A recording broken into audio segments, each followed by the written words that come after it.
Wait, it's been 20 minutes? What the fuck did I do? Okay. Yo. Yo. The fuck?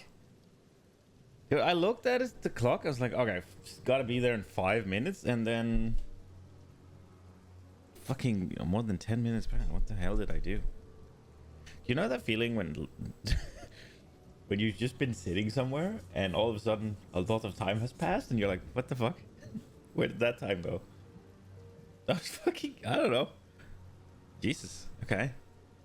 I have no excuse. Also, my headset's not working. Hello?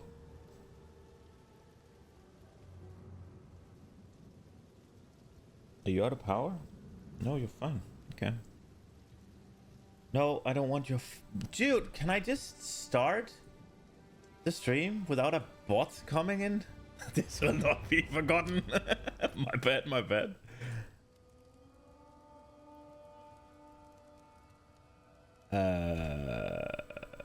And PoE is not doing the thing I wanted to do. So I can play it on OBS right now, but I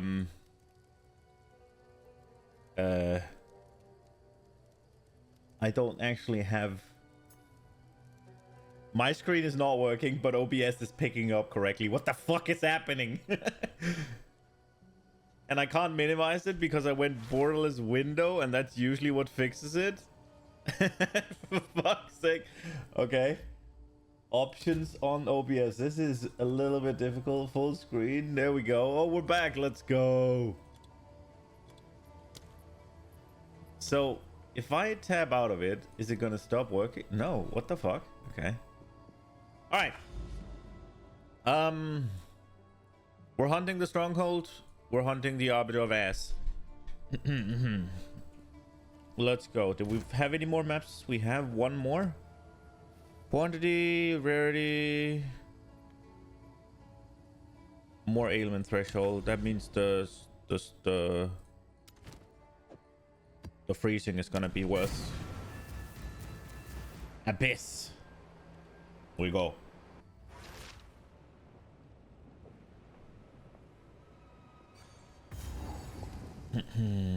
Okay.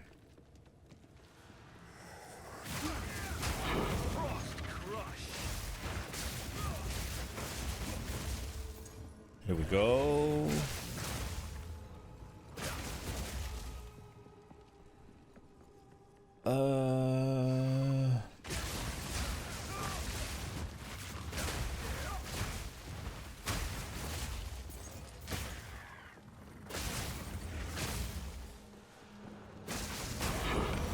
This map is pretty cool as well. It lacks a little bit of wow factor, a little bit of oomph, but I like the cavey thing. There is something to it being that simple, but I just feel like they've tried to go for some not simple with these massive bones to the side. I don't think they're that cool.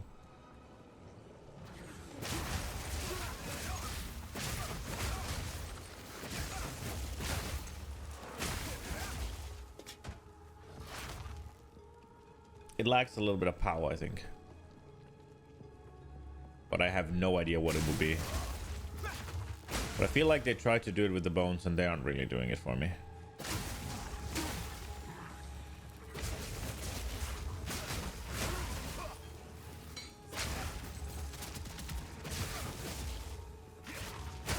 Also, it's more of these narrow... I guess that's like the design of the maps. I haven't noticed it until we started talking about it yesterday. I haven't noticed how many maps are actually like this. Maybe we've just run into a string of them.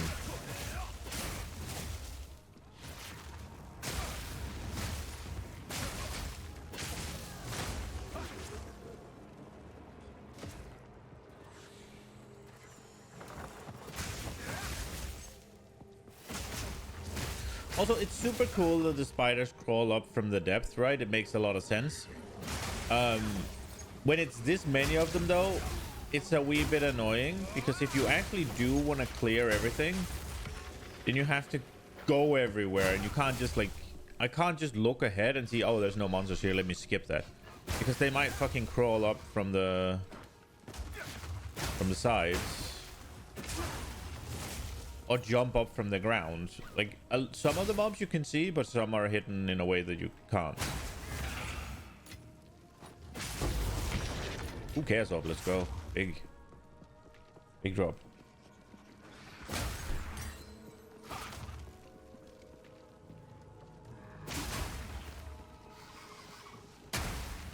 Whether or not you can see the things that are going to crawl up depends on which side of the chasm they crawl up from. Because if they crawl up from over there, I have no chance.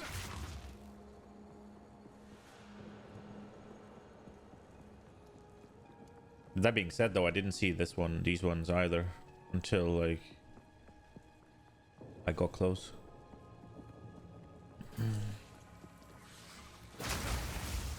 Yeah, but like that one, those two, no way of seeing that they're there.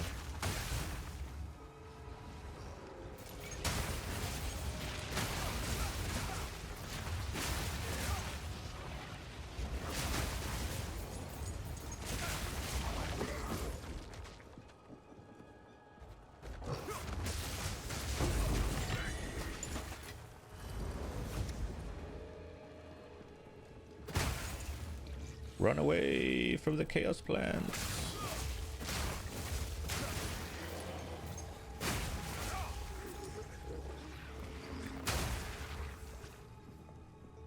So the boss is this way, and he's the last thing. What is the boss gonna be in here? Oh, that guy. Right.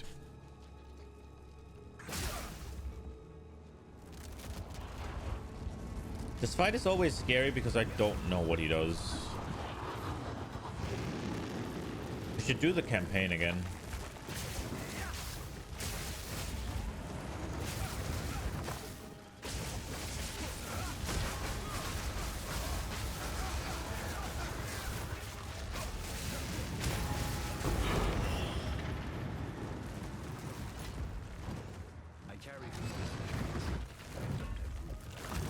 I wonder, did that do damage to me? It looks like it did. So he can actually murder you after he's dead. If you don't pay attention. Which I didn't.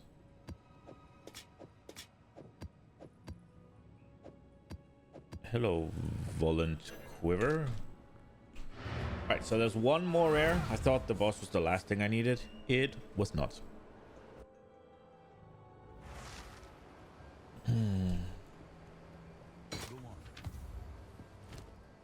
Go.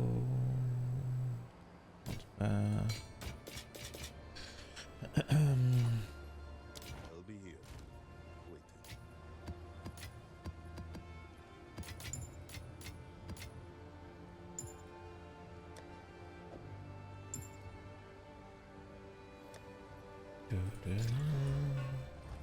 Do you reckon they're gonna come out with new acts in the content update? I feel like they should be focusing on endgame and not really worrying about the acts until final release, basically. Like, the endgame is what they need to get right. They gave up some stats, and it seems like most people are already getting through the campaign. So what that tells me is that people are invested enough that they wouldn't mind those coming later. And it also tells me that people actually get to the end game, which is where you need to keep them.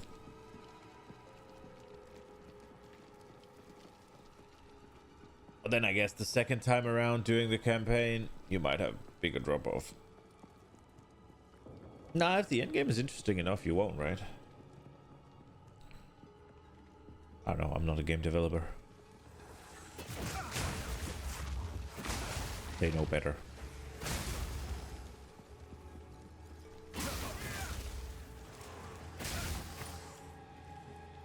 Oh.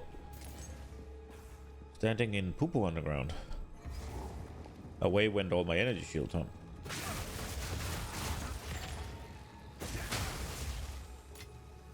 Gotta build it back up.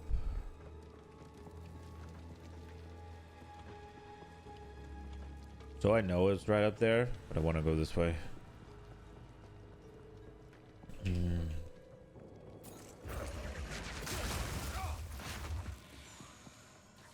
Oh my god. Punched so hard. I want to go this way because it looks like it will connect, and no. All right, you get what you deserve, I guess. God damn it.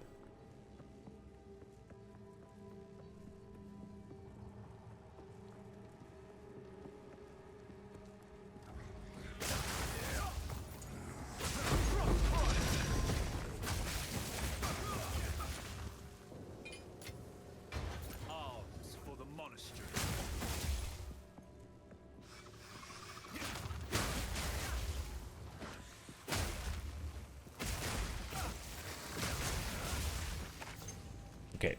Any more monsters? One. That one lives to tell the tale.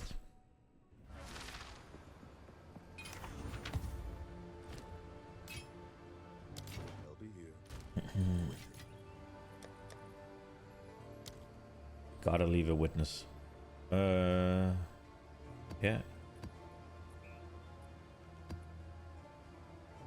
This one might go good. This one's bad.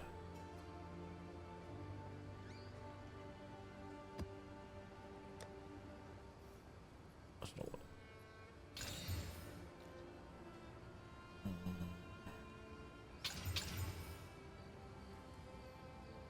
Minus player resistance is FIFA. Okay, let's see. Rarity Shrine, that one's fine. We run it later. That one we run now because it's nasty. Experience gain, whatever. Rarity is fine. It's kind of ass. Rarity, chest. That one's okay. Oh, I go here? I thought I could. Okay. A boss map though. We want one of the ones with rarity.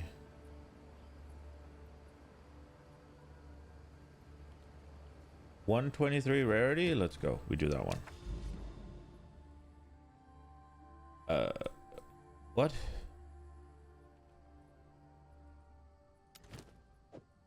I hope they change this a little bit. There's some of these nodes that are really hard to see. Yeah. It would also be cool if the little dotted lines... No, maybe it'll be too many. I was thinking about making that they were like roads or like pathways or something instead of just a dotted line. Maybe that would be annoying to look at.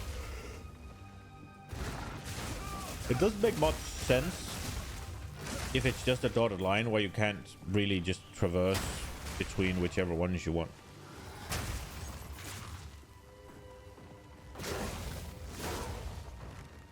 Hence why like a road or a pathway or something would be cool. It might be harder to see. Dude, I hate these emerging from underground mobs. They're so annoying.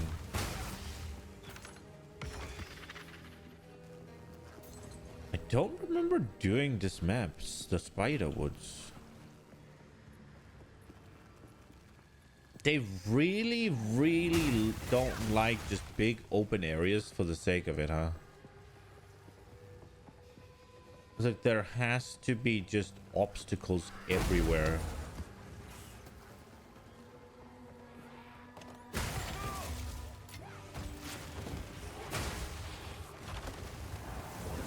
Whether it be a factory, whether it be like woods or whatever. Oh crap.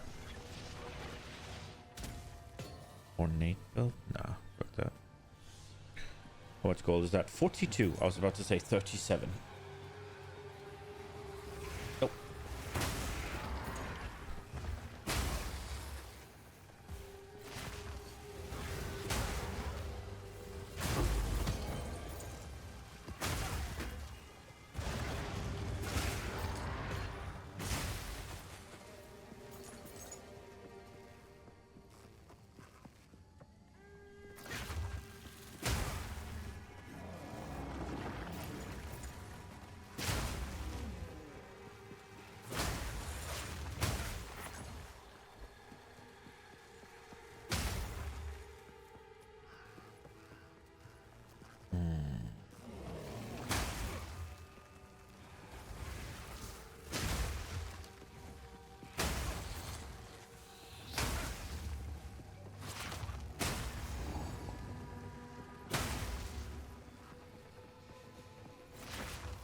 I wonder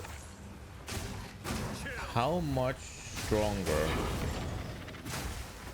than the current, I think, tier 2 or 3 map bosses and tier 3 breach guy, the Arbiter of Asses.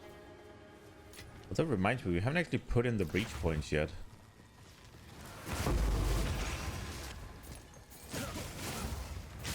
Kind of silly. Fate is on my side.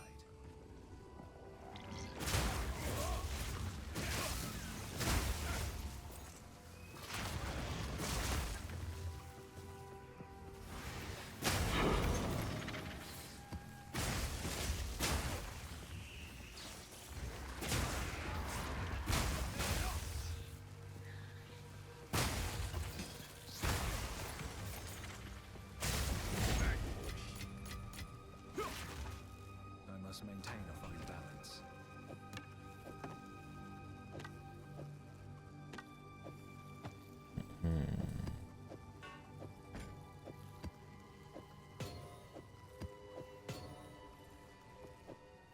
Easy.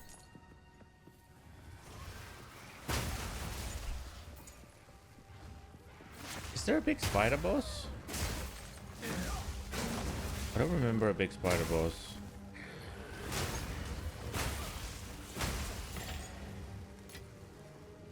Is it gonna be the Chimera?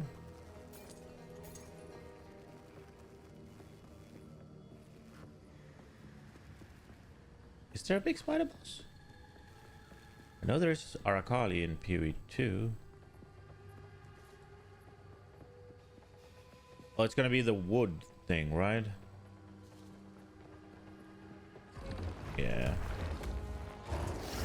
They should make a big spider boss. As much as I like this one, they should have a big spider boss. And don't get me wrong, this guy's cool and all, but it should be a big spider boss. It's even a big spider, what's it called? There's big spider eggs. He might be a placeholder though. It might also be one of those where they're like, they added bosses to a bunch of maps that couldn't have bosses, right? And they might not be able to have bosses because they haven't made the bosses yet. Hopium.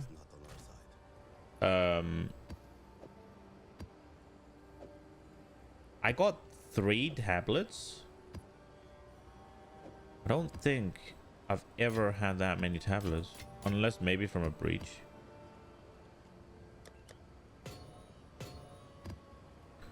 Okay, so we have this one goes in straight into. Are you any good? Gain maximum energy shield, a stun threshold. I guess that might actually be okay. Penetrates cold resistance. That's useless for me. Bam, bam, bam, bam. Big mana, decent dex. This one's dead.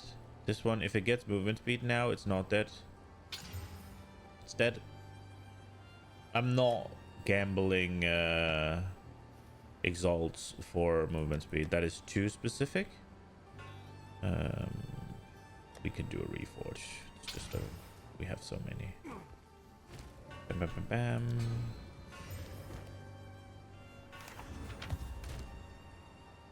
Yep, that's really bad. That's okay though. We go again. Let's get the last things out of here. We take the big one, these two, these two. Only 9 monsters remaining? Oh wow, a waste of time to go in here.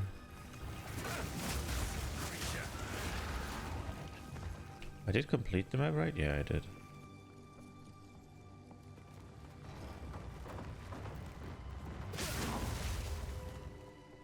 Two monsters.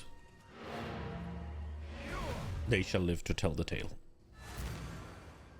Let's see. Not half bad. Okay, it was not half bad. Where go? Oh, I did not mean to do that. Loading screen simulator. Up, right? It's kind of weird that there's no connection here, but there is here. Like, bro. Okay, we go up, and it's just a plain map. So we do. There was one of these that was really shitty. Was it this one? Yeah, it was this one. Okay, why'd you take me away from where I was? Go. Never tell anyone your password. Okay.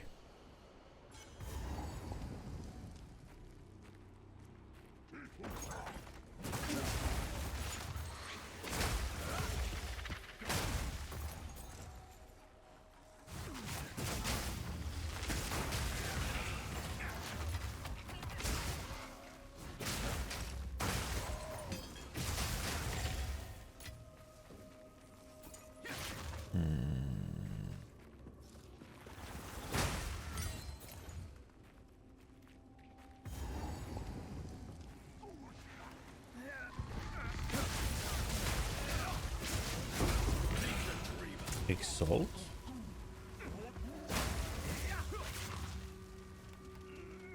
I feel like we should clear this area before we go further. Fate is on my side. I've still not found a single level 20 gem yet. Does it have to be from corrupted, irradiated, and Vald upgraded? Are those the places, or is it just because my rarity is too low? I wonder.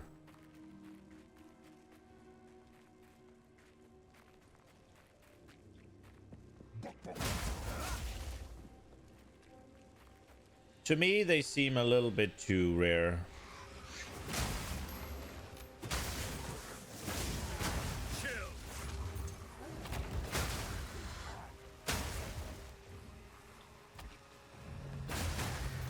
I really hope they go back to I really hope they go back to the PoE 1 style of upgrading your gems. It's so much better. Like, actually leveling them up, bro, so much better. Also, I really like the way of upgrading support gems. Like, you level them up to 20, and then you vendor them with a quality thing, and you get a level 20 to level 1. You have to start again. It's a nice little... Oh, shit. You get that little setback where you're doing less damage and things are, like, while you're leveling them. And it feels super, super neat that you're now like, oh, shit, I'm ready to go a bit harder now. I like it. I get that you can't just be leveling them in your offhand or whatever, right? Like, you know what ones you're using, stuff like that. But I think it's cool. I like it. It's one of the main things I would like to be different in PoE 2. I like the gem system from PoE 1. I would prefer that one. But don't get me wrong, this one is fine. Not having to worry about socket colors, not having to worry about gear having sockets and linking them and all that. It does simplify things. What I will say though is that was probably one of the things from PoE 2 that didn't really need the simplification. I mean, the game overall needed simplification, but I don't feel like removing jeweler's orbs and chromatics was it. Like, jeweler's orbs and chromatics and fusings, kind of simple.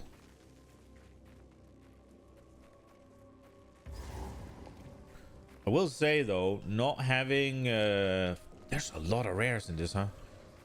Not having your links tied to your gear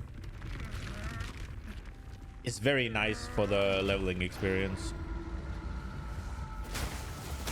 If you level with the skill you're gonna play, that is. Because if you don't, then all of a sudden it's worse, right? I have no room for that. I have no room for that. Do I actually have no room for that? Or are you just bad at organizing the room you have? I think I actually have no room for that. Or am I... I should have counted. Yeah, I'm one off. Meet the dreamer. Meet Chayula.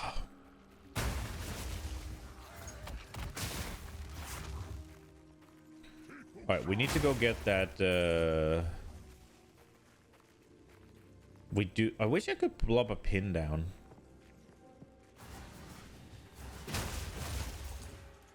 They do need that. They do need me to be able to, like, mark something on the map.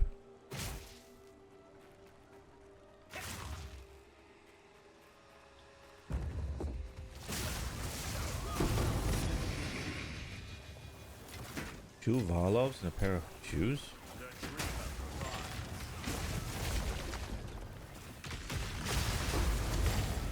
Tablet!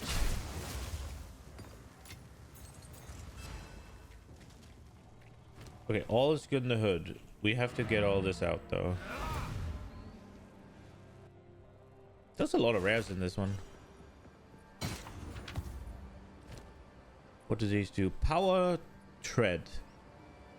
40% movement speed, that's not enough. Energy shield, that's very little. Intelligence, +1 max power charges. 12 to critical damage bonus per power charge. Oh shit. I wonder if that's enough.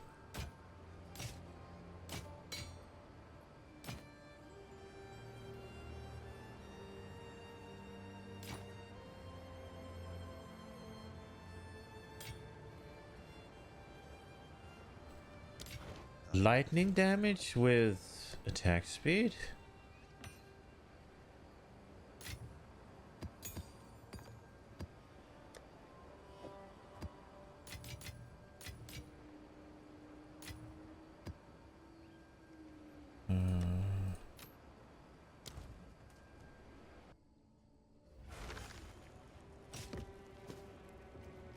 We'll look at that one just because it's here. Oh wow. Okay, you get stuck in that.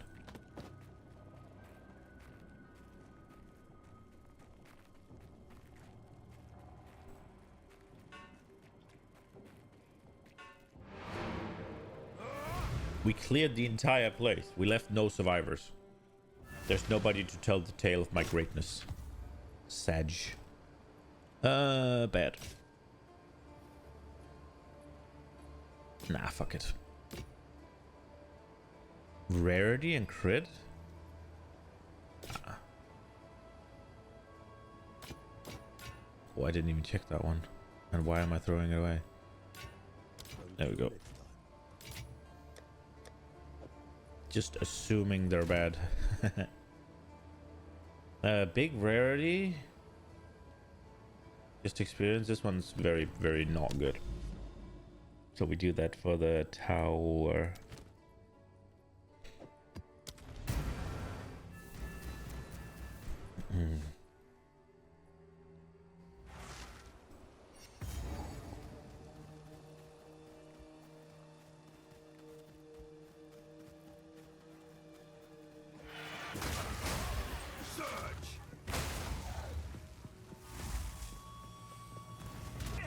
Oops. So,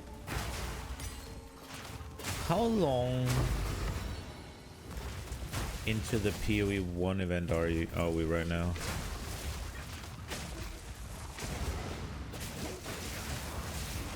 Is it a week? Are we closing in on 2 weeks?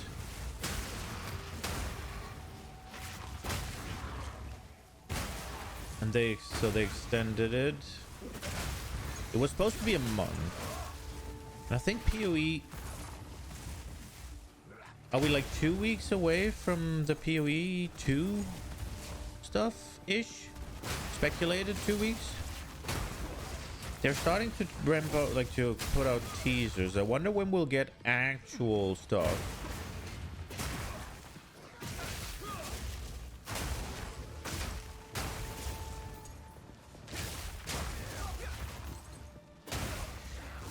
I wonder how hard they're gonna nerf Herald of Ice.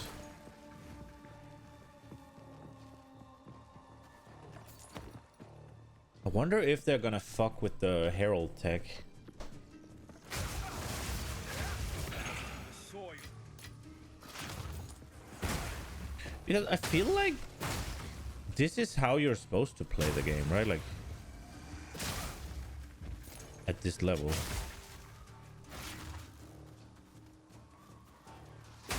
And I don't feel like this does anything that spells don't do.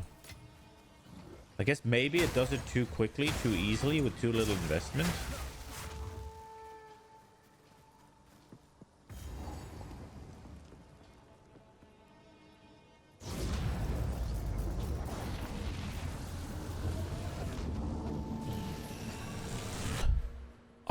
Let me just read this one here again.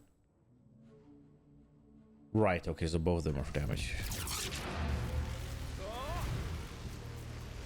That's why I don't take any of them off when I fight bosses. There we are.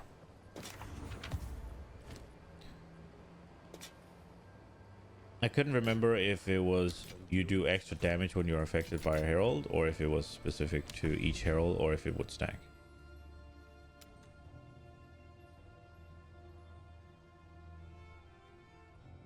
Oh, breach points. Now, where are we going to put them? So we have breach in the map have 50% monster density, but they open and close 30% faster. If we then take this, then they're back to normal? Will that be better? There's also they have a 15% chance to contain an additional 5 to 3. That's an option. And there is 25% chance to be guarded by a pack of magic, and they have 50% more clasped hands. Could also spec out of this, so we could get Catalyst drop from rare breach monsters in map of 10% to be a full stack. And they have Soul Eater, or clasp hands drop double splinters, and they inflict Walking Nightmare on you, which is probably... yeah, it's kind of nasty.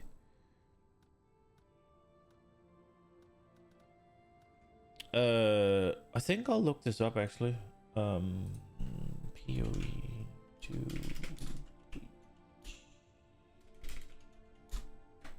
Atlas.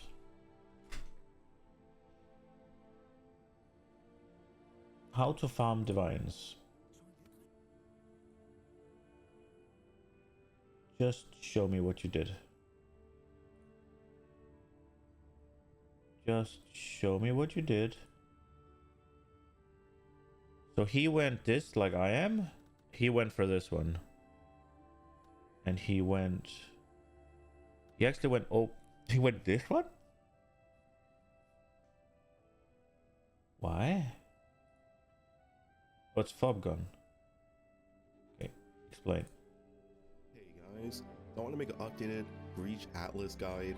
So once again, I found out more information about Breach, more tested myself, more input from the community, all of that. So I think it's about time to make another Breach guide. If you watched my original video, it's still very, very relevant. This is just more so in depth. So first things first, let's talk about the Atlas itself. The Atlas passage tree is a little bit different than what it was in the previous video. I do have the links updated, and of course down below I have a link to the Atlas passage tree if you just want to see it. Essentially, the TLDR here is that we're maxing our tablet effects. Tablets are insanely overpowered. They are extremely strong. So you want to make sure you're taking all these small nodes. Wait, how does this compare to mine? Okay, so what does he have that I don't?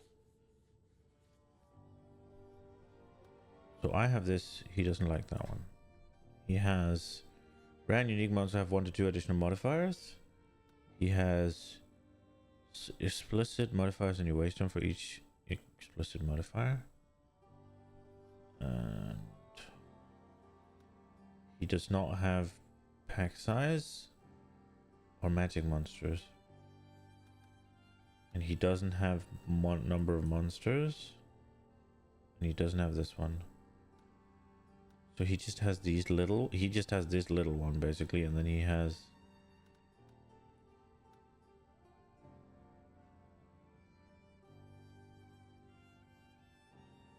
okay.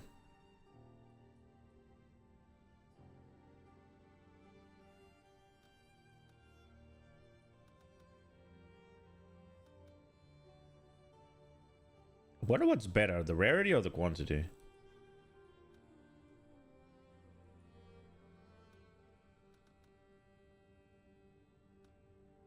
What I will say about my atlas is I've noticed that there's not much point in killing regular mobs. So me beefing up what's it called, the regular mobs seems kind of useless. So I would consider taking that away.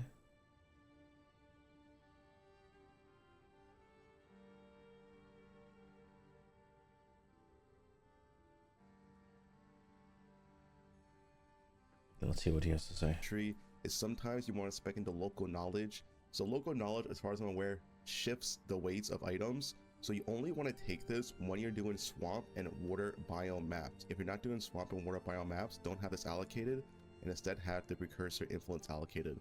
But yeah, if you are doing swamp and water biome maps, just respec into local knowledge over precursor and you're good to go. Besides that, these are the breach passives. You want to get crumbling walls first, then come up here for Horizon Pirate, and don't have this allocated and instead have the knowledge. So local knowledge, as far as I'm aware, shifts the weights of items. So you only want to take this when you're doing swamp and water biome maps. If you're not doing swamp and water biome maps, don't have this allocated and instead have the precursor influence allocated. But yeah, if you are doing swamp and water biome maps, just respec into local knowledge over precursor and you're good to go. Besides that, these are the breach passives. You want to get crumbling walls first, then come up here for Horizon Pirate, and last, Grasping Hands. Now this can be anything. Grasping Hands can be slow breach if your character is not strong enough. Slow breach is pretty strong. Sustained siege. If your character is really fast, you can also take interdimensional assault for even more monster density, although it does close a lot faster, so you really have to be fast if you want to take this. And if you deal with the other points like Ritual and Delirium, this is my points. The only important points on Delirium are these two. This just doubles your sprint count. I don't have any Delirium. How do you get the Delirium points? Complete Simulacrum. Okay. I guess we need to do Simulacrum. I'm taking this.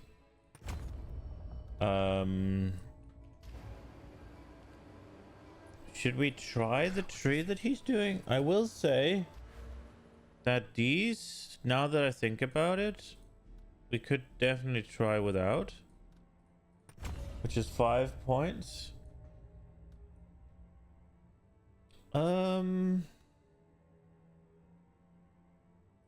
Let's try his waystones. Yeah, we don't need the waystones anymore, so that is actually kind of stupid that we have this.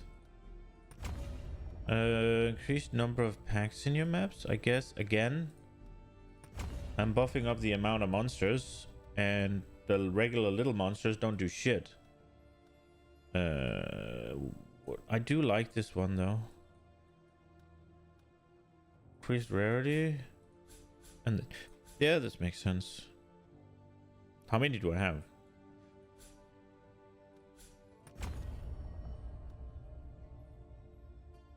Rare and unique monsters. That seems a little scary, but we'll go. We'll get it. We'll try it, I guess.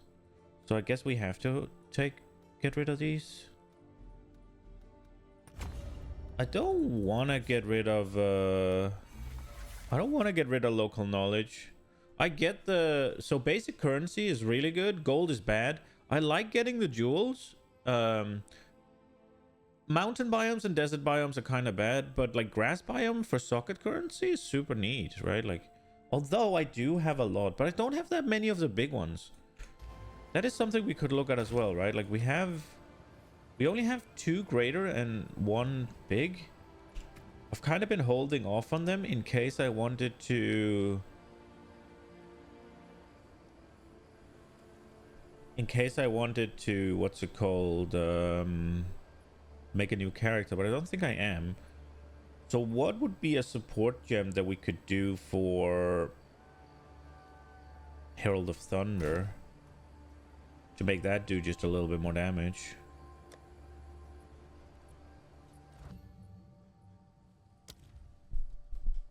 We could give it Culling.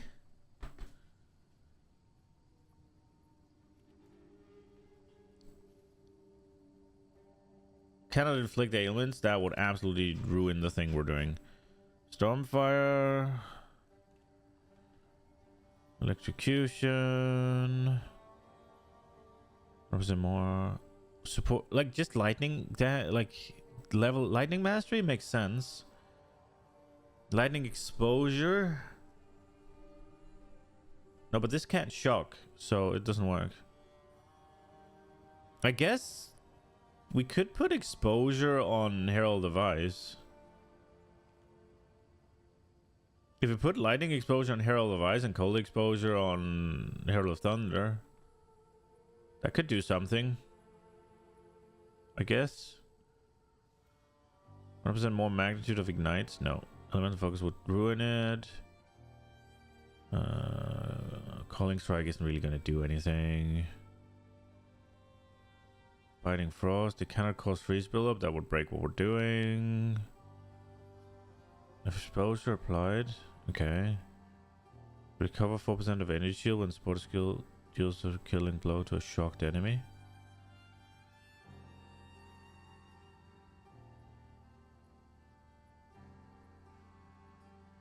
If our energy shield wasn't as good as it was, that would make sense. Each 5% of physical attack damage from supported skills. Lightning pen. Removing inevitable critical. Forcing current. Checking hits. Do I have that on Herald? Conduction, supporter skills. No, I deep freeze, increase freeze duration.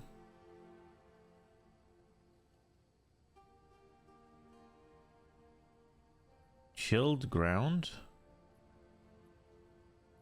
I think I have that already. I think I have that through my ascendancy.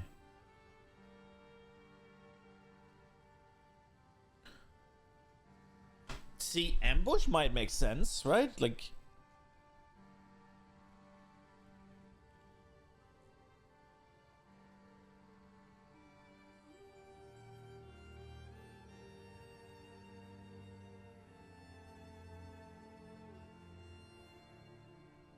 I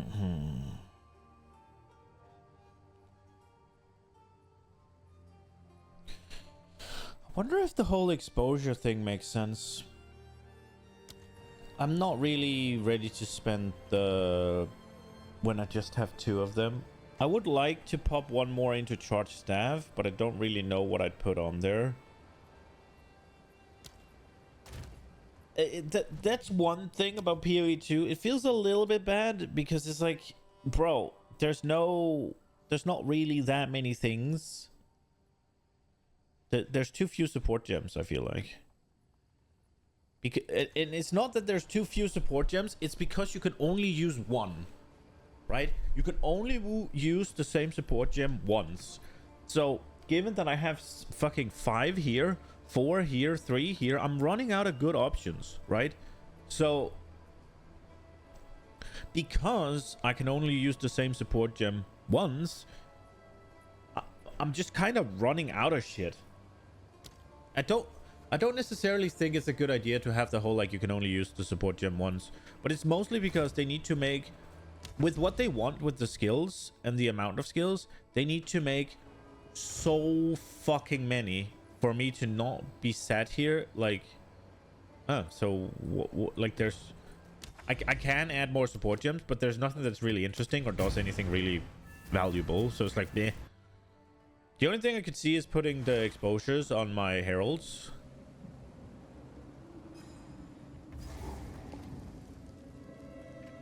But I don't even know if that would do anything because they have the one shot, right? So I think the ambush.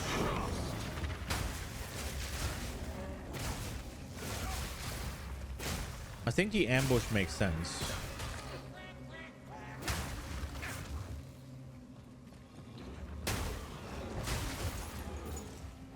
What biome is this? Riverside, motherfucker.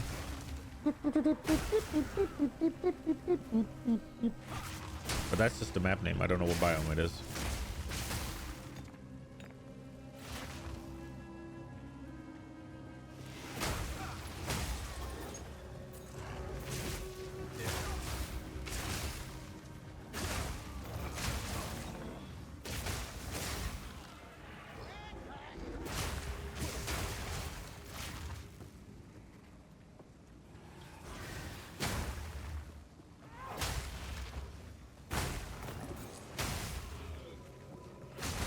If I were to find the Frost Herald ring, I wonder if I would use it. I kind of like the Herald tech, and I really like the Herald points I've picked, buffing my damage. And obviously, but then again, if I swapping out of those lightning, but well, not having the increased lightning damage, is that really gonna do anything? I would lose the shock, or at least some efficient, like some. Oh wait, no, because PoE 2 works differently, right? My shock is going to be the same. It's gonna be the same fucking what's it called magnitude always. It's just whether or not I can actually inflict it depends on how much damage I do. So if I don't do enough damage, then it will never inflict. But whenever it hits, it's gonna have the magnitude that I've got. Kind of weird. I kind of liked it better in PoE 1 as well.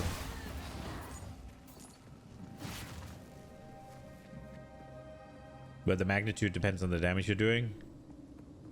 So that you'd always be able to inflict like a 1% shock or whatever or something like that. Now you have to overcome their whatever to shock them. It seems. Maybe I'm misunderstanding, but I think that's how it works. You need to overcome their threshold or whatever. If you don't do enough damage, you won't overcome it. And then it's just whatever you've buffed up your shock to be.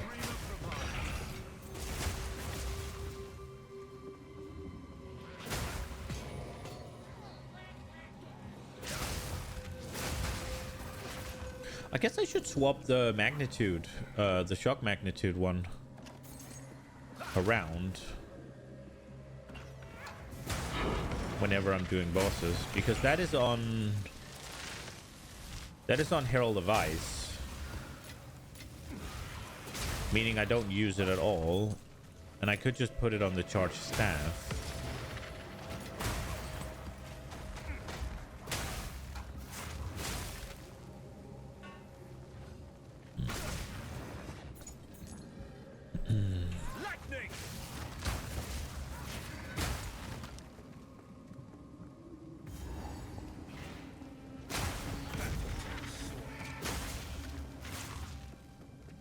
Riverside, motherfucker.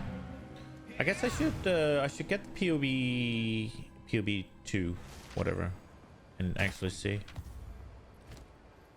what we can do.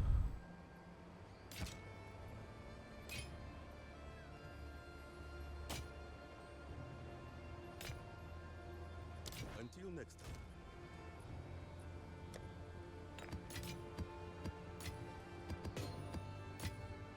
Why did I not throw that? Oh, this has a lot of resistances. And int.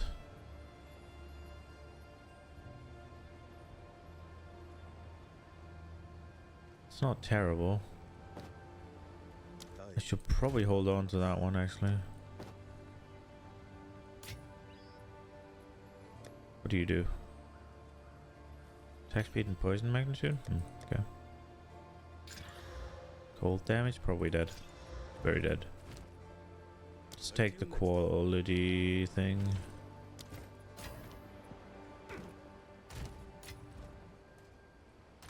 Okay, so now we're doing a boss map.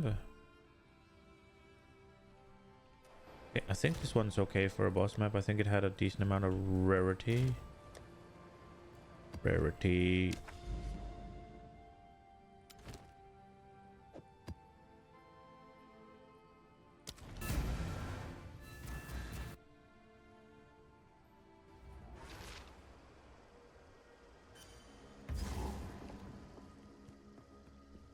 Well, this should be swamped, right? So we're getting currency.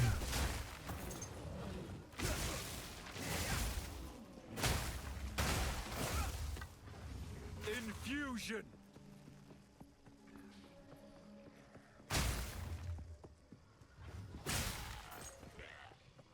I don't like this one because you'll never actually be able to kill a lot of the monsters. Does the map feel a little empty without all my points?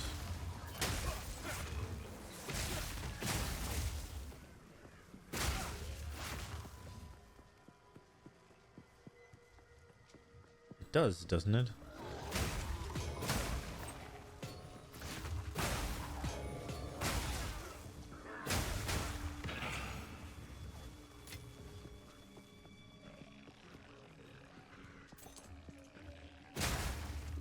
Kind of missed the extra packs.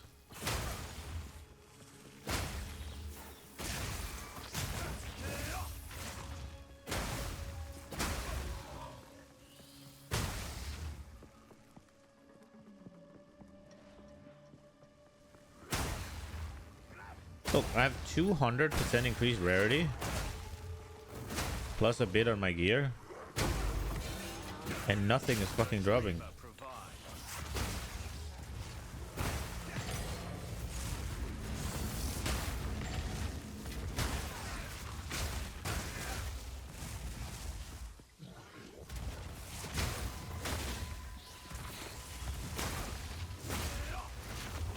Have I even found an elite yet? Or a rare? Oh, there's one. Hello, that's a crazy amount of explosions.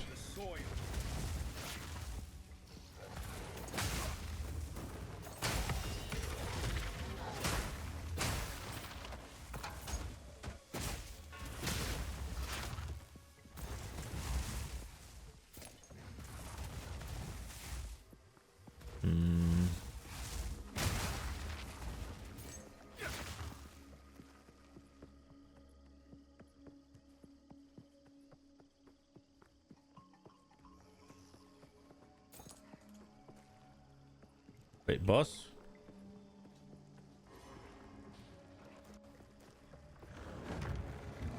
Brushless.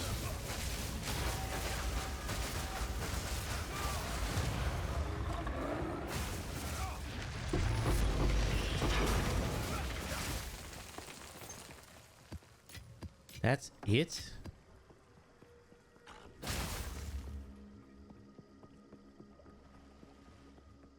That's very disappointing.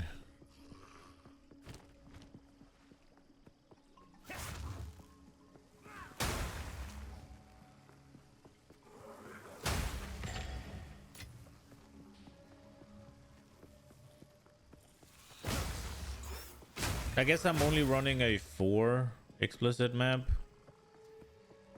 So there's that, right? Like, they get more powerful with each explicit, right? So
these bots are getting more and more rude. We'll look at that. The Dark Defiler. Gain 5% of damage as chaos damage per undead minion. You can have a lot of fucking minions, can't you?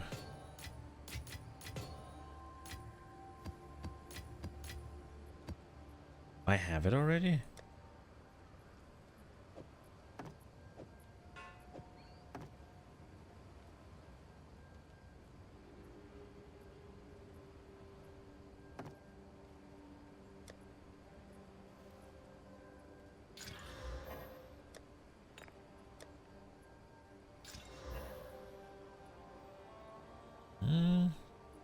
quite dead. Oh, is that hybrid? Oh shit.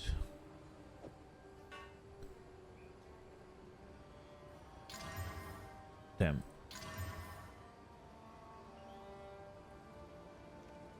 It didn't get crit, but that's hybrid. Oh. Let's see. So it has the flat fizz. It got cold damage flat. And int. And this one got... We'll try. What did it take? It took the flat fizz. Dead.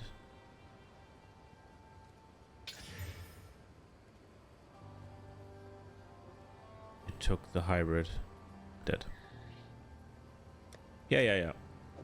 We tried. We tried so hard. Okay. There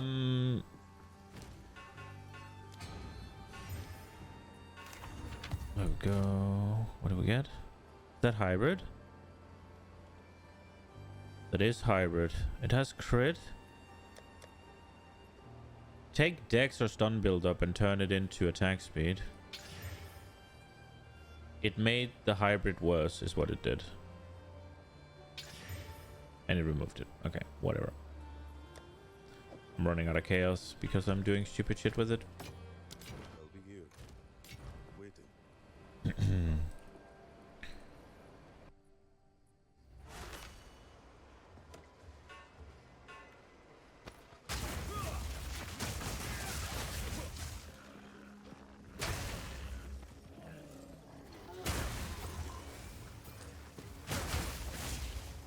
Did we complete this one? We did. See, here's the thing, right? I've explored most of the map and it's more than 50 monsters remaining. Now, there could be a lot up here, right? But the thing is, they're all out here in the bog or whatever. And I have to wait for them to come in. I have to walk close to the bank and then wait for them to come in. And that's super fucking annoying. Look, I was just up here and now randomly there's just wandering corpses. Here as well. And there, look, it's coming in now. Dude, that shit's so annoying.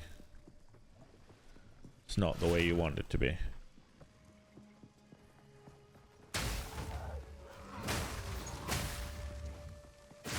Yeah, that's it. Yo, Raxon, welcome, welcome.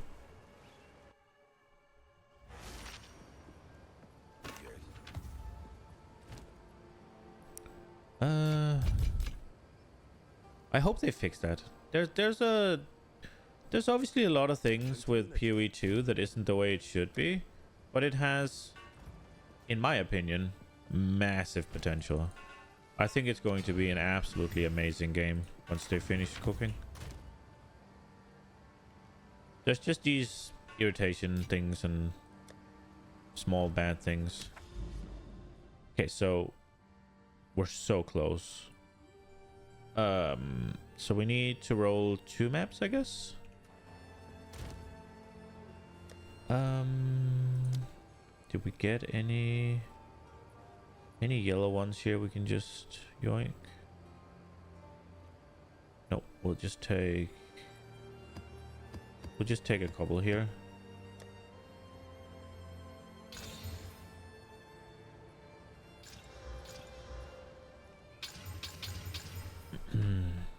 Anything turning in good, maybe? This one's kind of yikes. Quantity, rarity, low rolls, but they're there at least. Is that hybrid? That is hybrid. This has 3 prefixes and they're kind of bad. Okay. This one's not yikes, but it's... I don't want to do anything with that one. Gold, fuck that. Increase rarity. You could do something with this one. Bleed on head. What do we get? What else? More damage. And then an additional shrine. That one's shit. I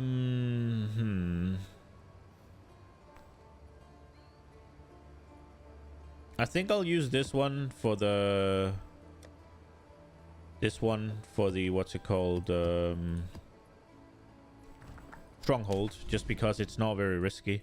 And I don't really care about the loot from the stronghold. I just want to kill. I'm assuming it's Doriani.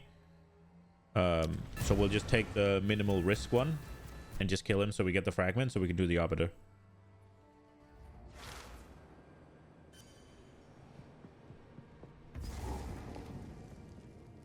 Do we actually have to contend with... Oh my god, we do. Frozen lash. This map needs to go, bro. Like, you're restricted in where you can run. Like, I get the idea is cool, but holy shit, it's annoying.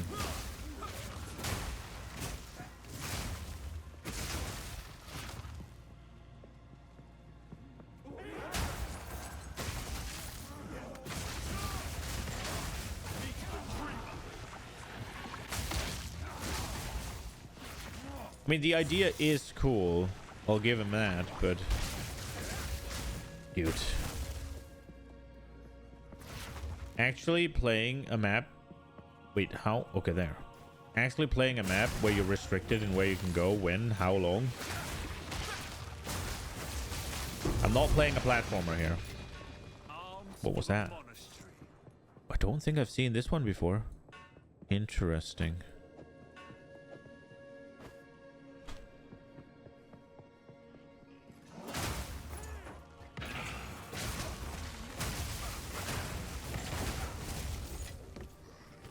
Oh, right, and I can't just blast through, right? Because I have to actually kill the right mobs.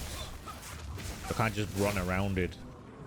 If there's an elite up here, or a rare, sorry, I need to go kill it.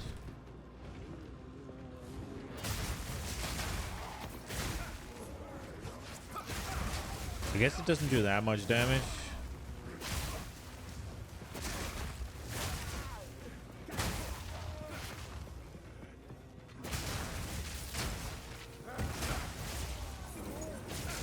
Maybe I'm overestimating how much damage it does. Maybe it's just a little bit of a gimmick nuisance.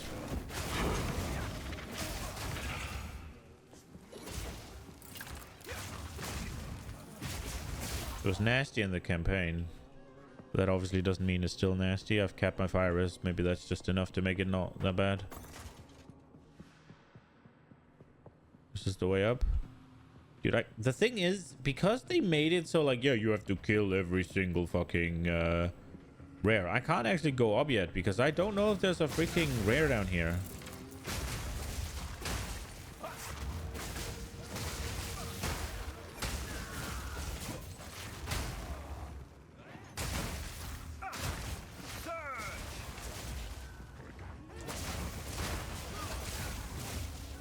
There is. Look, good thing I went here.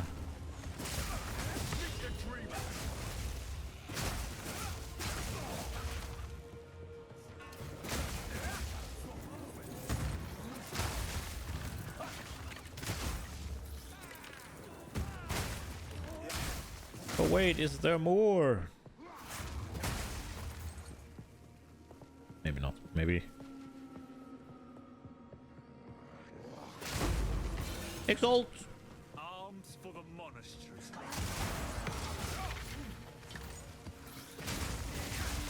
There was another one here. Ooh, I think that's new. Execution.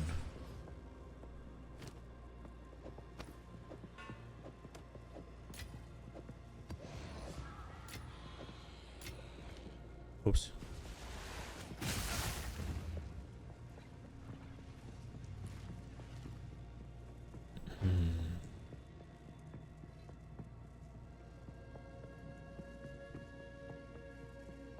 Raxon, are you a PoE2 gamer now, or are you doing the Legacy of Fresh, yeah? A little bit of both?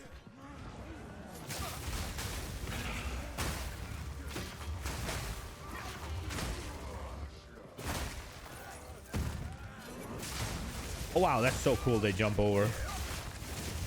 I really like that. What's a big fart cloud?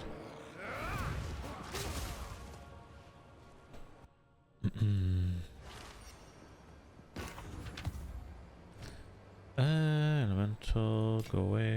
That one's bad. It's not gonna make anything.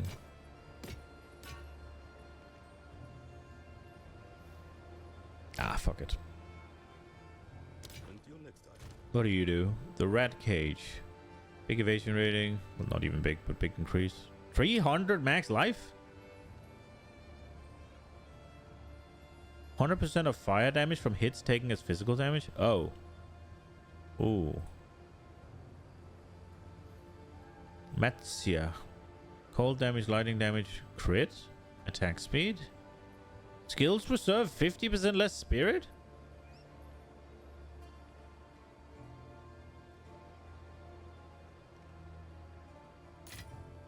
Okay.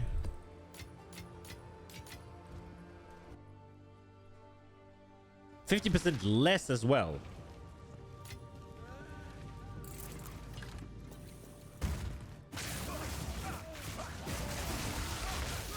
It wasn't increased reservation efficiency. That was less reservation.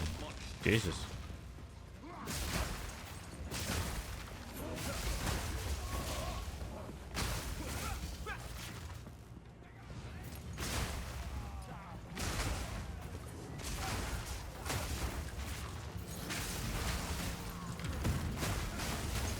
Something hit me. Something hit me in the HP. Don't like. Don't do that. No, not the crackling. Brother.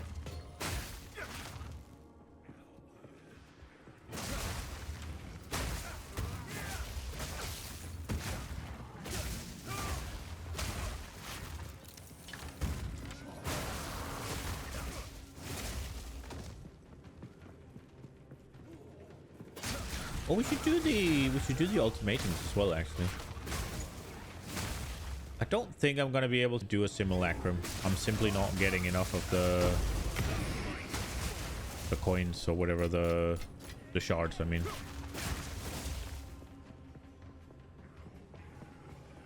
I would like to, but not getting enough of the Are we done? Are we done? Oh, we are. Let's see how many I have. I don't even think I'm close to finishing the simulacrum.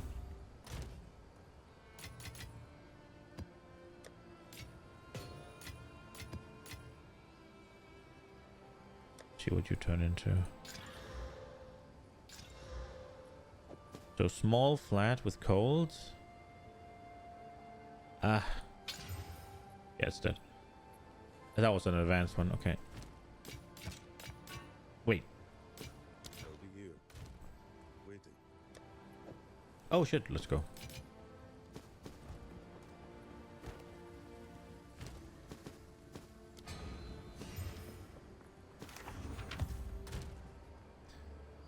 Bad.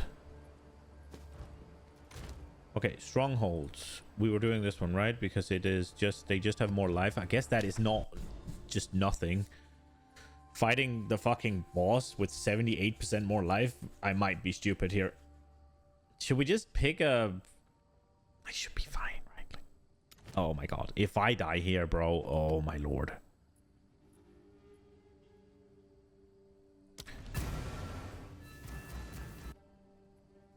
Don't hit the life with the corruption node.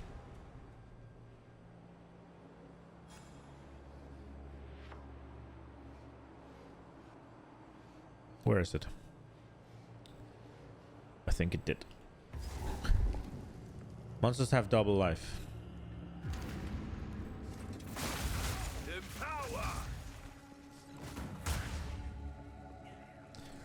And I forgot my fucking single target setup. But this is a map like any other. I can go out, right?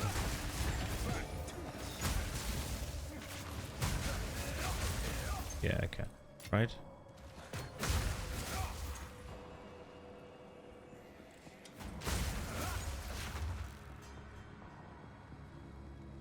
In before. Yeah.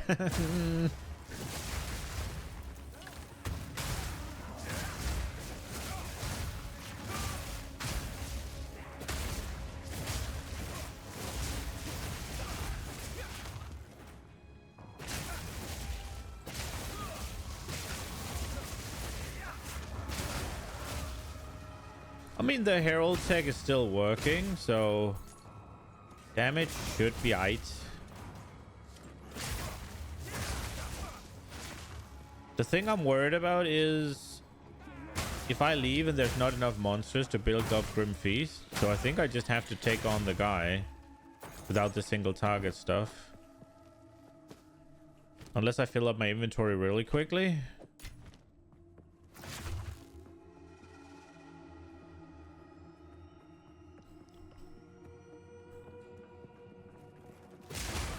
I don't really know what Doriani does either.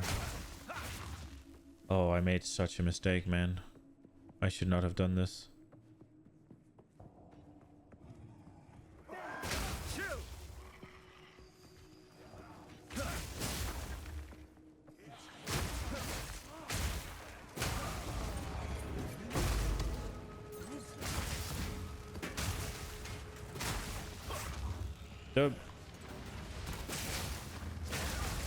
The tablets are a little bit off, bro. Like, you just get irradiated tablets all the time. Like, the actual content tablets are fairly rare. And it seems like they only really come from the content. So it's like, if you don't really have any, say, delirium, or you don't get to do delirium very efficiently because of your build or whatever, you're kind of just locked out of the mechanic. Because if you don't do delirium, you don't get the simulacrum shards, and if you don't get the simulacrum shards, then you're not fucking upgrading your delirium, and so delirium is not really worth it, and you're not doing it efficiently, and now you're not getting any tablets either. It's like, eh.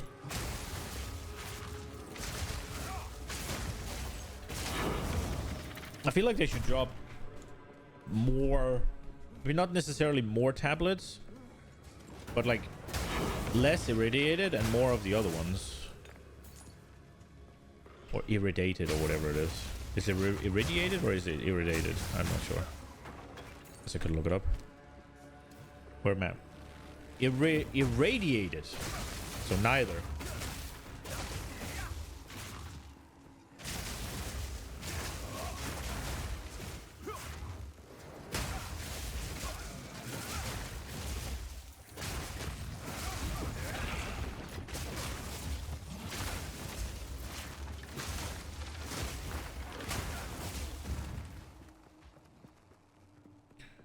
Surely I'm allowed to do this, right? Dude, I'm gonna be fucking pissed.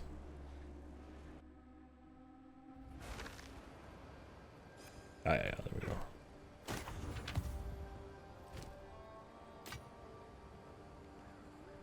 Hybrid? Eh.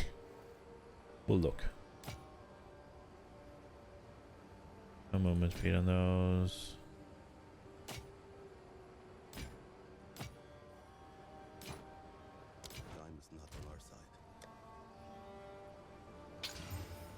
Dead.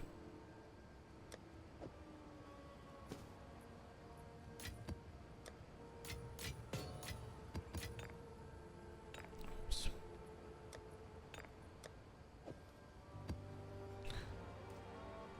Give me my things. Here we go. Okay. We are ready.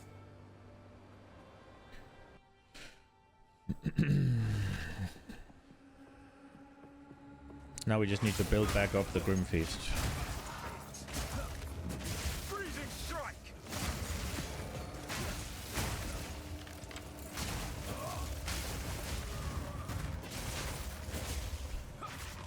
I guess I just took all those explosions. The dreamer provides.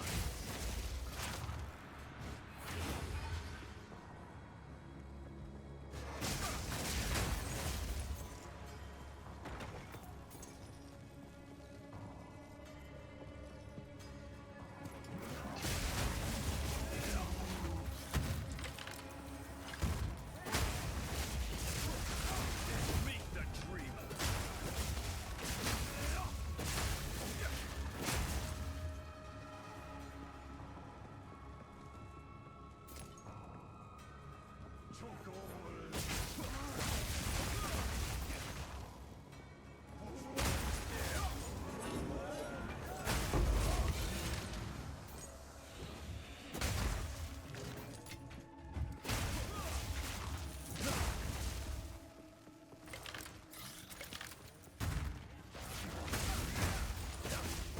Where the hell is he?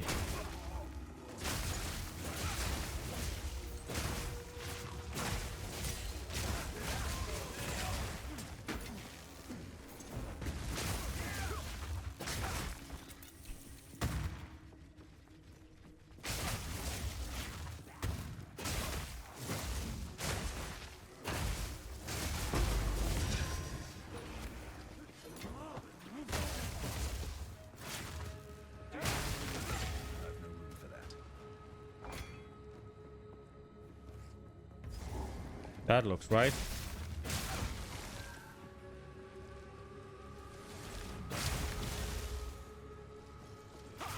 Wait, something's resurrecting them? Where's the guy?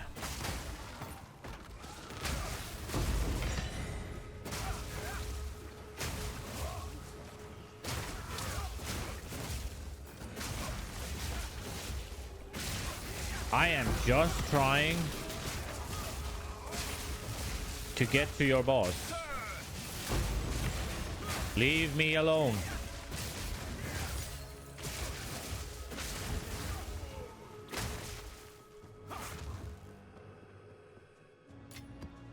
The dreamer provides.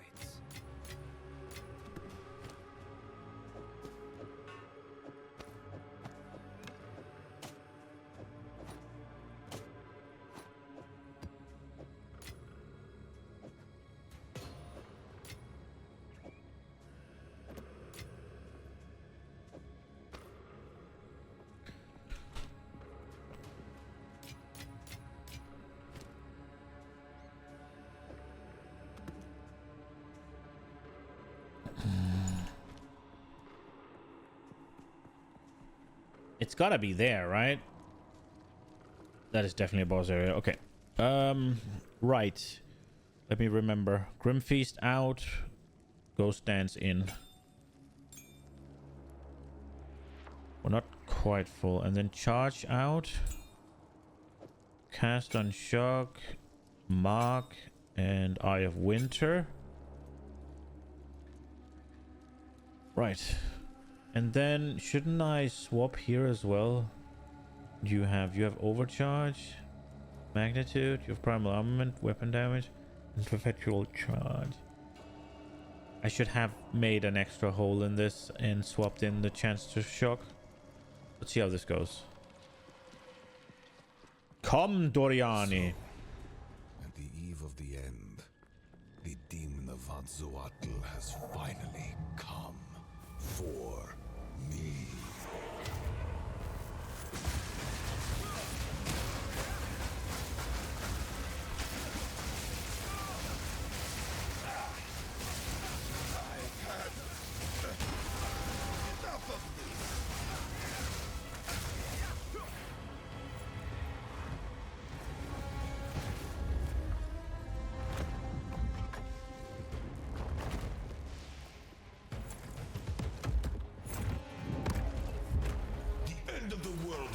Oi, oi, oi. How foolish.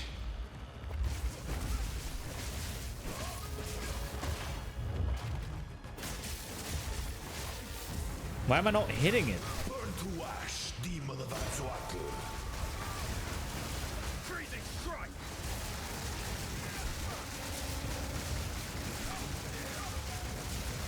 Need more mana.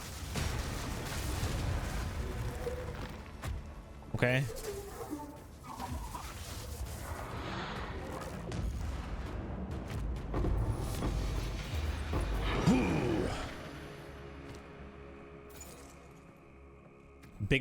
Diggest. I need to solve my mana though. But it's only a problem in fights where they have a lot of life and I just get to go brrrr. Because most of the time they don't just let me wail on them like that.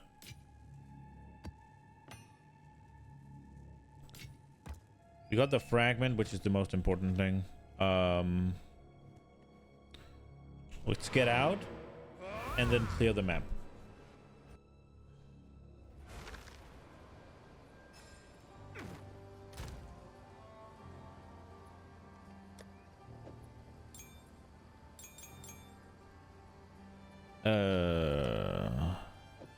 All three is a go.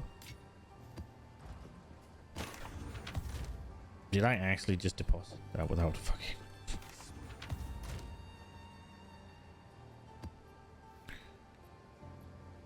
Maximum energy shield, cast speed, magnitude of ailments.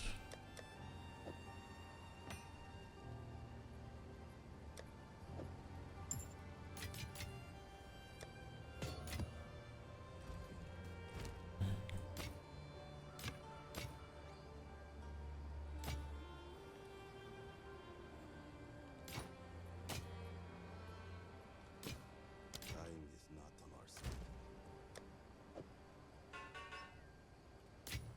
Oh.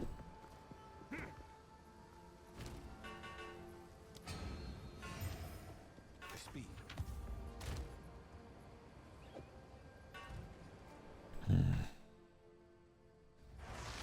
Is the map complete? It actually isn't complete.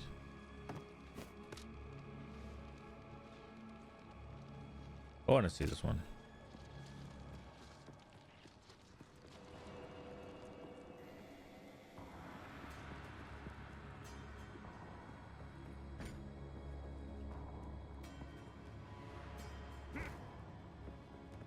I missed Flame Dash.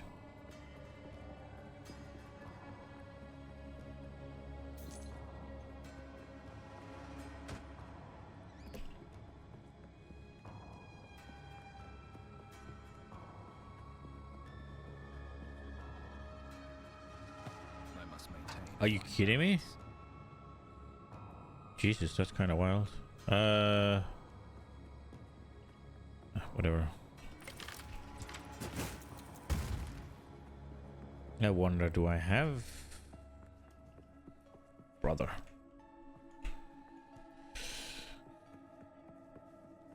Frozen lash.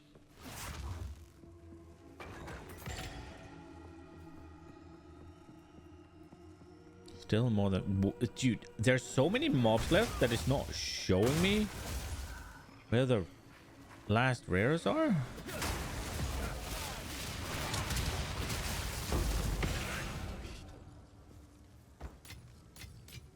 The dreamer provides.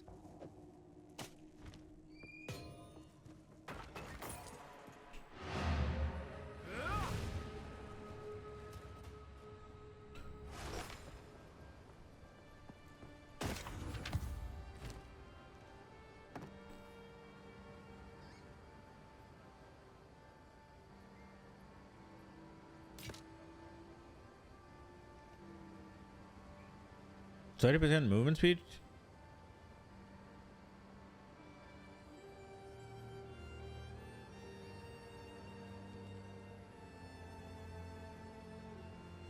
Hmm.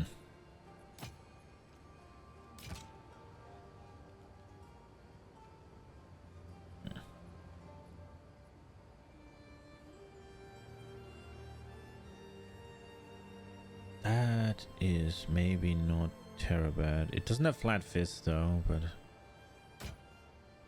increased energy shield spell, physical damage, fuck that.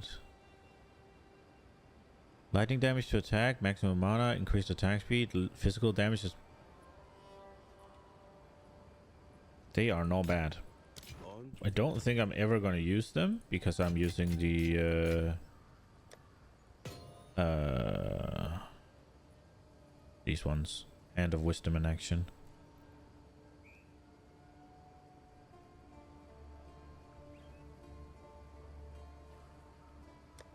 What level does this require? It's 79.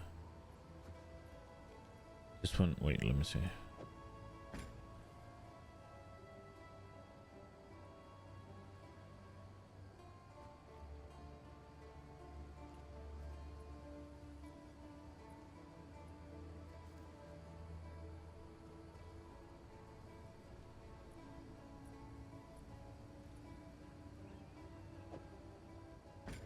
Oh, fucking no. What about this one? This one seems bad. Does have attack speed though.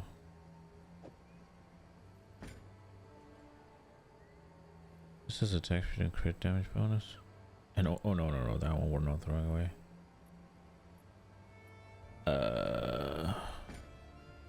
This one has too low fizz, right? Or this one, I guess, but where did this one go? Not that bad. I forget that one goes. Time is not on our side.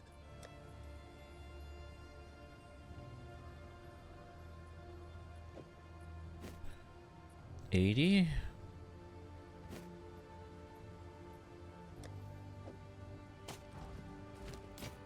I'll be here, waiting.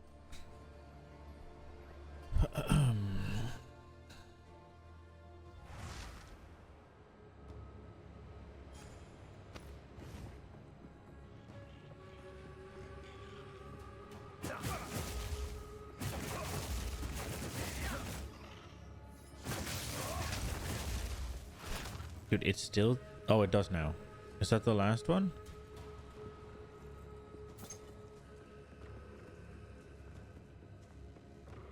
No, there's two. Holy shit, this place is massive.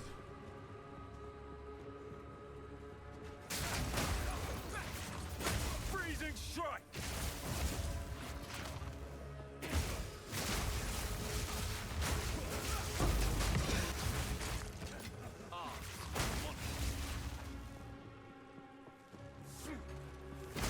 Dude, leveling is so slow, actually.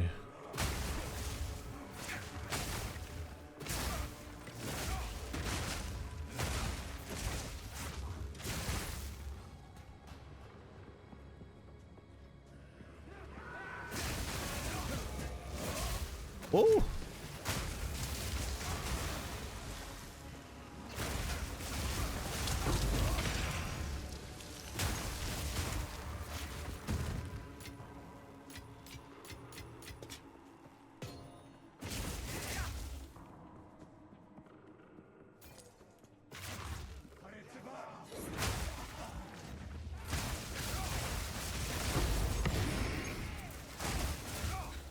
I guess you should mostly be doing like irradiated maps for higher monster level, but you only have so many towers and you can't reuse them, right? So you don't want to...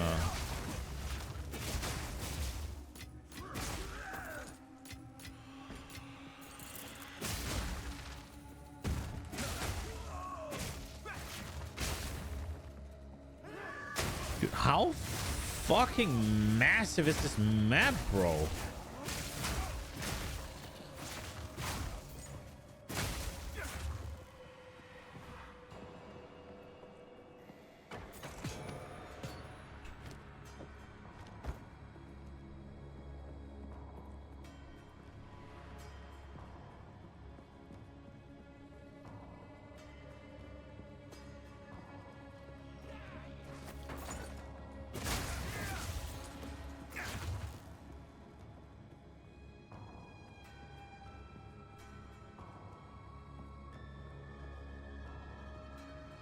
I thought for a second it was going to continue. Like, what the fuck?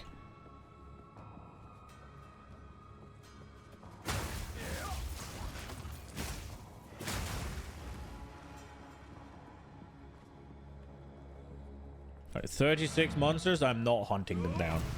We finished it. Right? Yeah, we did. Let's fucking go. And now we have all the fragments.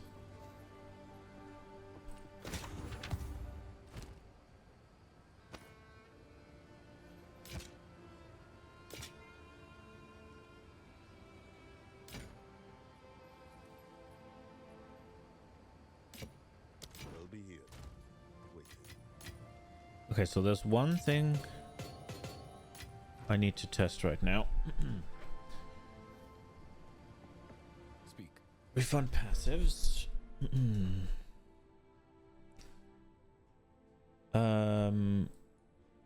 So which one is it?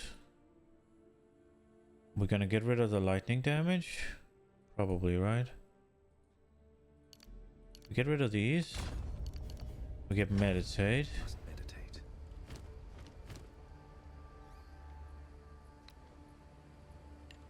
Now meditate.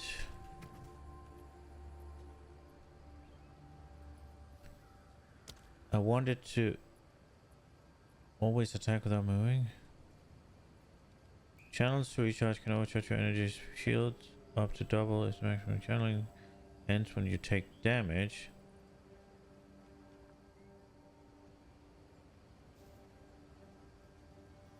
Okay. Is there not a way to force it to swap?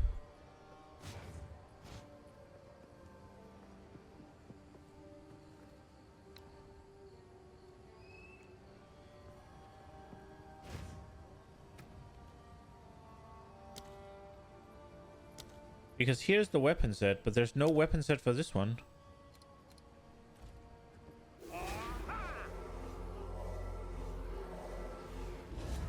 That's kind of slow. So I have to manually swap?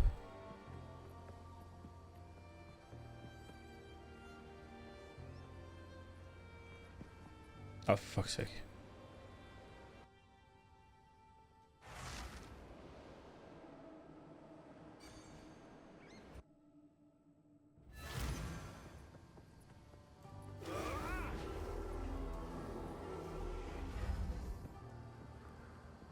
Okay.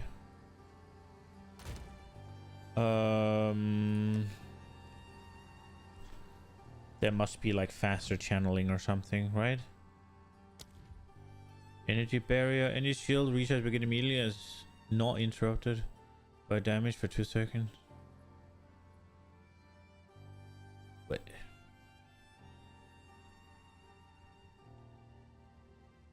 Okay, wind wave trigger.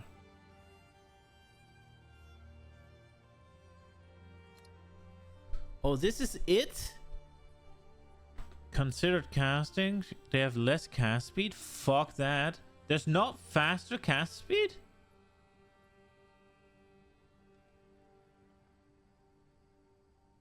There, arcane tempo.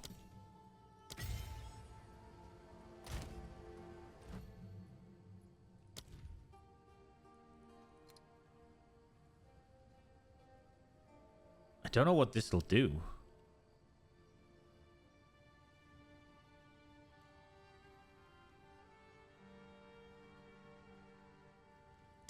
Yes. It makes sense, right? Because I'm fairly vulnerable when I'm meditating. Second win. They have less cooldown recovery rate. They have twice as many uses. Ah, fuck that. Don't need that. Increased cooldown recovery rate? That sounds free.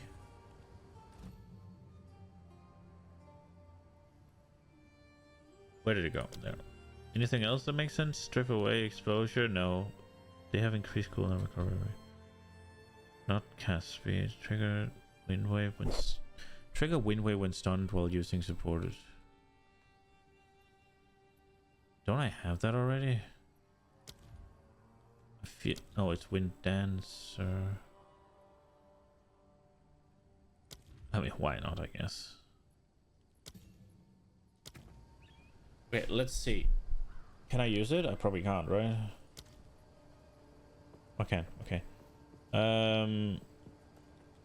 Wait, I cannot? Oh, right, I have double. Okay.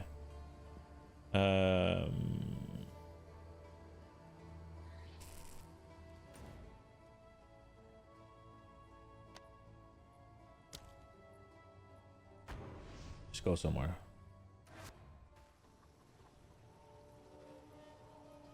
It's...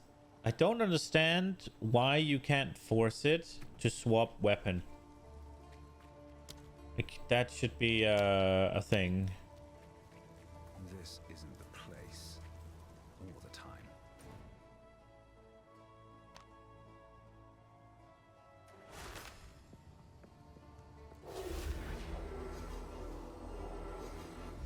It's a fairly long cast.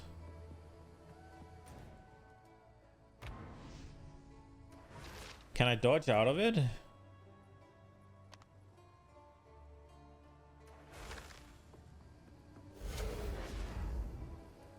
I can.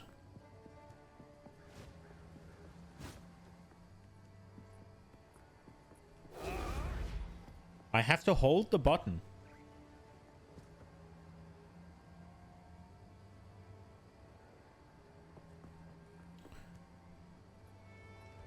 I have to hold the button.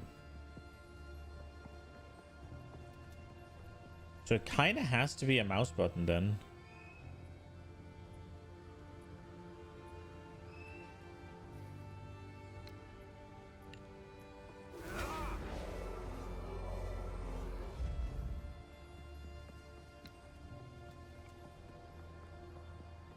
So, but right now I can't use it, so I just don't want to get fucked because it's a new skill and I don't really know how to use it.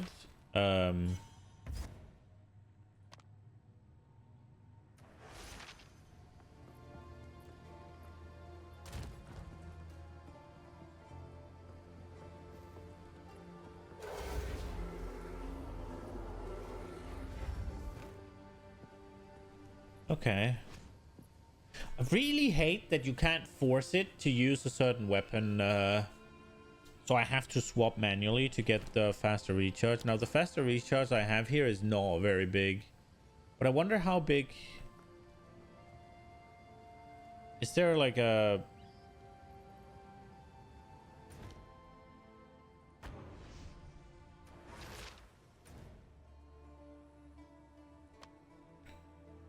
Okay, so now we're doing it.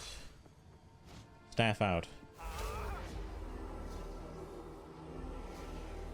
Oh, it is noticeably faster, huh? Okay.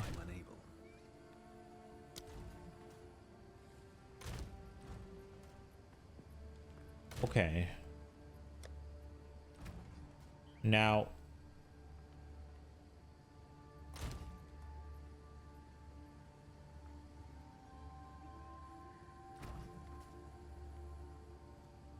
Wait a second.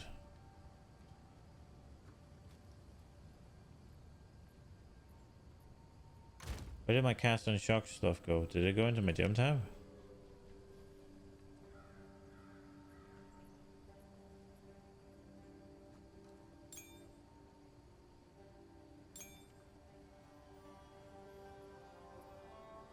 It did.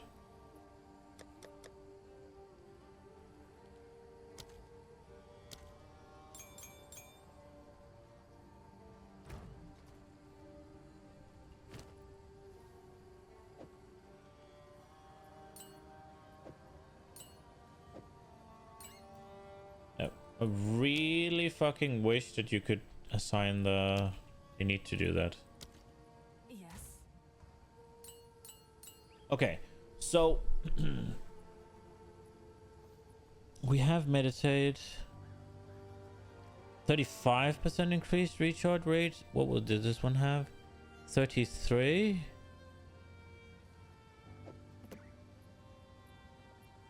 I mean, that is better. So I don't know if we can get something. Increased energy shields? I wonder what happens.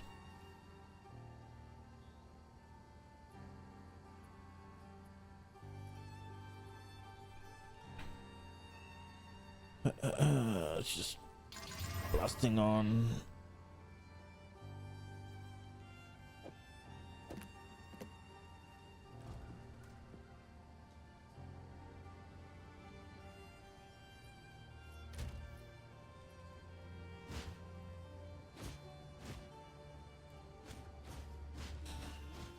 Okay.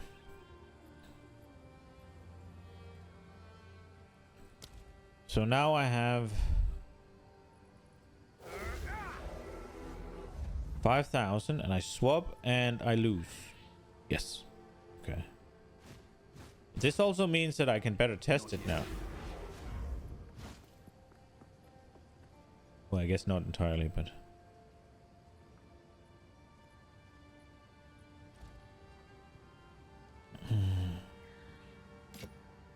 On with the work. Okay.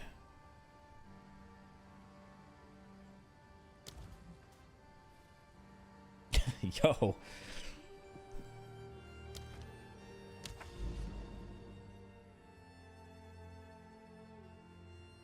Okay.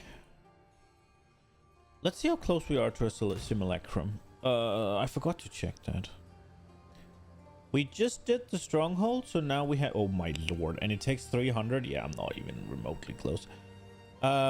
We just did a No, we didn't do a simulacrum. We just did the last stronghold, so now I actually have all 3 of the things I need to open the boss fight for Arbiter of Ash. I'm a little bit scared though. Do it. Yeah.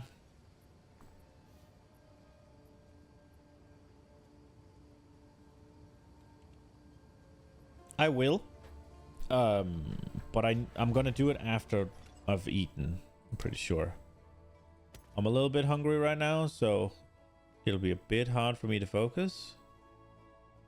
Okay, so they didn't make anything available. No food until I earn it.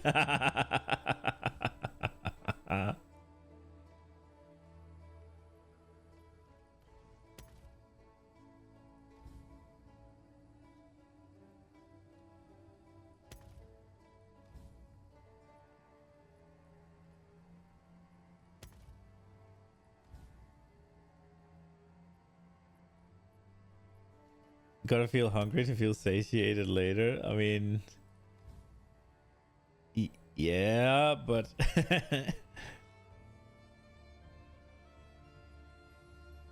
I don't focus very well when I'm hungry.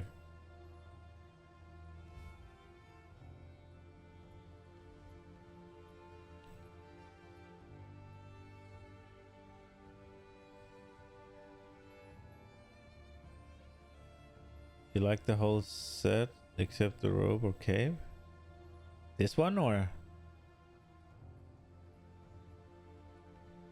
this one?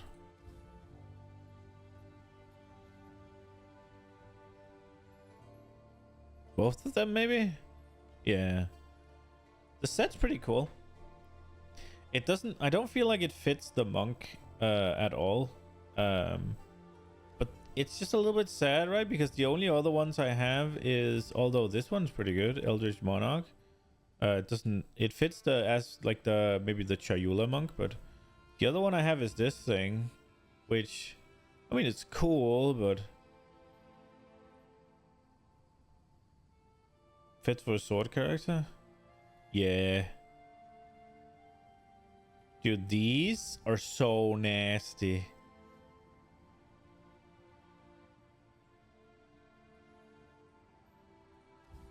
But yeah, this is how it's supposed to look, right? Like, and it's pretty good, and it has the sword that goes with it, but I obviously can't use the sword. But where does this come from?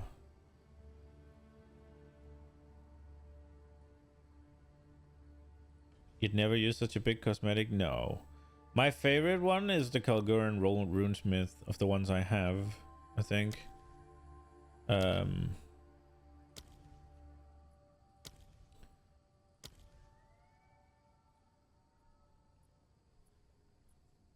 Hip attachment? Footprints. Oh shit. I totally forgot I got this one. Let's go! He's definitely following us around now.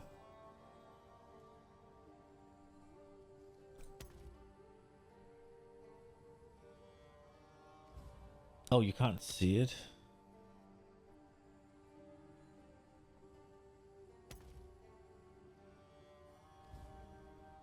Let's see this one.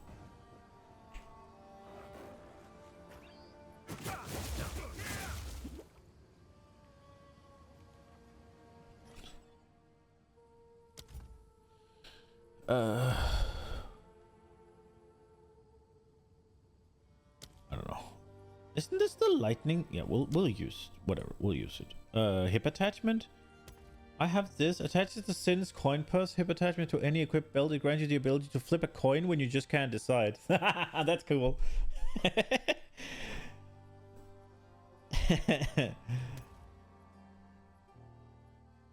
I want to see what they have. Right? What is this? Suspicious sulfur? Is that a pet? It's a pet?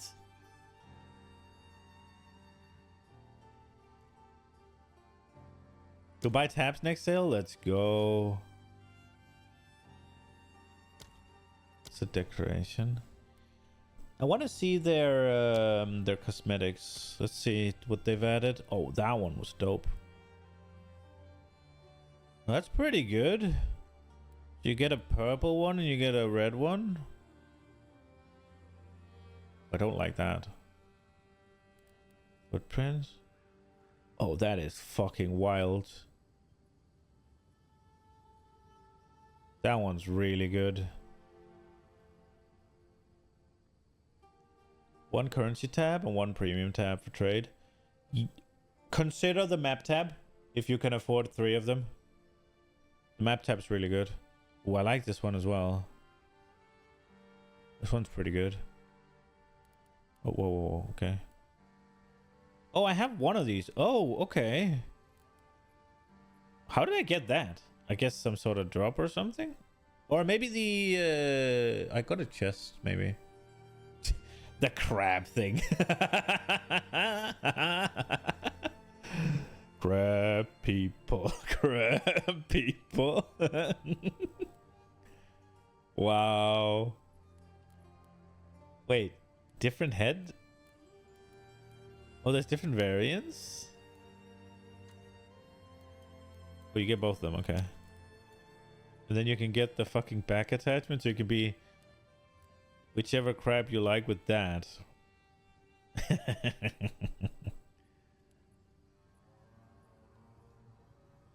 Something that looks unfinished about the... Like, it's very sharp where the whatever flows down at the end, right?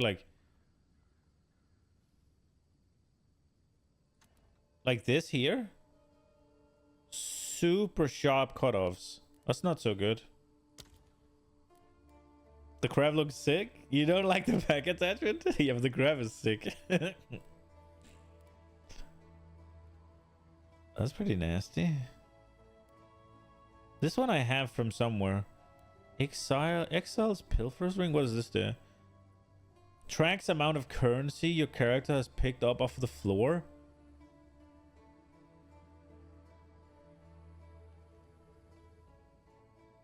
Dude, I'm buying that.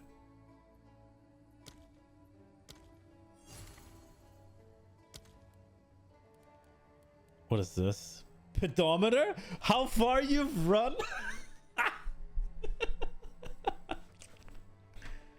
What the fuck? Why did I buy that? It's fun. It was 120. I have 1,000, right? Like, and I have all the stash tabs I need, so it's like...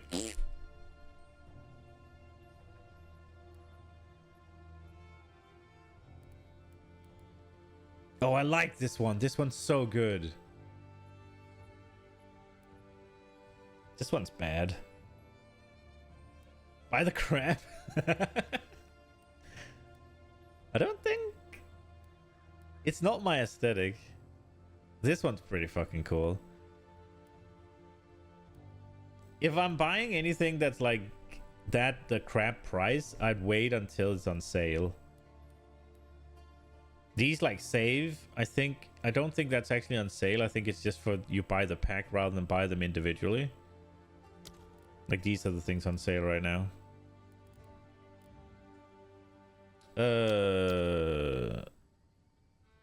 Weapons? Oh, that was kind of disappointing. Bro, what? That's some cool shit. Ghoul character. Oh, wow. Look at that shit.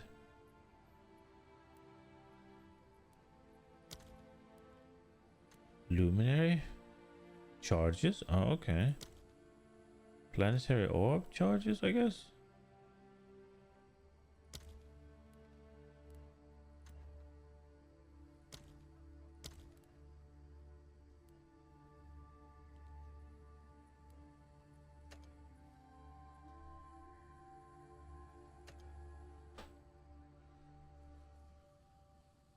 Speedrunners map bundle? The fuck's that?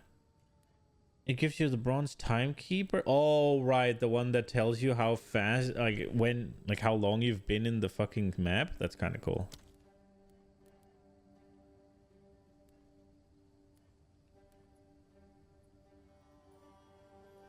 Currency hoarder? Oh, the ring is there. Currency tab. Tumbling chaos pet. Tumbling exile pet. What the fuck is this? Transmuted peddler's rain hider. Okay. Alright, bro. Let me equip that thing. That was fun. Ring, ring, ring, ring. What the fuck is this?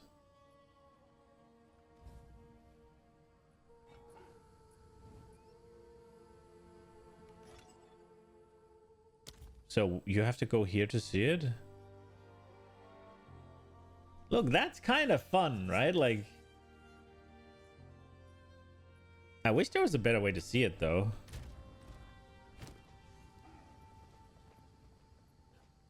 I missed the cosmetic tab here. It's kind of obscure to go here for your cosmetics.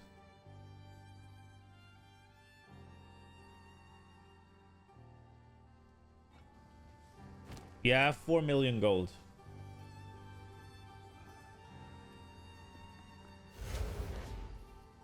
The only thing to spend it on really is this, like, refund points. Go on.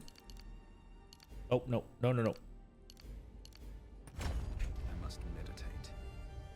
No, you must not meditate right now. Right. Okay, so we have...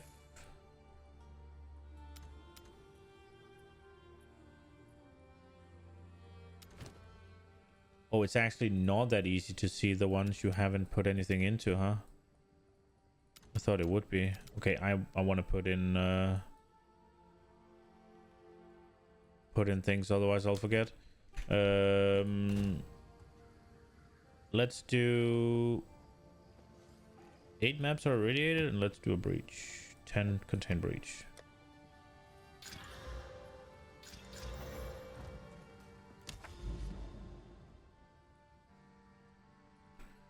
Did your first tier 16? Grass, man. Blasting. Is it good?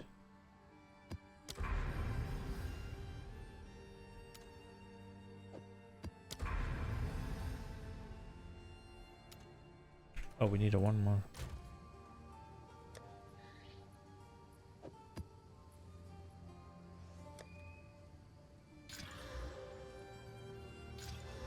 Five portals left, 0 monsters, blasting.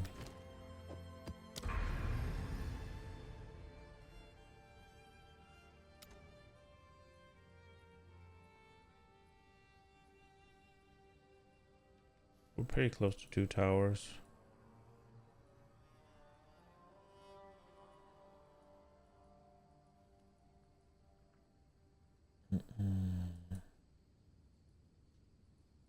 I wonder how many delirium things I have available. There's one here.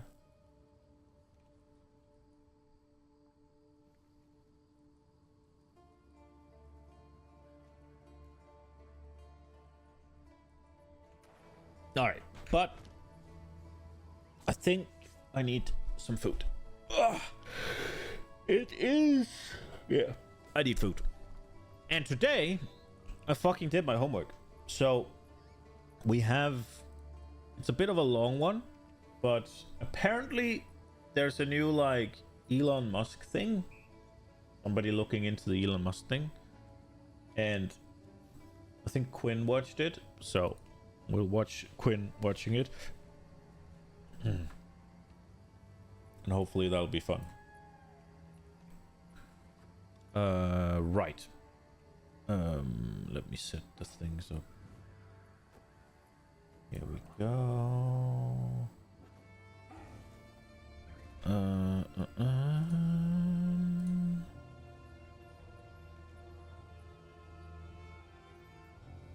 Yeah. There we are. So let's watch this.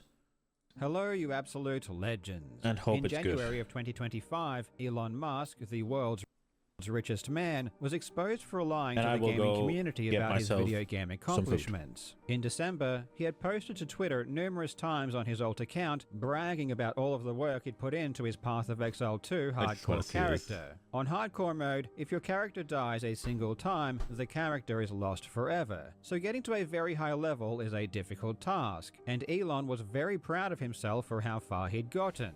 On January 7, he streamed Path of Exile, proud of himself. Menu hardcore character at Path of Exile. Perseverance is on the leaderboard now at level 87. Oh, I just hate him so much. It just keeps going on. He never claimed to be high ranked or anything. What is this? He's so pathetic. Oh, it's crazy, dude. Crazy. What? And why is his account not fucking banned? For how far he'd gotten. Is he On not banned January yet? I 7, guess. he streamed Path of Exile 2 on his main Twitter account, and he showcased just how far his character had come. It was now one of the highest leveled characters in the entire world, which would have taken many, many hours to accomplish. And not only would it have taken a long time, but he would have needed to be very efficient to keep up with all of the other gamers who weren't also hanging out with Donald Trump and allegedly running multiple companies. But there was a problem. It was obvious from Elon's gameplay that he had no idea what he was doing. He was a complete noob, and not only did he lack the basic fundamentals of high-level Path of I might Exile be play, stupid here. but he seemed to lack some basic fundamentals that he had no I remember looking at this.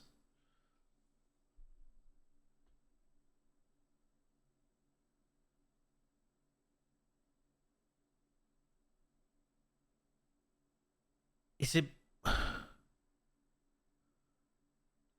because he hasn't completed this? It must be, right?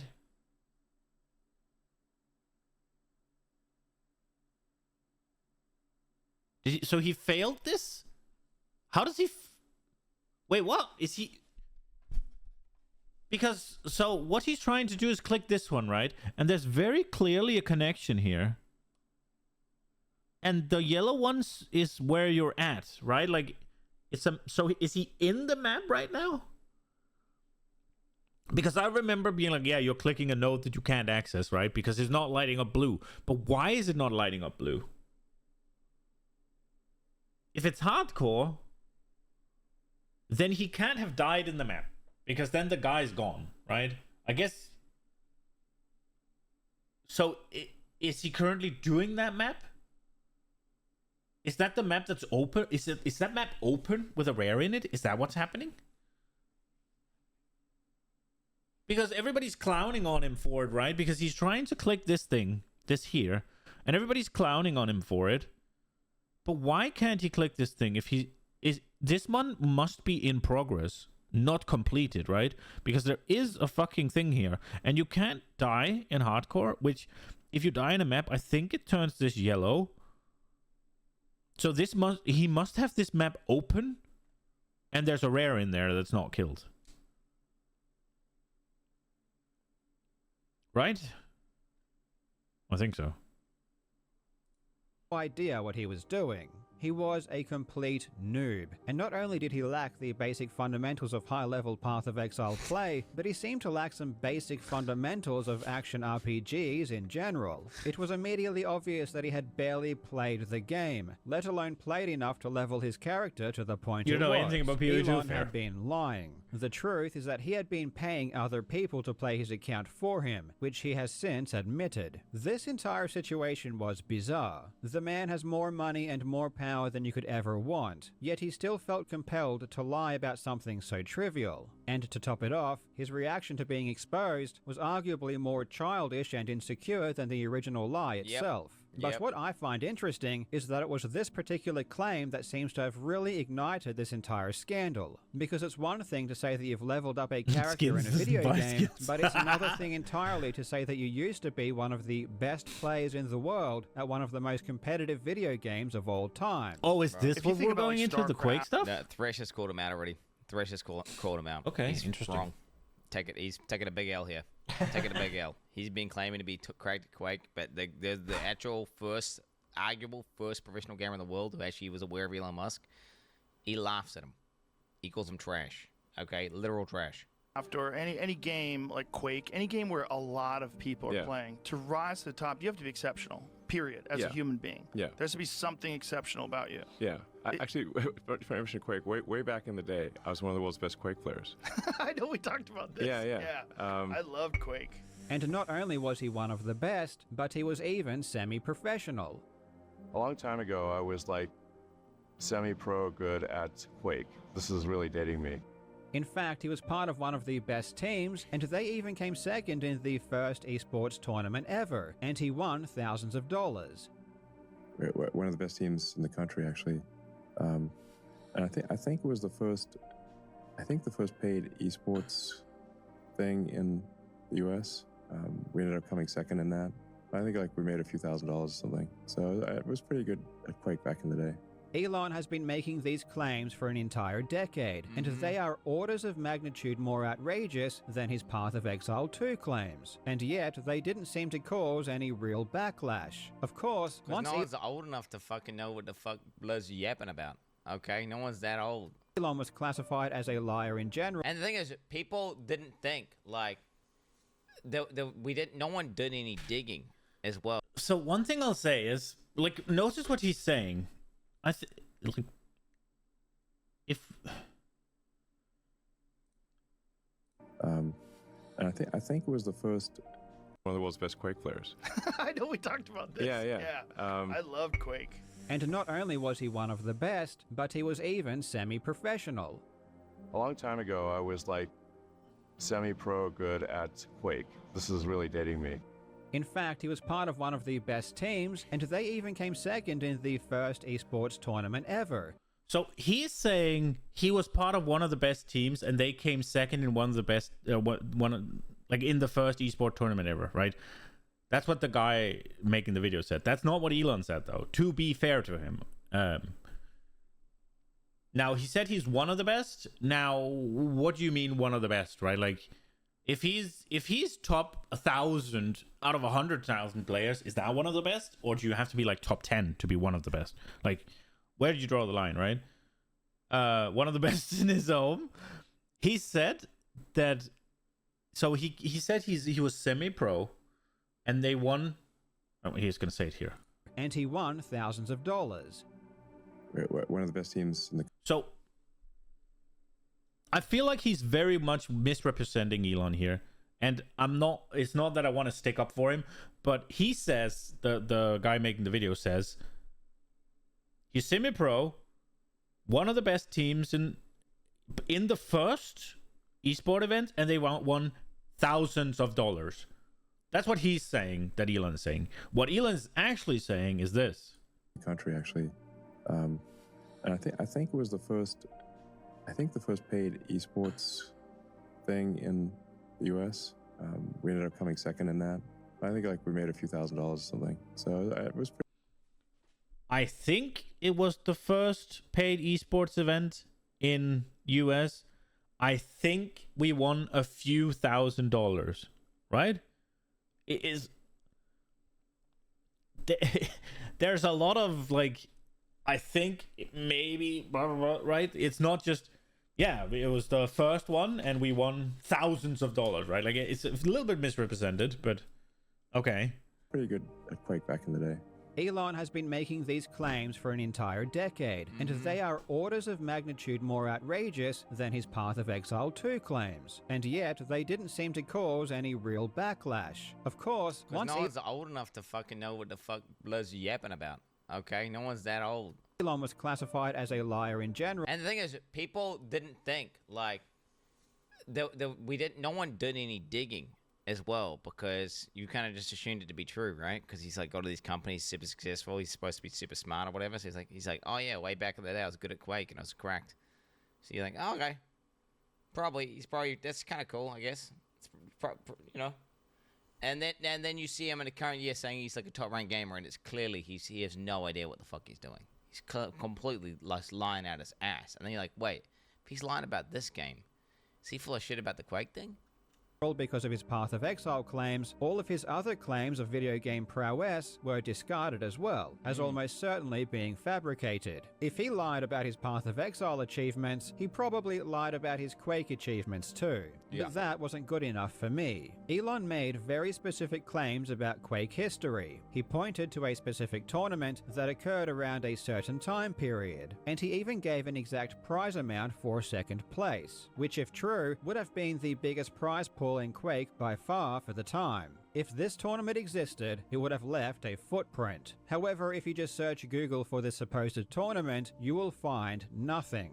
There are multiple websites chronicling the history of Quake multiplayer, and they all list the major tournaments. But Elon's tournament is nowhere to be found. Honestly, I was ready to make a public statement that Elon's Quake claims were completely false. But then, out of nowhere, I found a crumb. A single breadcrumb that eventually led me all the way to the truth. In today's video, we will examine, among other things, Elon's claim of being one of the best Quake players in the world. Is it completely untrue, or is there even a hint of substance to what he says? Let's find out. I really hope you enjoy. Bro, he played Quake, but he was dog shit. He played Quake, but he was dog shit. Okay, there you go, I've done it. I have a lifetime of playing video games. At one point I was, maybe one of the best Quake players in the world. I actually won money for I think was the first paid esports tournament in the US.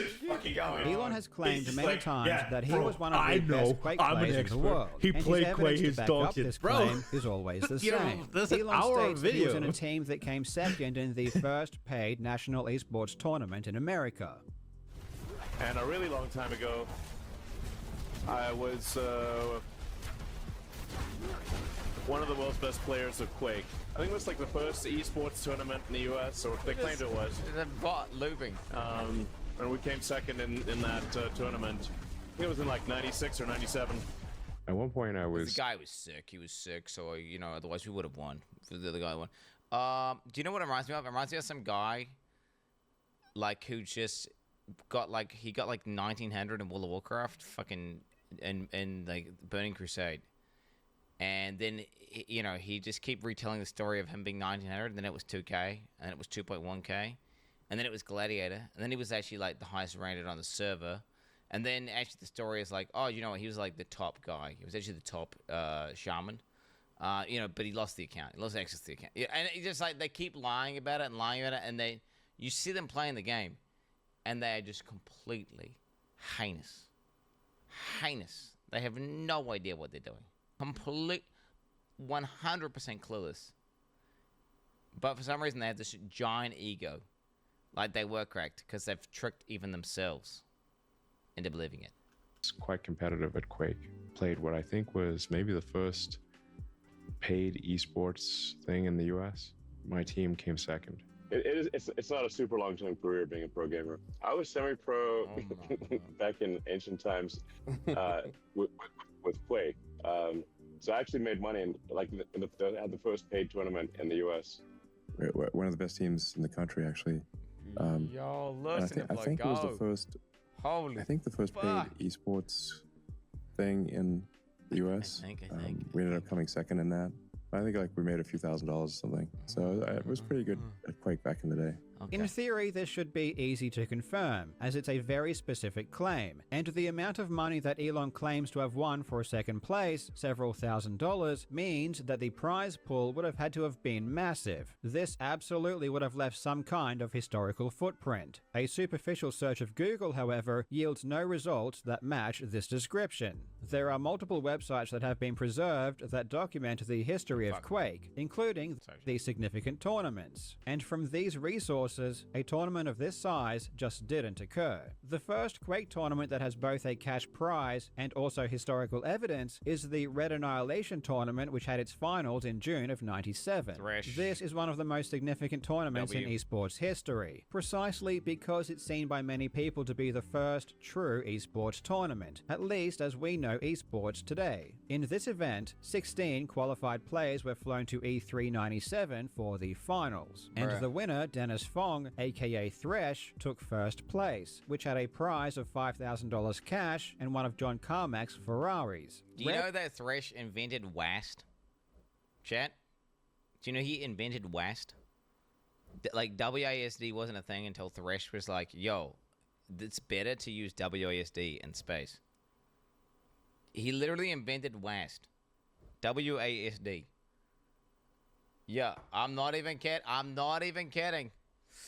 Who made WASD? Bro, he is credited for popularizing WASD. He invented WASD. Literal chills, bro. Literal chills. Yeah, he invented WASD. Like, no one was WASDing. It's like, oh, of course you're gonna use WASD. Everyone does WASD. You just use WASD. Bro, motherfuckers were using the arrow keys back in the day. That's how people were controlled, the arrow keys. Dude, think about how much better it is to WSD than use the arrow keys. Like, just think about the ergonomics of that. Like, how, that's crazy that people weren't WASDing. And this guy was like, yo, what do we use WASD to control?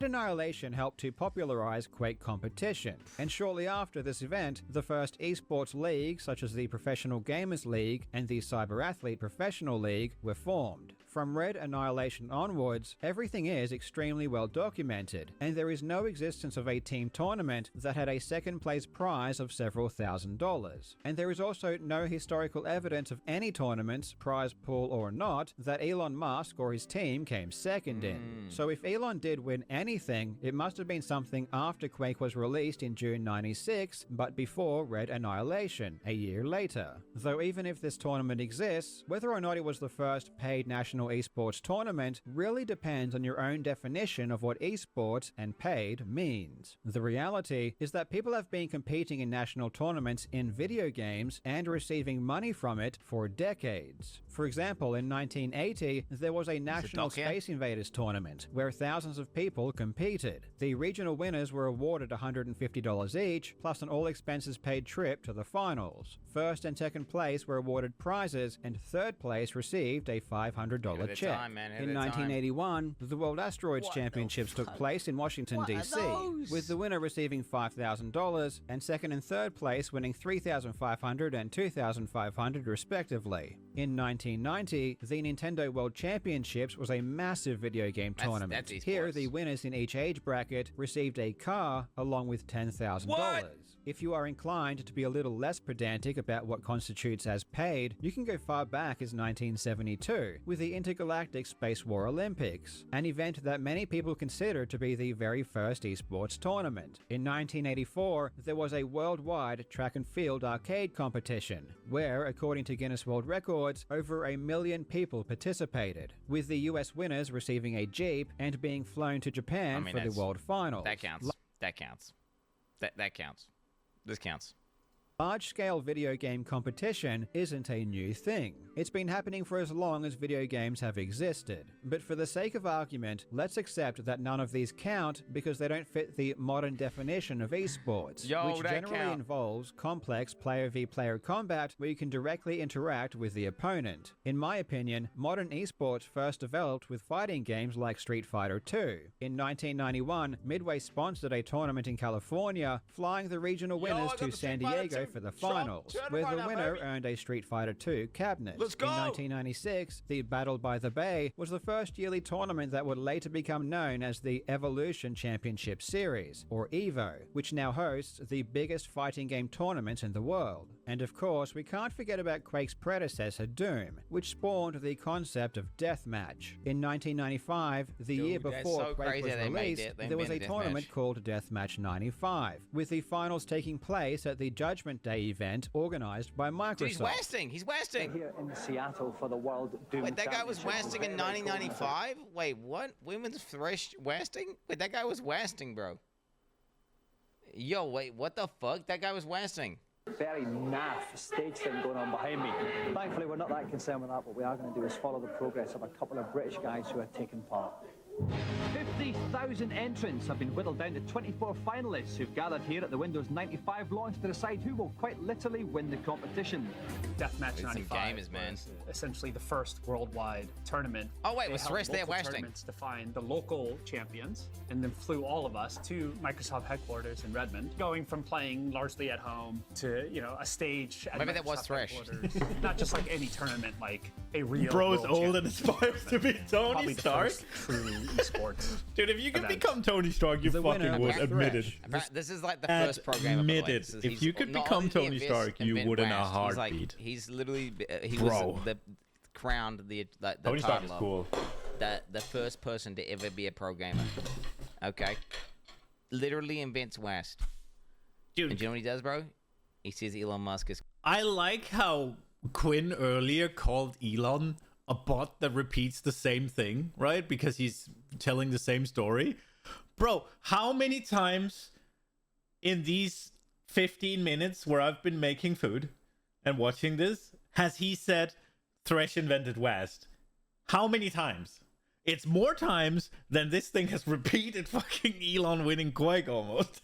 It's complete dog shit, and he laughs at his ability to play Quake. Like, this guy's fucking legit. This guy's legit. Same player who would go on to win Quake's first major guy's tournament, Red Annihilation. Winning Deathmatch 95, Thresh received a new computer valued at around $10,000. These first esports tournaments didn't usually award cash prizes, because at the time it was hard to get sponsors who would fork over straight cash. Companies would rather offer up a prize, which is cheaper and has the secondary benefit of also advertising the product they wanted to promote. So I guess ultimately the argument can be made that none of these count against Elon's claim, either because they aren't face-to-face games or their tournaments only awarded prizes instead of cash. So when Elon states that he was in the first paid esports tournament, he might technically be correct from a very specific point of view. But personally, I don't think the distinction between a cash prize or any other type of prize is a helpful one in determining if Elon's second place achievement meant he was any good. Thresh, the eventual winner of Red Annihilation, didn't specifically win cash at Deathmatch 95, but that doesn't mean his victory was any less significant, and it was in part because of this first major win that Thresh would receive his first product endorsement in 96, and is considered by many to be the first esports pro. So I will let you decide if Elon's decision to exclude all tournaments that didn't specifically... He went from Doom to then Quake, bro. It was because he's the popular FPS games. He's like the FPS guy. He's the FPS guy. He's kind of cracked. award cash prizes and all tournaments that might not be considered esports. You would become Tony Stark, but you wouldn't say you're pro at a game and stream it without knowing.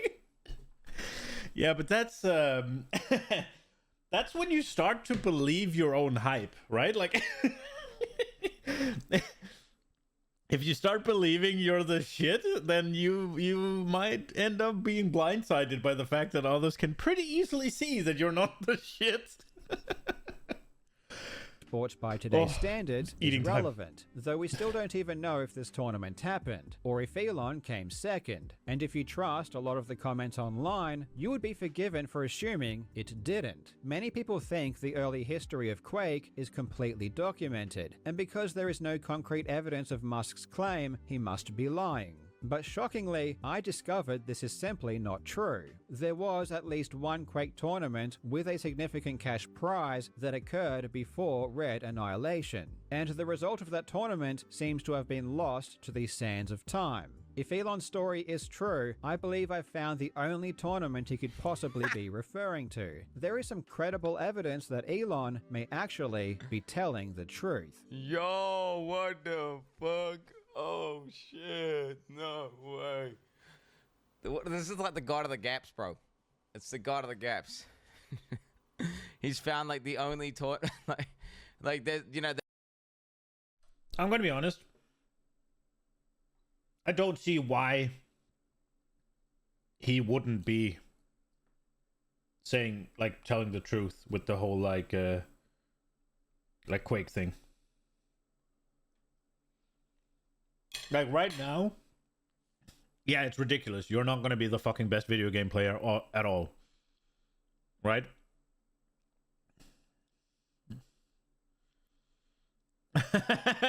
Yeah. I don't see any reason as to why it would be not true that he played in this tournament and came in second. Right? Like, if you think about it, yeah, he doesn't have to be the best one, right? It could have been a semi-obscure tournament. It couldn't have gotten It could have been one that didn't really get into the mainstream. It could have been that a lot of the really good players either didn't care or didn't bother to show, or maybe they just didn't know about it, right? Or they had other things. Like saying that he is one of the best fucking Path of Exile players, or at least one of the highest ranked on hardcore, with the life that he's leading, that is outrageous. Saying that he fucking 25 years ago was pretty good at a specific video game, I don't think is all that outrageous. 25 years ago, bro? How old is he? I don't know. I don't think it's that outrageous. It could be a lie though, but it's a weird lie. But then again, so is fucking the hardcore thing on PoE, so I don't know. They basically found a gap where there's this mystery tournament where it's unclear as to what happened or who won. Hey, it must be the one Elon Musk won. There it is. In June of 2017, a user posted to the Quake forum on ESR.com that they had listened to Elon's biography. In this biography, it mentioned that Elon's company Zip2 had a team that came second in a tournament and won several $1,000s. This person wanted to know if it was true or if it was just an exaggeration. Zip2 was a company that Elon co-founded in 1995, which was an online city guide that gave users information about local businesses. The biography in question was written by Ashley Vance and was released in 2015. In it, Elon claims his team, comprised of his employees, competed in one of the first nationwide tournaments and won a few $1,000s. Most of the forum post replies were unhelpful or Now it sounds unlikely. But also, could it be that Elon didn't play? And it was just his employees? claimed that this was false. For example, this reply, which states that there were only 2 North American deathmatch tournaments with over $1,000 prize money, and all of the finalists were well known. However, a full 5 years after the original post, an anonymous user posted this reply. Extremely late to the game here, but yes, Elon is 100% correct. We were the team that beat him in Zip 2. We were Clan Olympus. Dumb name, yes. It was the first tournament held by Empath in Player that eventually hosted... Wait. If it's not got the best players there, it's not even a legit tournament though, which I don't get. So how would any of that... Wouldn't they be able to instantly verify the legitimacy of this tournament by contacting the top players? Of course it's a legit tournament. The fuck do you mean? If it's a tournament, it's a tournament. Like... in Quake, right? I don't get it. Like, legit. And if it's not got the top players, then it's not even a legit tournament regardless. Like, what? Did the Red Annihilation single-player game that awarded the Ferrari. I remember distinctly going to their webpage after playing against them in the final and seeing their About page with their executive profiles. All were unremarkable 20-something unkempt nerds, much like we were, and didn't think anything of it until Elon became a billionaire and his ties to his older companies became public knowledge. Let's be clear, an anonymous post on an obscure message board isn't good evidence. And when I... That's probably Elon. That's probably Elon on his other account. Like he's a classic. He's known to create multiple accounts and post on his own shit, so...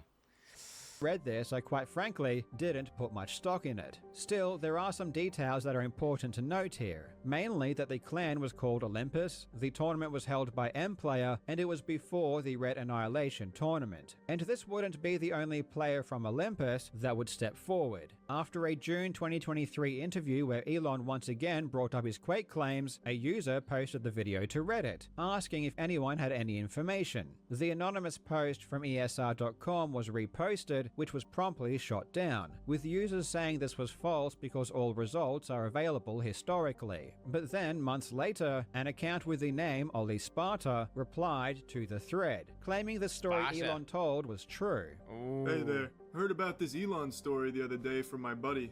This story Elon told? Wait, why has he got Moist Critical? Why has he got Moist... What? It's true. How do I know? I was there. We were the team that beat a Zip 2 team in this tournament you all are saying didn't happen. Sparta also claimed to be in Clan Olympus, and gave a detailed breakdown of the tournament final. This post seemed to back up the anonymous user from ESR.com, but there were some immediate red flags that made me doubt the veracity of this story. The story gave several details that couldn't possibly be correct if Elon was telling the truth, like saying the top prize was $1,000, which makes no sense if Elon's team received several $1,000s for second place. They also thought the tournament may have been in 1998, which was a year after Red Annihilation. Sparta would continue to post replies, and his timeline of the tournament eventually returned to believable territory, clarifying that the tournament happened in 96 or 97, and that Red Annihilation happened. I think he is hanging way too much on the what he considers several thousand, whereas Elon said, I think we won a few thousand, right? Several thousand, bro, sounds like more than a few thousand. And also, I know I'm being a little bit pedantic here, but he said he thinks, right? Like, I get it, but hanging too hard on that one, in my opinion, but...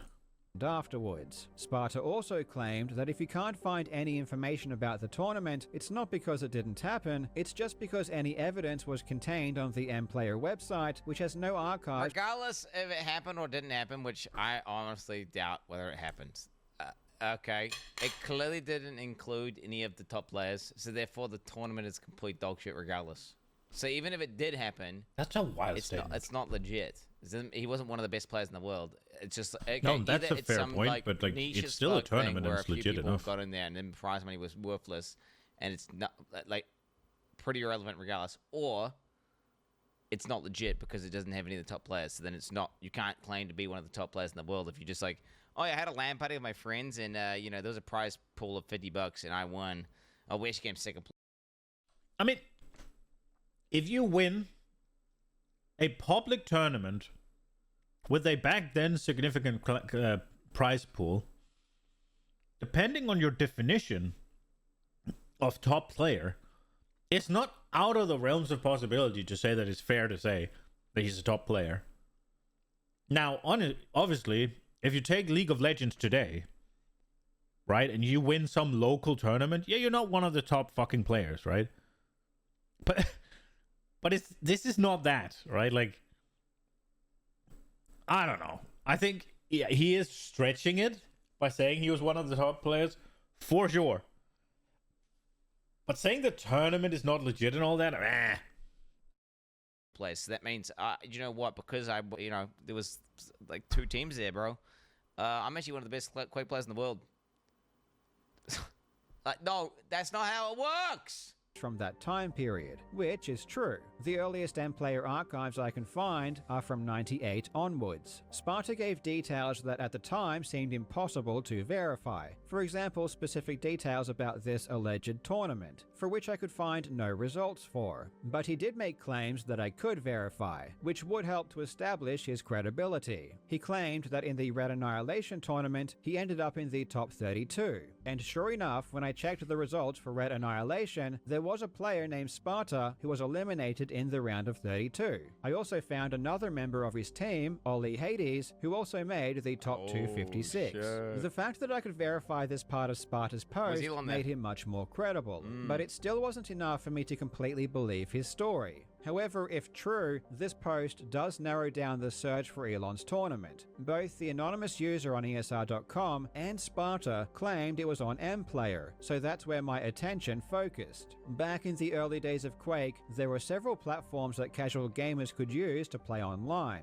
The 2 main ones being the Total Entertainment Network and M-Player. These platforms allowed people to quickly and easily play Quake and other multiplayer games against other people over the internet, and they would charge players a monthly fee to use their service. M-Player launched in late '96, and as I mentioned a moment ago, we have no archived pages from that time. so any news about any tournaments from MPlayer itself has been completely lost. But as I said, at the time, there were many various websites that posted Quake news. MPlayer had just launched, and in an effort to grow their brand, they advertised in different ways, including full-page advertisements in gaming magazines. So I searched every Quake news site that I could find for any reference to MPlayer around this time, hoping that this tournament was advertised in some way. One particular website, bluesnews.com, is especially helpful because not only did it post Quake news around that time, but it still has its full archive available, going all the way back to 1996. And lo and behold,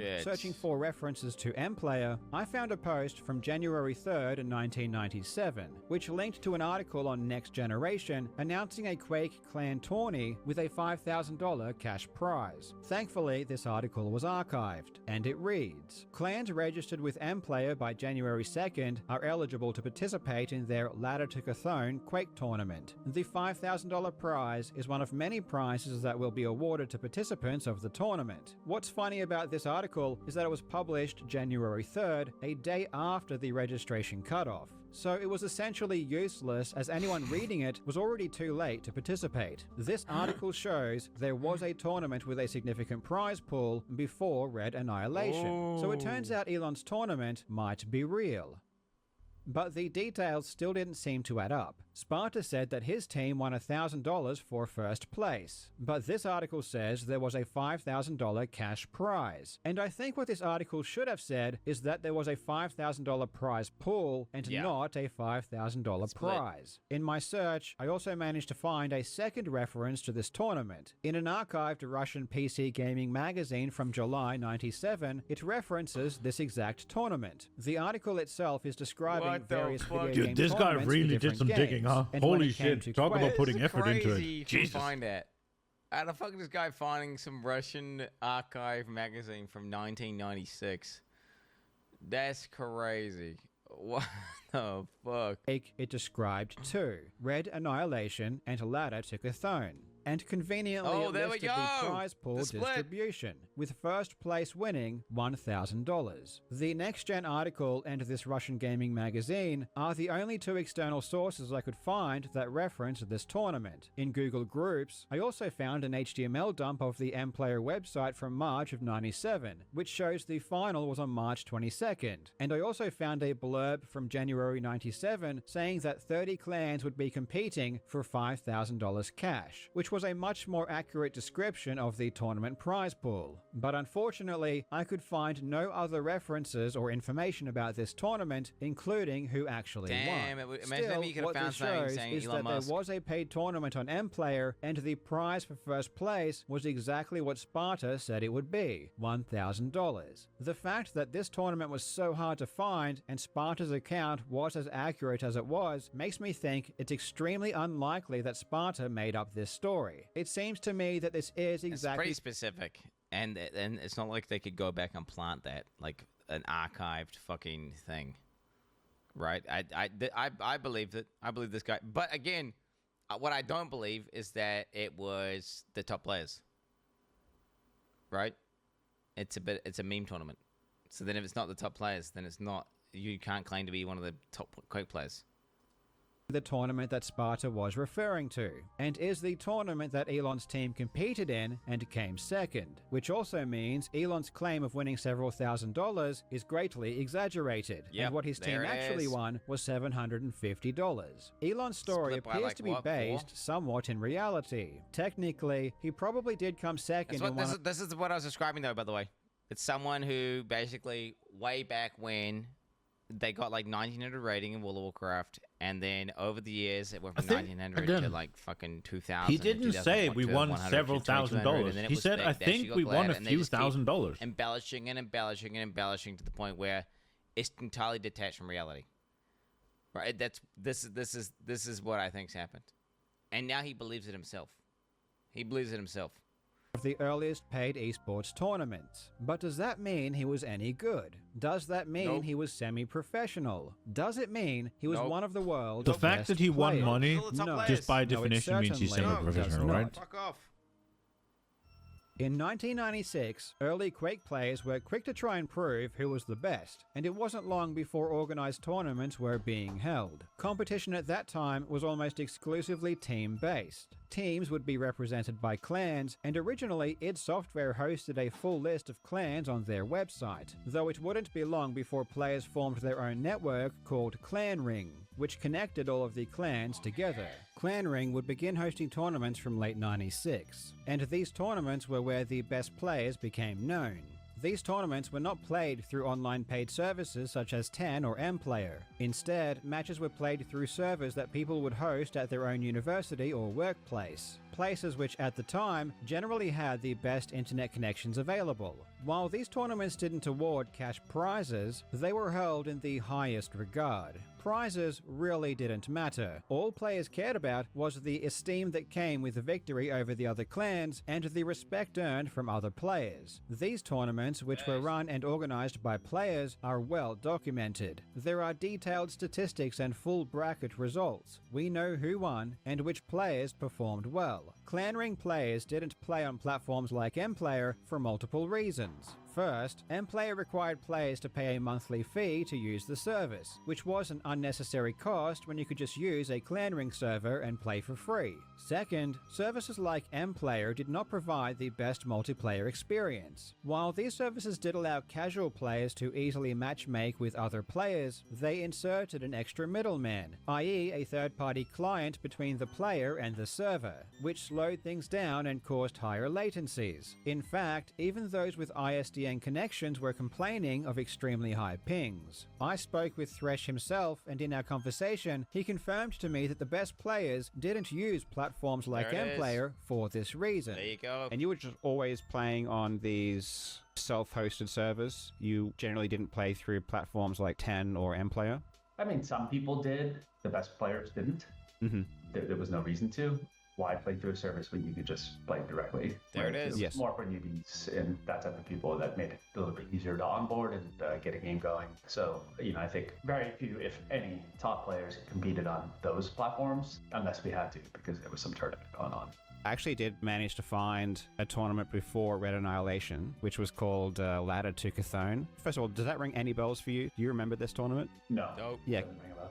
Yeah, because I found a Blues News, but by the time the article came out, you already had to be a registered user of mPlayer to even enter the tournament. So I assumed that the top players just didn't know this tournament existed because it was just on mPlayer and there just wasn't really good advertising for it. It's quite likely because no good players play. All the and then with this, it's like a tournament for all the trash players, bro, for all the casuals, and all the pros not even aware of it, bro. Red Annihilation. Elon a young person, it, bro. Like it's probably just like some children.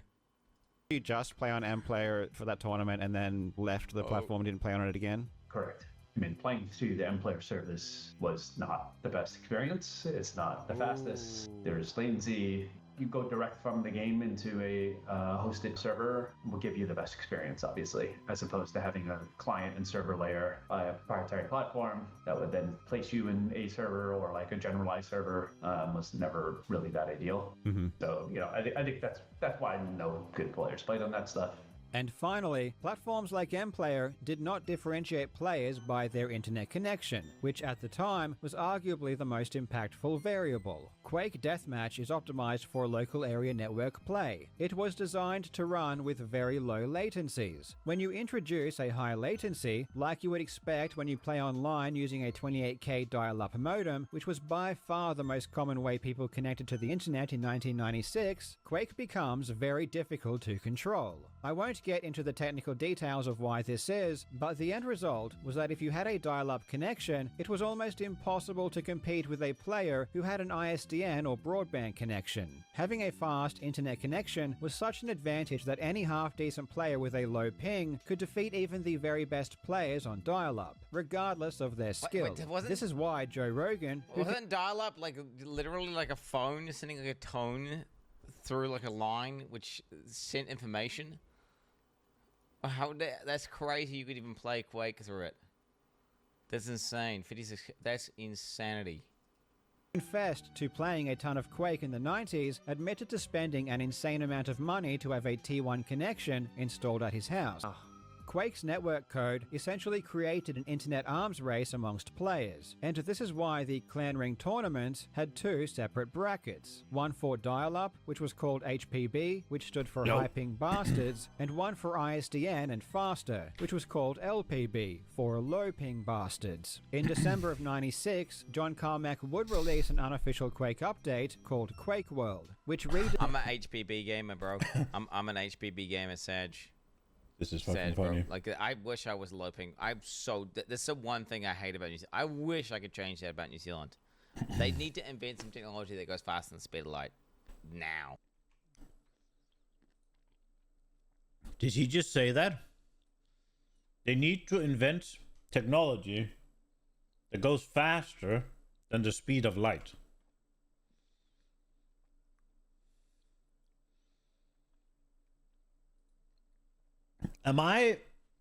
Isn't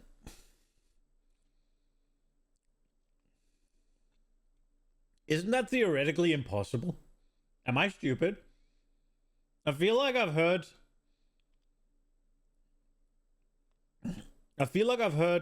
what is he called? Cox? Is it Michael Cox? What is his name? I feel like I've heard him say that you can't go, that nothing can go faster than the speed of light.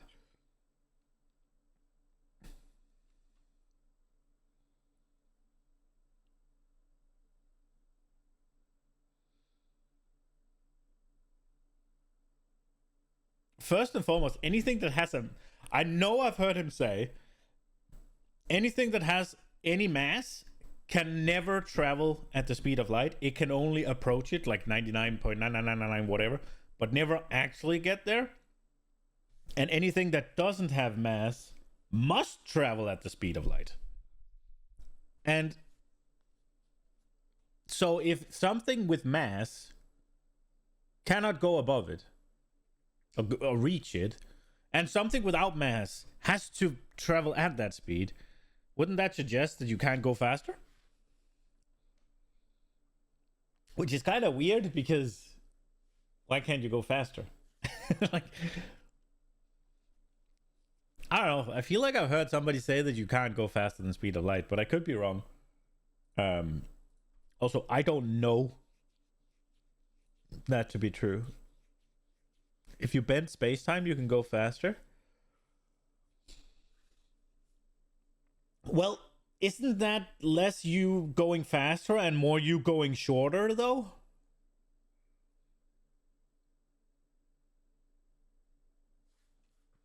If we're being real about it?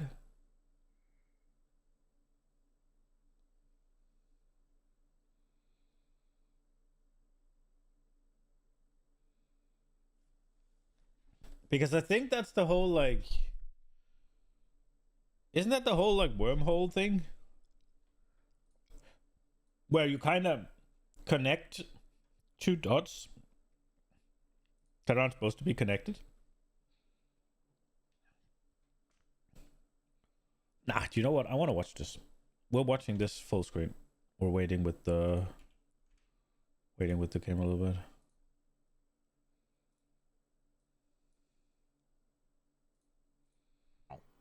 Okay, now. These physical limitations, that's fucking bullshit. Designed the network code that made the game much more playable with higher latencies. Quake World, it's basically my research New project PC into grass, man. extending the network play aspects of Quake. The first stage of it that we're in beta testing right now, that we're about ready to release, is a new network protocol that provides more latency tolerance for the client, so there's less lag, and the network play is more robust in handling of problems along the connection.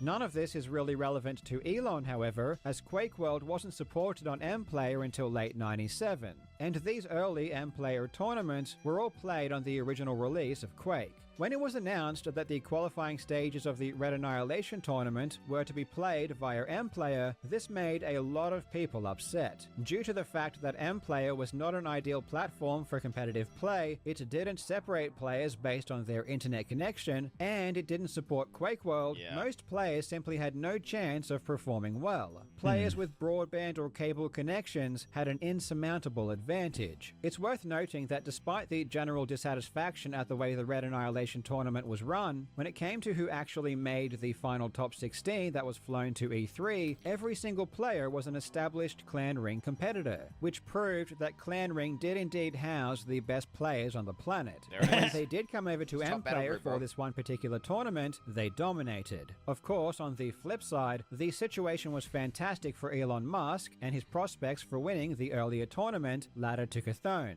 Elon's company, Zip2, was a thriving internet company, which required the best internet connection. Yo, motherfucker just played on servers where everyone else is lagging and they got like 2000 MS and he's just got like the lowest ping so he could just shit on everyone. So that's the only reason he was at a place. Bro, actual pay to win. Oh my, no wonder he thinks like, what do you mean? That's what gaming is, bro. You just pay to win. Elon's just a fucking pay to winner. What are you talking about? That's... Everyone does that, bro. Oh, that's so good. Everyone buys stuff and pays people to play your account for them, and then, you know, that's normal. Available by necessity, a connection that he and his employees would use while at work to play Quake. Now Musk has his own computer command center, and his business is thriving. To his delight, Microsoft has tried, and so far failed, to get a hold in Zip2's market. In his Reddit post, Sparta said as much, stating that Zip2 performed so well against the other competitors because of their internet connection. But unfortunately... Right, the reason why Zip2 was so good because they were on DigiXT3.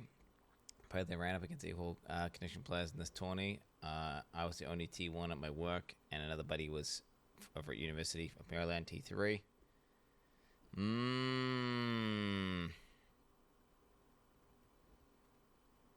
Shit. For Elon, Team Olympus had the exact same weapon.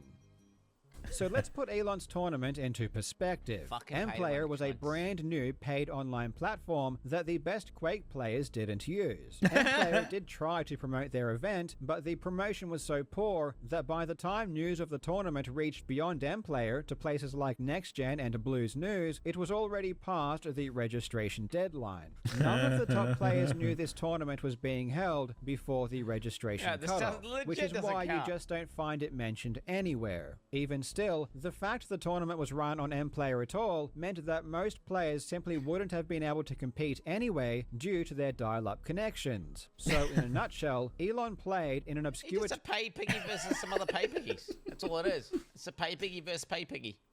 And nobody gives a fuck. Tournament which has no footprint and was able to roll over most of the competition because of his superior internet. And when he reached an opponent with equal footing, he lost. Ironically, the part of the story that Elon feels necessary to repeat every single time, the part where he blames his loss on the fact that a team member's computer crashed, highlights just how amateurish this tournament was. We ended up coming second in that. We were actually coming first, but then I was the second best person on the team. The best person on the team, his computer crashed halfway through the game, so full of shit. We ended up coming second, but we can't. The thing is, he knows that he wasn't one of the best Quake players in the world, right? Because he has the context of understanding. Oh, having good internet has. I don't know that he does. This is an online thing. He knows. No, he knows. 100%. I he knew. need to fix my fucking headset. And he would totally understand he's ping abusing. Like, oh yeah, because he keep talking about how getting an internet, like paying for the bigger internet connection was just better, because then it would give him a big advantage in Quake, right? Like he 100% knew he was just like paying for a mad advantage, which means he 100% knew he wasn't as good as other players because he's having to pay for an unfair advantage to like win. So then it's like, okay, now he's out here bragging, knowing good well, like, dude, fucking hurts. He wasn't one of the best players, and he's out here repeatedly saying he was one of the best players whenever it just wasn't the case. Which is insanity, because it's like, well, how do you think people aren't going to dig? Well, I suppose people didn't dig. People didn't dig very hard until he started trying to do it. I guess then what's more insane, actually, is the fact that he thought he was going to do the exact same thing with things like Path of Exile and D4 and get away with it. Like, that's delusional, actually, right? That's mental. It's insanity. Like, how? I guess he thought he got away with the Quake thing for so long that he thought, like, fuck it, let's just start lying about every game. Like, second, I was the second best person on the team, and the actual best person that we were actually winning. We would have come first, except the best person on the team, his computer crashed halfway through the game. Unlucky. So we came second. My team came second. We would have come first. I wonder if I can fix this. I was the second best guy. You guys can enjoy my wild hair. Jesus.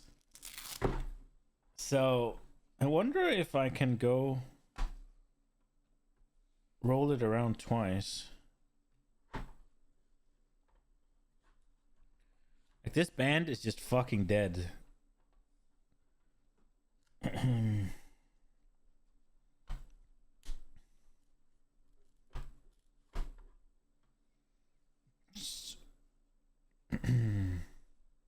So here it would need to, if I put it through again, can it even do that?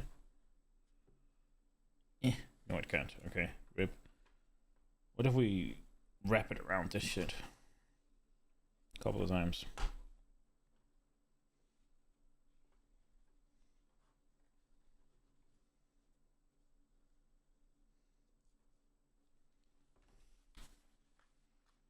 Any good? Oh shit! Let's go! I did it! Guy on the team and the best Super guy. Saiyan. His computer glitched halfway through the game. Elon's the best gamer to ever do it. Any reputable esports tournament that would allow the result of their grand Dude, final I guarantee to be you, determined by a tech. Elon Musk is like the best mobile gamer in the world. You fucking put Elon Musk in Raid Shadow Legends, he's gonna beat all of you.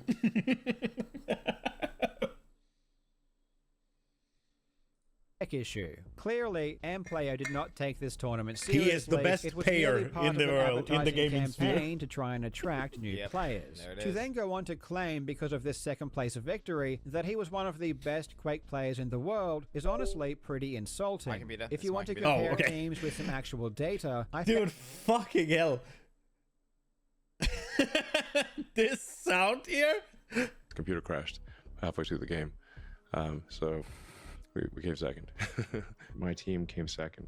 We would have come first, except I was the second best guy on the team, and the best guy, his computer glitched halfway through the game. Can you imagine any reputable esports tournament that would allow the result of their grand final to be determined by a tech issue? Clearly, Amplayer did not take this tournament seriously. It was merely part of an advertising campaign to try and attract new players. To then go on to claim, because of this second place victory, that he was one of the best Quake players in the world is honestly pretty insulting. If you want to compare teams with some actual data, I found that Elon's Zip team had 2 players reach the top 256 in the Red Annihilation tournament, while the Legends clan had 6 players in the top 16 alone, with Ruthless Bastards, Extreme Prejudice, and Impulse 9 having 2 each in the top 16 as well. Dude, I don't even think he was the second best player on his team. Even in his shit team, I don't even think he was the second best. He's the egomaniac. He's probably the pay piggy that was funding everyone else. I'm not going to disagree with what you just said because I think it's probably true. But, like, at what point do you consider him one of the best players in the world, right? Like, because if he found 2 of those SIP players, right? And they made it to top, was it almost top 200, both of them? Now, if one of them is Elon, I'm not saying it is, would you then consider him one of the best players? Because top 200, man, that's still really, almost top 200. That's still really good, right? Like, I know for like other games and stuff, but World of Warcraft, if you're in a like top 500 guild, you're like top 1% of the player base. Right? Like, at what point are you one of the best? Like, does it have to be top 10? Does it have to be top 50? I think wherever you draw the line, I think you gotta at least be open to the fact that others might draw it somewhere else.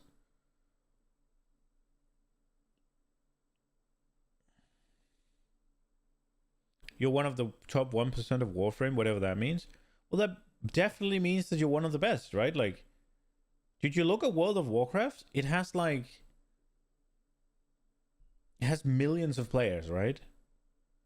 And there's maybe 1,000 guilds each season that clears the hardest content. And there's 20 people in a guild, essentially. Give or take. Mostly give, but there's also some guild hopping, and there's people playing in several guilds. There's guilds having roster fill up with helpers and stuff. But if we're just for the sake of argument saying that there is 20,000 people there, and WoW has millions of players, like, at what point are you one of the best? Right? Like, if you're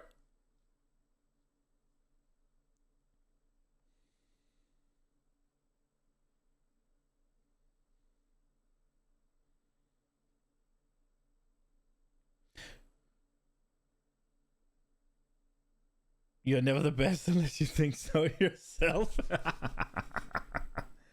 No, I'm just saying, like, if we assume, where is it?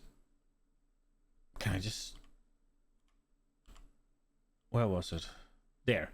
So, assuming Elon's telling the truth, right? Assuming Elon's telling the truth, then he was not the best player. The best player was Kratos, and the second best player would be Elon. So Elon is Momo or whatever, right? Like, assuming. Also assuming that they are the ones that actually entered here, right? Like, it could be that Elon didn't play and Elon would have ranked 130, right? Whatever. Like, just assuming that both of them played and Elon was the second best, so he's 203. Would that, like, for some people, that would mean he's one of the best in the world, right? If Quake has... Did it say that the M player had over 2.5 million players connected to it? Like, if you're in 2.5 million, you're 203, I'd consider you one of the best. I don't know.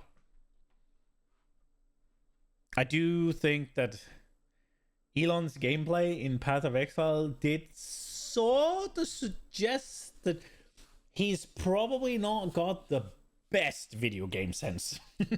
D6 in the Red Annihilation tournament, while the Legends clan had 6 players in the top 16 alone, with Ruthless Bastards, Extreme Prejudice, and Impulse 9 having 2 each in the top 16 as well. Dude, I don't even think he was the second best player on his team.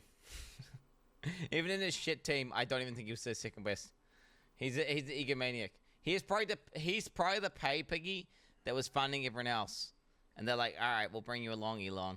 Like, he was probably the only guy paying for the internet connection, so they just probably had to keep him in the group. Let's be real. Well, and these were well-established clans who had either won or placed very highly in the clan ring tournaments. These are clans with legitimate achievements that we can actually verify. The truth is that Elon was not very good at Quake, and while his team may have come second in a tournament, the circumstances surrounding that tournament make his victory completely empty. But don't just take my word for it. That's not fair. Play a clip of Thresh laughing at him and saying, No, that's not fucking fair. His victory is not fucking, or his placement is not empty or void or whatever. Like, that's not fair. It just doesn't put him at the fucking elite level that he claims. You can't come second in a tournament with no actual participation and then actually consider yourself one of the best, right? Like, now, whether he knew that or not, I don't know. Whether it's true or not that the actual best players didn't play, I don't know. It seems like it. But it doesn't make that any less fucking hollow. That's like saying your kid or whatever participates in some sort of fucking tournament and they win and they are the best of their like age bracket or whatever in a certain relatively large region, you didn't say that that's fucking void, right? Like, they're good at what they're doing. You're slowly losing consciousness. Jesus. Okay, come on. Play the clip. For it. There is someone else who was around at the time and who remembers playing directly against Elon Musk himself. In a 2020 podcast, Thresh, the very same player who won Red Annihilation and who was by all metrics the best Quake player in the world at the time, said Elon wasn't very good. Well, actually, I mean, it was funny. Like Elon Musk used, he's known as a huge gamer. We used to play in the same Quake server almost every day. And I'd see him on. He'd be playing as Zip2 was his username, and a really good buddy of mine. He was okay. Hold on, Dennis. Hold on. Was Elon Musk any good? He was okay. I mean, you can be honest. He wasn't very good. I bet Elon's seeing this and is absolutely destroyed. So there is some things about this that kind of... So this guy Thresh is apparently the best Quake player, right? If he used to play with him all the time, he knows who it is. He remembers who it is. Right? He knows who it is. He remembers who it is. He played with him. Like, there is some credence to him being at least better than average, right? Like, why the fuck? Like, I know that you're like, oh, you'd remember playing with a billionaire, but I don't think he was a billionaire back then, right? Maybe. I don't know. I don't know how famous he was. There was some TV stuff with it, so maybe that's why. That's a good argument, I guess. I don't know. It just... He was top ranked player in silver. Dude, I wonder how good I actually was at Smite. I did used to get into... What's it called? Whenever rank went down and the pro players would just play casual, right? I did used to get into their fucking lobbies. I have played ranked with some of them. But I never really took ranked very seriously, so I didn't play enough games to actually get anywhere. I didn't usually get spanked all that hard. I wouldn't call myself one of the top fucking Smite players, though. That's for damn sure. But I wonder how far away I was. This sort of annihilated Elon's ego. Like, if I'd actually taken ranked seriously, where would I've capped out? Like, actually, played more than, like, I don't know, 40 matches or so, whatever. Where would I've actually gone to? If I even played 40, that's a lot. I don't fucking remember. I don't think I ever got past Plat 1.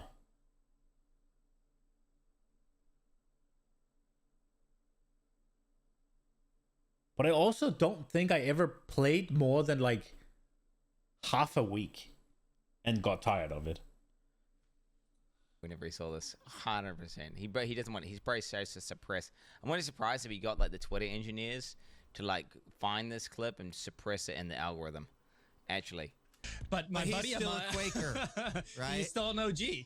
And after Elon started boasting about his Quake skills a bit more frequently and a bit more publicly, Thresh would again step in to set the record straight. In a 2024 Freethink article, speaking directly about Elon Musk, Thresh would state, "Was he any good? He was okay. I know he claimed that he was one of the top players. He was definitely not one of the top players." There it is. So let's compare Elon's account with the actual truth. According to Elon, he was a semi-professional Quake player who was one of the best in the world at the time. He was on one of the best teams in the world, which came second in the first paid esports tournament ever, in which he won $3,000. The truth is that while Elon did play Quake often, he was not very good. In early '97, he entered a Quake tournament that was only open to paid registered users of the brand new platform mPlayer, a platform that no top players used. Using his superior internet connection, which gave him an unfair advantage, his team managed to come second, earning them $750.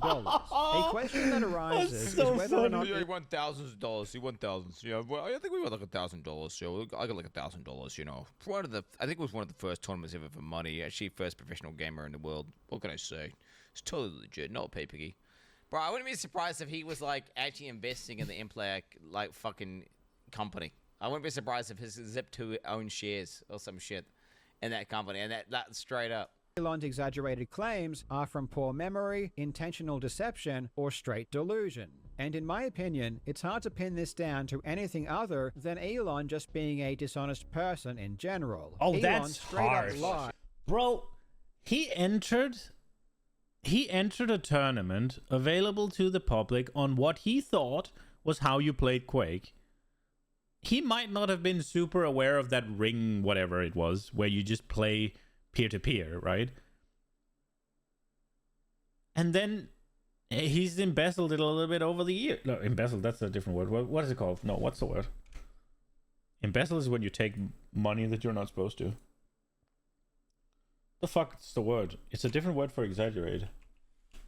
Positively, when you exaggerate in a positive manner, what is it called?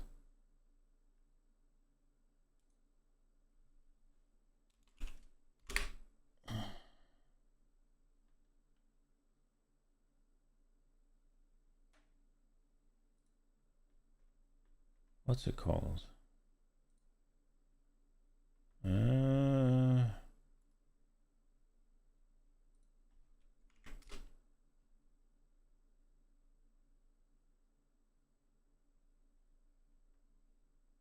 Embellish. There we are. That's the word I was looking for. He's just embellished it a little bit in his mind, right? Like, he thinks they won a few $1,000s, yeah? They didn't. They won $750, right? It's not that far off, bro. Like,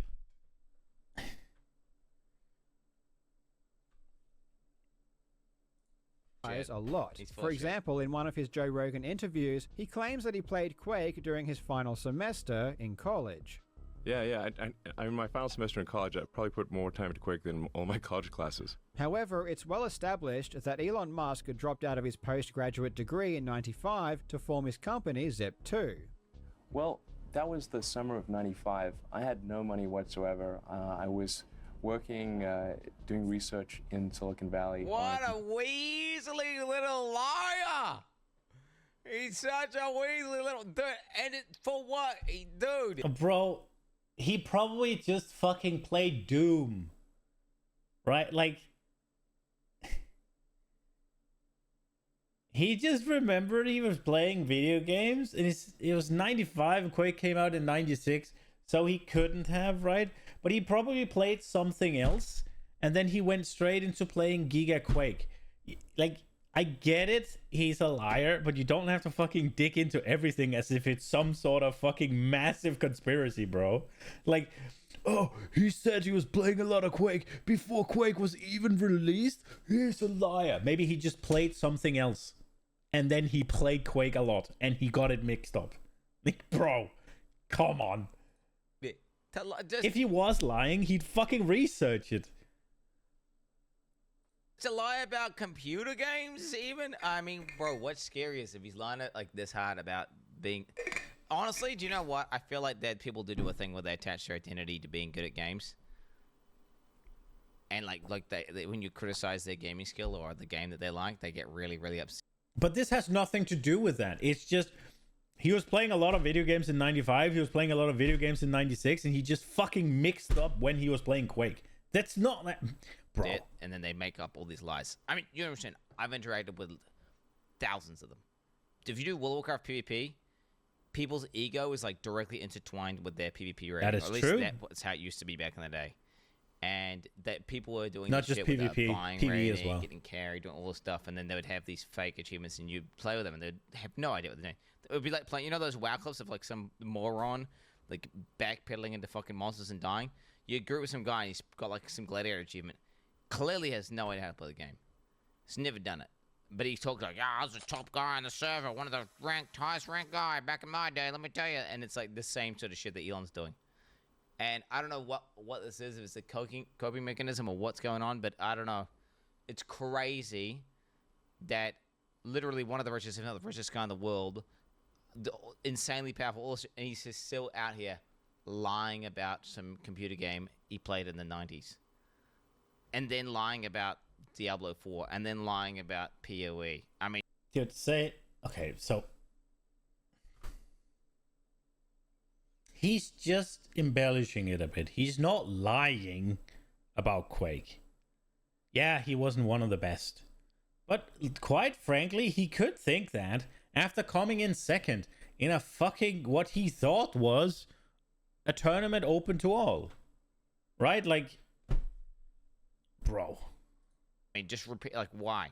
What are you doing? Like, what are you doing? What are you doing, little bro? Also, he was playing with Thresh regularly. If he was not just getting his ass plastered all over the wall every single game, all the fucking time, permanently, constantly, never having any success. But if he was playing with Thresh and whoever Thresh was playing with, and he was having just moderate amounts of success, if just not some, you would not be that far off thinking you're pretty good, right? Thresh, by all metrics, was the best Quake player in the world. If you manage to fucking kill him every once in a while, you manage to not just go 0-28 or whatever, but actually maybe you go, I don't know, 6-12? Like, you could forgive a guy for thinking he was pretty good. Completely no one believes you. You're a fucking clown. You're shit at computer games. All right. True. Dude, like dog. Likely. Businesses or whatever. Stop trying to pretend to be good at computer games when you're dog shit. All right, you ain't one of us, homie. Subject, and trying to start this company at the same time. And when it came time to decide, do I want to do graduate studies or do I want to start this company? And I decided to start the company. I had no money. As a graduate student, I would have received a scholarship and a stipend and so forth. In starting the company, I had nothing. I had no income source. That's fucking annoying. What the hell? Was that the right name? Was that the right name? Is that the right name? Did I get him? Didn't he just ban some random guy? I hope I got the right guy. A year before. In starting the company, I had nothing. I had no income source. This was a year before Quake was even released, so it's impossible that Elon was playing Quake during his final semester. Yep. When Elon admitted that he wasn't the one leveling his Path of Exile 2 account, he attempted to gaslight everyone by saying that he never took... He's so full of shit, by the way. He repeatedly claimed that. He's such a fucking moron. ...credit for leveling the account, or ever intended to. But this is again provably untrue. On Twitter, he did exactly that, saying, and I quote, "After so many deaths, I'm carefully building up a Path of Exile hardcore character." Aside from directly claiming that he was the one leveling his character, it's obvious to anyone with half a brain that streaming the character is implicitly taking credit for it. Unless you state otherwise, people are going to assume that the only person playing your character is you. Elon jealous? No, what do you mean jealous? He's a complete moron. What are you talking about?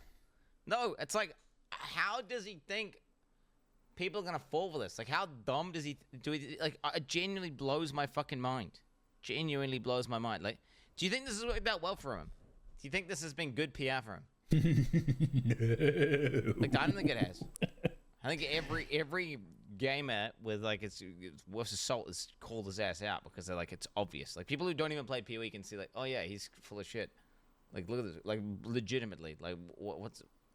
It's some clown shit, bro. Like, what are you doing, Elon? What are you doing? also claimed to be one of the best Diablo 4 players in the world, and his evidence for this was that he had a top-ranked time in an endgame dungeon on a third-party website which nobody fucking even posts to, bro. This is literally like fucking 15 guys. Called The Pit. So are you in? So the whole like, I saw somebody break down. Maybe I saw somebody break down how fucking few people actually report to that place. I thought there was like, yeah, you're definitely not getting everybody because a lot don't care. You're definitely not getting all the blasters, but you're probably getting some. There'll be people that care about it, right? Especially if you're like a little startup streamer boy, like anywhere you can get your name out that isn't just Twitch or whatever, you would, right? So if you're a blaster, and you'll get all of those at least, but yeah. And then the fact, so Diablo 4 is so easy that it might actually have been him piloting the account to that time, although it is the Spiritborn, so he just has to hold down one button and it kind of just runs through where there's mobs, right? So it is not impossible. I don't think he did, though. In the top 20 in the world? It's not even legit. In Diablo. It's not an official leaderboard. Yeah. Truthfully, I don't wish to spend too much time debunking this, as on a fundamental level, using this particular metric to distinguish players' skill is nonsensical. I don't even think it's his gameplay, by the way. If you look at the keybinds, of his character, they shift between clips. And then the clears, where he's actually playing himself, you have this awful mic noise. It's like clearly bad gameplay. He's dying repeatedly, and whenever it's like his guy clearing a fucking top rift, it's like different keybinds with different, like just completely different sound and graphic settings. And it's like, okay, so some guy just clears the rift on your account and then sends you the video, and then you post it to your Twitter and say you did it. And nobody gives a fuck about it because it's not even an official fucking clear on the official leaderboard or anything like that. It's a third-party website where you submit a clip to, which fucking barely anyone's even doing, so nobody even fucking cares. To begin with, one of the core tenets of esports and speedrunning is that every single competitor begins from the same position.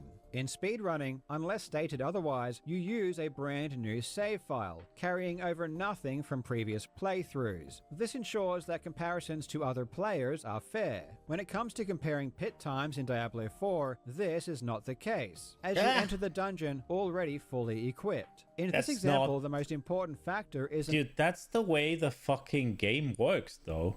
Like, that is a bad argument. Because by that metric, the whole fucking... The PoE leaderboard also doesn't fucking work. Because, yeah, okay, you start from 0, sure, but it's not about who gets there first as much as it's about who survives the longest and actually stays there, right? Like, sure, if everybody plays perfectly, then it's time. But it's hardcore, right? Like... You can't, like, with ARPGs, you can't have that fucking metric. If it's clearing something, it's about how good your build is, it's about how lucky you are with gear, it's about what you have, what you picked, and what you, like, yeah, I don't know. That seems weird. That's a weird argument. It's your skill, it's your gear. It's the specific build you choose to use, which involves many factors. Which Erong Ma has admitted to, just by the way, RMTing and having a guy plays account for him, by the way. So it's complete bullshit. That have nothing to do with skill. The point is illustrated perfectly by the huge discrepancy in clear times for different classes. Elon's class, Spiritborn. Okay, this guy's, I'll be honest, this Cal Jobs guy's kind of out of touch here. Yeah, thank you. He's kind of out of touch here. Yes, there's different power levels of classes, but that's why you compare them for our class. It doesn't matter. The reality is it's a third-party leaderboard, which you have to manually submit shit to, which there's been like a total of 300 players in the world that have even submitted to this website. It's complete farce. The whole thing's a massive meme. It means nothing. All these clears mean nothing. Could clear tier 150 in a couple of minutes, while all of the other classes took well over 10 minutes to clear a much lower tier. And the only reason Spiritborn could do so well is because players, including the player pretending to be Musk, were abusing unintended exploits to one-shot mobs. But everybody was fucking doing that, and he's only competing against people doing it, so it doesn't fucking matter. It's the same shit. The dungeon absolutely trivial to complete. I'm not saying there isn't some skill involved, but unless everyone is using the same class, the same build, and the exact same gear... They are! That's the whole point, though. It's part of this. Okay, dude. Don't let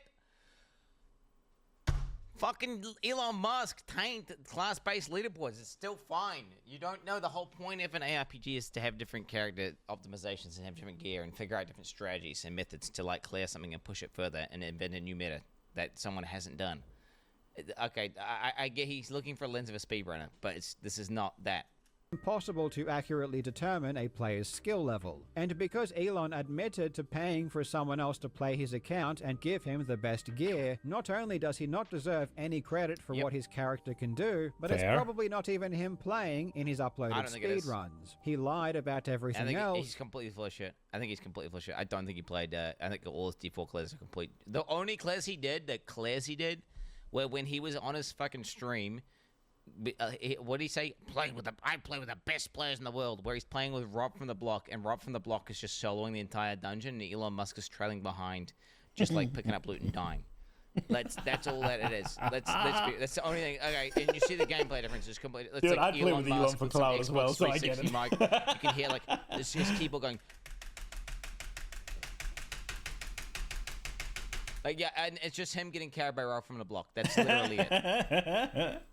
The chance of him being honest in this instance is extremely slim. And because he has lied so much already, I would need better evidence than just a screen capture to prove it was him actually playing. Yep. It boggles my mind that a man with so much money and power is still so insecure that he feels the need to try and convince people that he's also God's gift to gaming. It's pathetic. Not only is he deluded, but he's an insult to the actual professional... The way he smirks, bro, when he says that shit. He's one of the best players in the world. I mean, he thinks he was, and he's proud of it. Like, at least Quake players. Actually, one of the he might be out of touch, but tournaments. You could say I'm actually the first professional gamer in the universe, and we would have won if it hadn't been for the computer bug.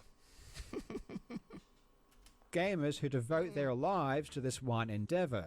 Elon might enjoy playing video games, which I think is pretty cool, but he certainly doesn't respect other gamers. Because if he did, he would stop downplaying their achievements by claiming that you don't need to work as hard as they do to be the world's best. Professional esports players practice 12 hours a day, and only a gifted few That's a are kind able of to wild rise to the statement, though. very top. Ridiculously But if you're as amazing as Elon, you can run multiple companies, you can help audit the US government and hang out all day at the White House, and still be the best Diablo 4 player in the world, while also having the highest ranked hardcore character.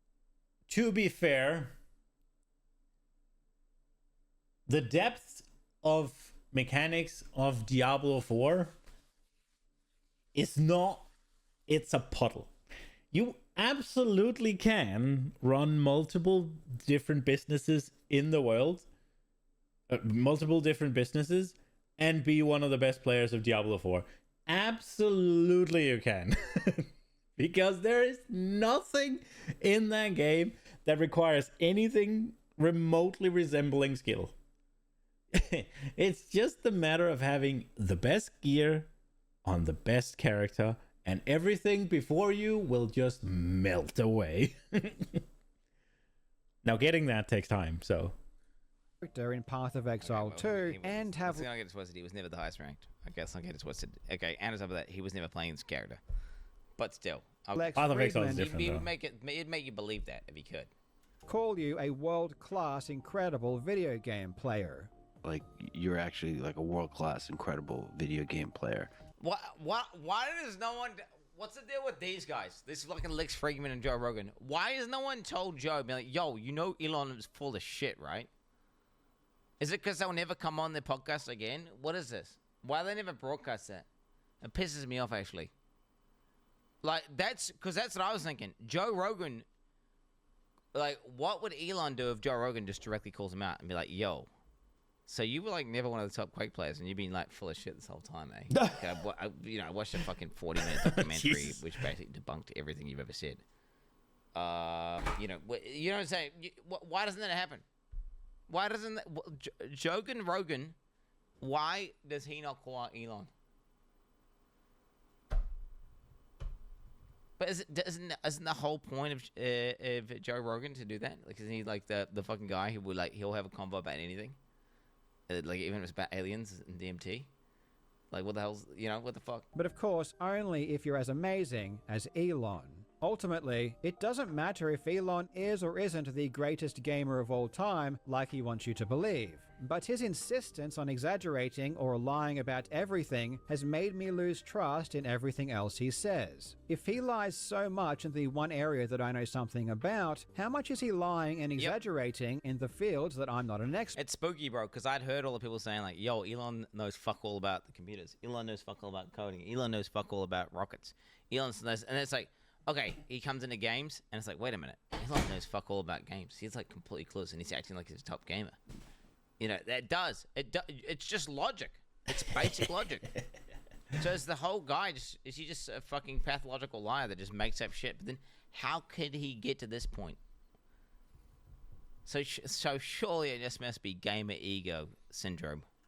10. Surely. When Elon says he's Gamer going to send ego humans to Mars, syndrome, is huh? this just another exaggeration? When he talks about all of the enough that I just cannot take them, Elon says he's going to send humans to Mars, is this just another exaggeration? When he talks about all of the amazing things his companies can do for humanity, are these just exaggerations also? Personally, I don't know because I'm not an expert. And I'm not saying he definitely lies everywhere, but personally, I've heard him lie enough that I just cannot take the man seriously any longer, which I think is unfortunate. So now I'm left wondering, is Elon Musk a con man in every facet of his life, or is it just video games? Please let me know what you think in the comments. Thank you so much for watching, you legends. I hope you're having a fantastic day, and I will see you in the next video. No, I went into watching the video, and I was like, it's going to be 40 minutes of shit I've already seen. Which, don't get me wrong, I think I probably had seen every clip. But this section here, where he, like, deep dived and found Russian magazines, bro, fucking documenting some ancient tournament, I was impressed. That was a level of depth and deep diving that I had not seen anyone do for any of the Elon videos. Very impressive research. Very impressive research. It's wild that he found that Elon Russian Musk thing. Good at Quake. There it is. War Thunder. Oh shit! It's gonna remove your blade true check mark for this one. You could have gone to the same jam everyone did, but instead you knuckled down into more obscure history. Yeah, that's what I'm impressed with. Yeah, true.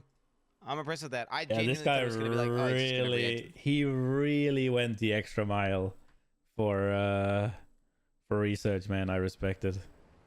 Talk about putting some effort into your video. I hope he gets massive traction on that one. He deserves it. All right, we will do this one. Just get back into it, and then I think we'll try the Arbiter of Ass. This one might be a little bit yikers. Did it hit the bad things? There's so many. I think it did. There's so many fucking modifiers in this. Let's see. We have Expedition. We have Breach. I think we have Irradiated. And I'm not sure if we have Corrupted.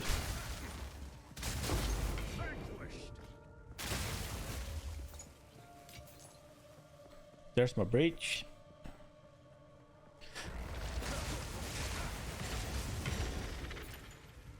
Yeah, by the looks of it, we do have Corrupted.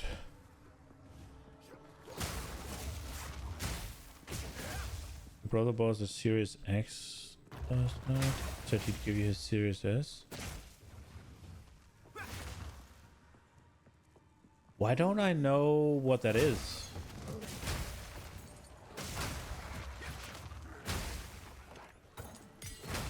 Is that Xbox stuff? What is the Series?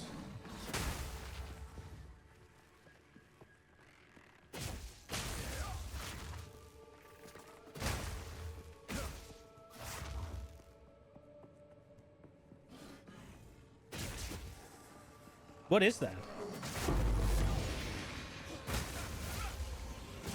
You finally gonna be up to current gen? Is it an Xbox?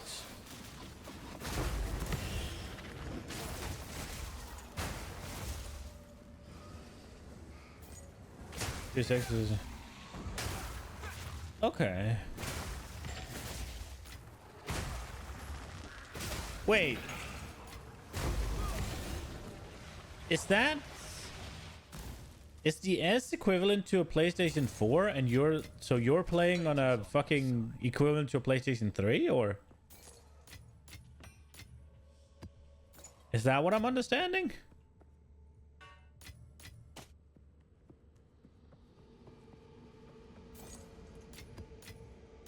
I've no room for that.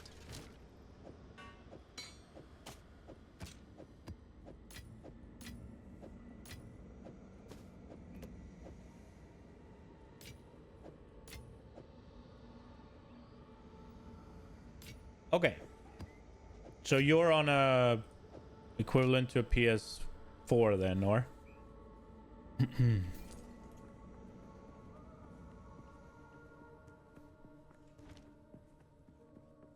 Okay. That's good then. That's nice. That's nice of your brother.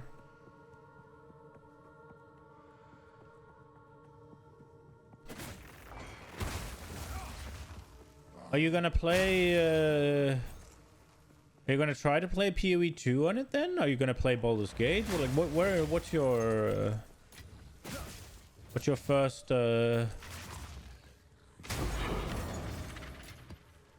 What's your first adventure?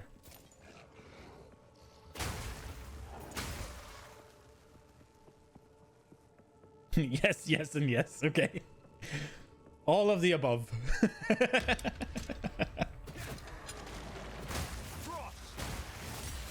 Oh, I should not. I should respect these.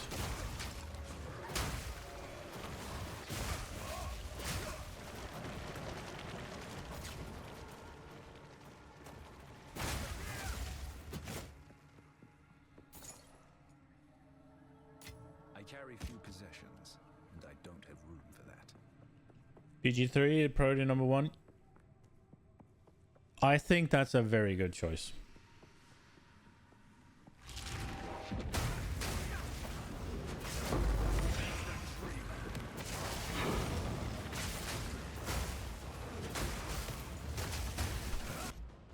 God damn it. Mid-rift and a fucking... Is that the 5th bot I banned today, bro? Get my channel off your fucking list.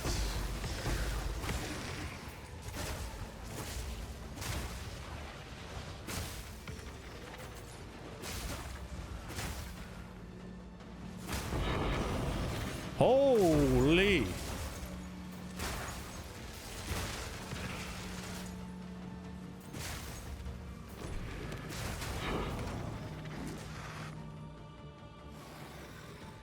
Oh, we might find a crap ton of mobs here. No, we've already killed them somehow. What?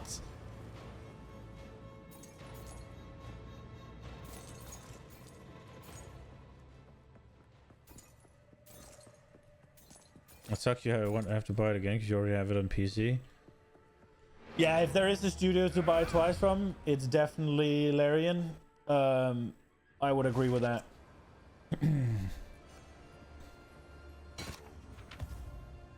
But yeah, it does suck that you have to... It does suck you have to pay twice.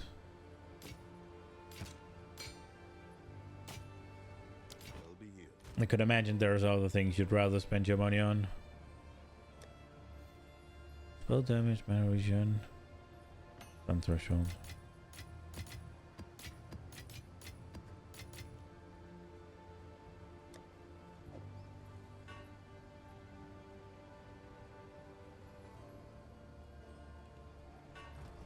But you get to play Baldur's Gate, right? Like...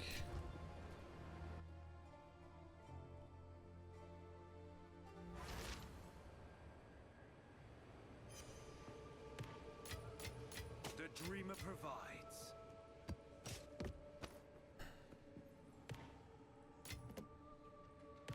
Yeah, that game is just... That game's so good, man. I'm looking forward to playing it again. It is one of those game types, though, that...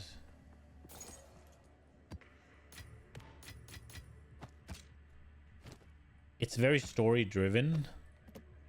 So it's one of those where I am very prone to not finishing it the second time because I'd already done it and it's like, eh. I put 40 hours into it in early access. It took me more than 100 hours to finish my first playthrough.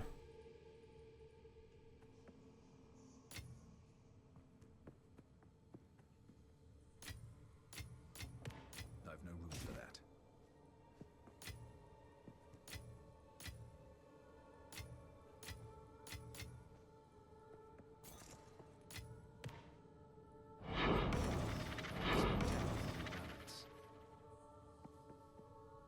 They only hacked they only had Act 1 in early access. Act 1 was good. Act 1 was good, man. I feel like I heard somebody in my apartment. BRB.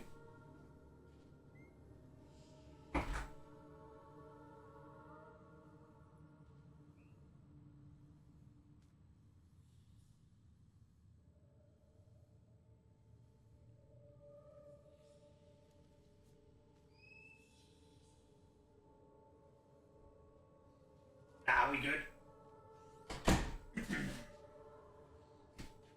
We good. We good. We good.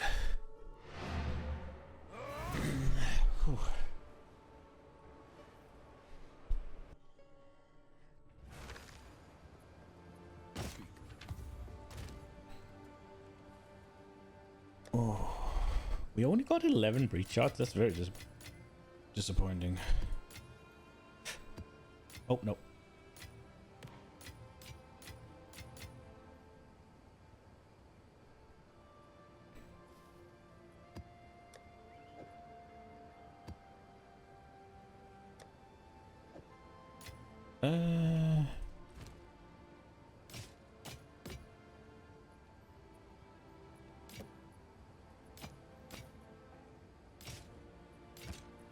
Until next time.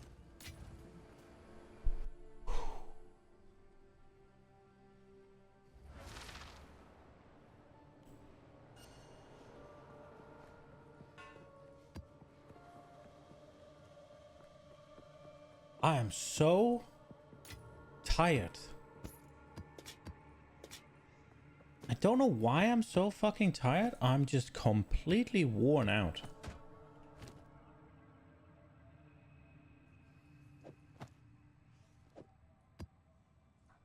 Which is kind of wild because I haven't really done anything.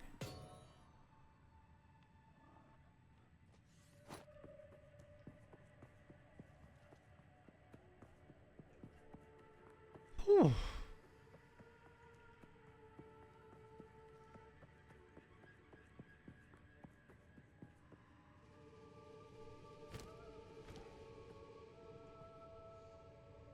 There is still ritual, and no, we're not about to use another portal already, are we?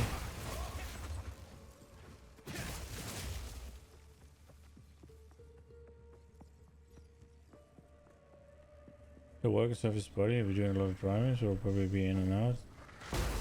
It's day 9 in a row. That's rough, man. Something hit me in the penis.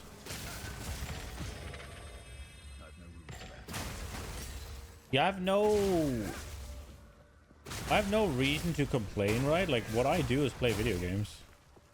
Although, I will say, and I don't want this to be a feel bad or anything, but sitting in front of a camera does take more, like...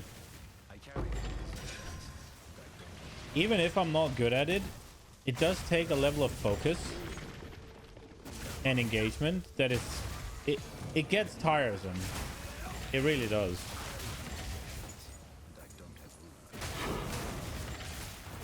You really wish Nina had an American sister? Yeah, only brothers.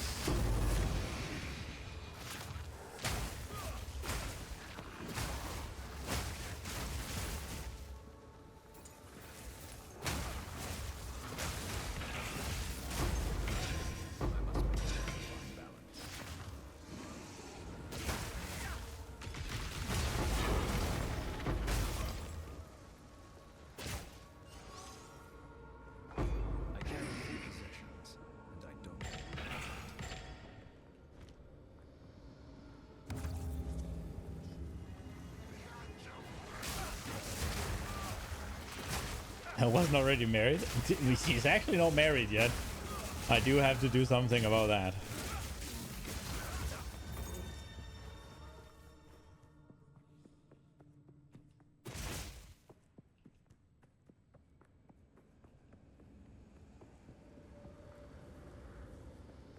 I do have to do something about that part.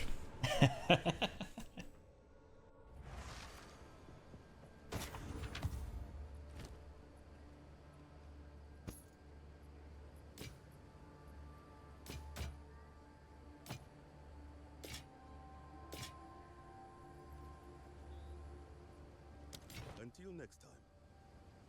Your wife's the best thing that ever happened to you? That's good, man. Like, it's not... What's it called? I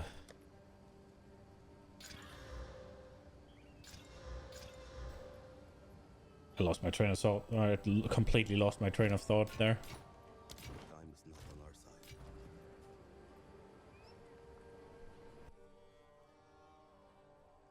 side.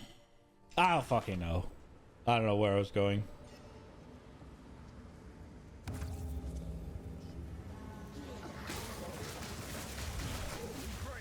Like finding that one special one, or one of the special ones, I guess, because I don't believe in the whole.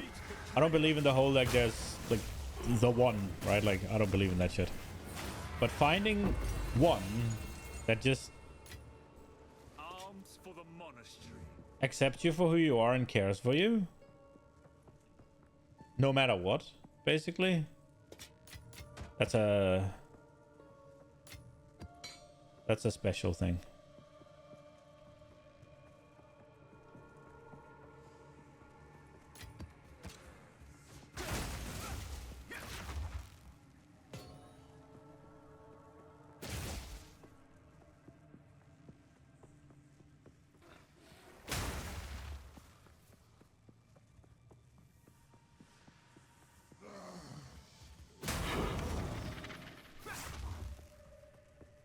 Relationships are work and you have to be willing to put it in the way. Yeah.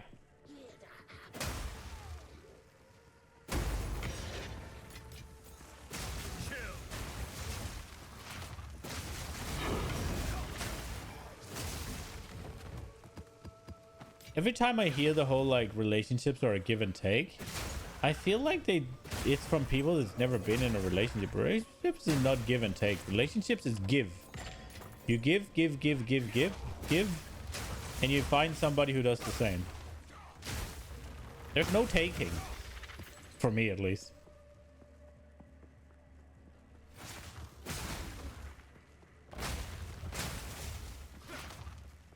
Maybe I'm being dumb.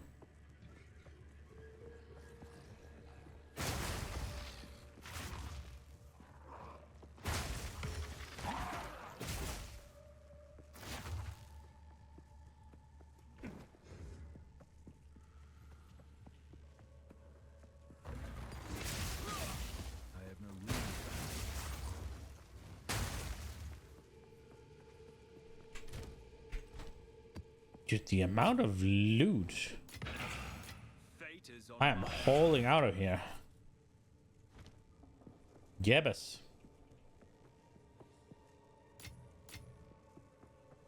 I carry few potions, and I don't have room for that.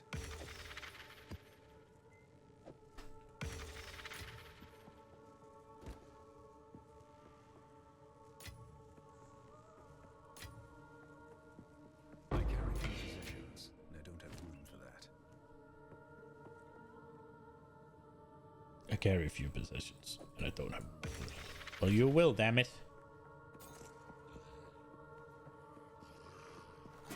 You actually can't wait to be numbskull PvE. It's so good.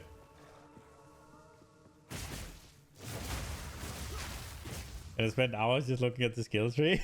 Yeah. That's a good take. Yeah, I think that's the way you should fucking approach a relationship. You find somebody who you want to fucking keep just doing everything you can for. And if they don't treat you the same way, then they're not worth it, kinda.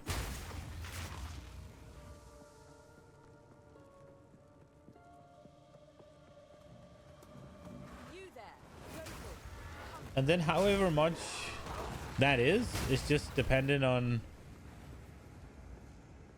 like how life is right now, right? Like, I don't know.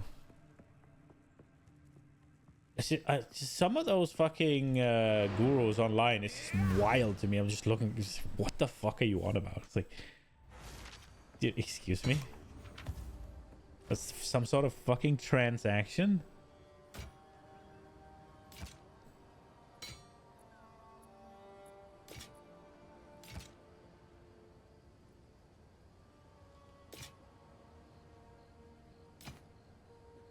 Until next time.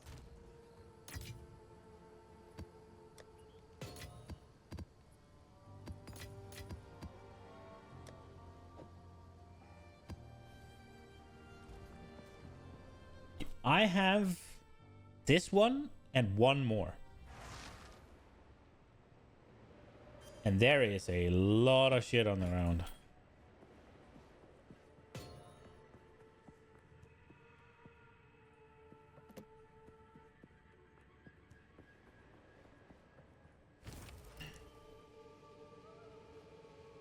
Wait, there's no extra shit here?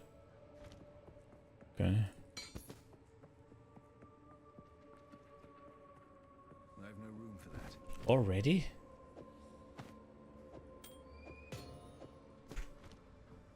Okay, let's see these. We can get a lot of shit here. More magic monsters, excavated chest, rarely dropped. This would make my freeze not work. Aye, aye, aye. Rarely dropped. Yes, add some spice. Oh, I'm trying.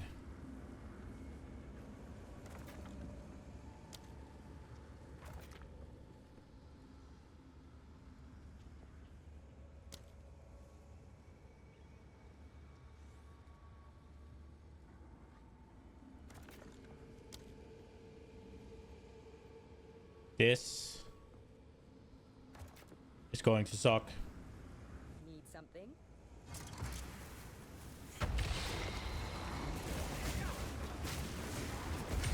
Oh my god.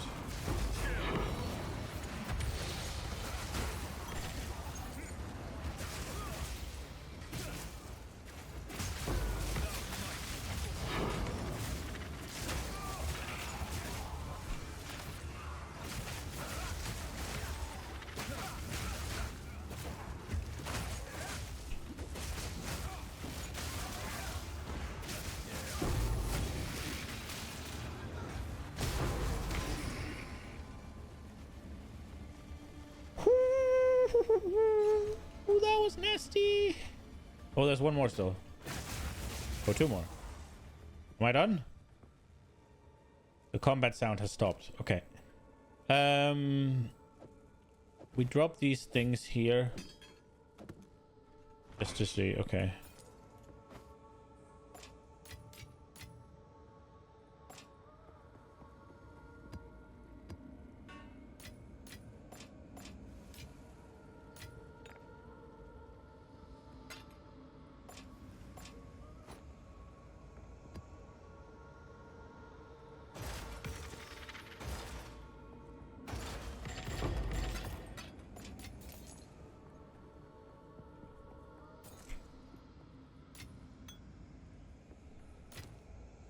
Okay.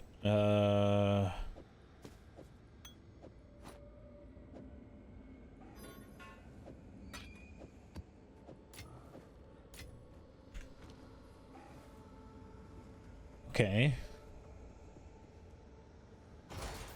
Yeah, there's definitely gonna be more here than I can carry out. Holy shit.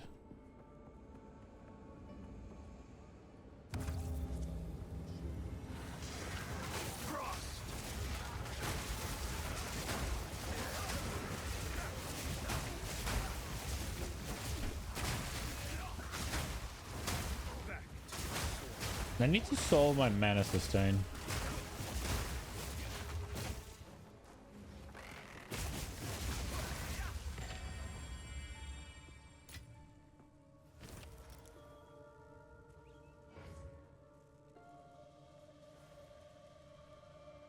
Is there anything here that's good?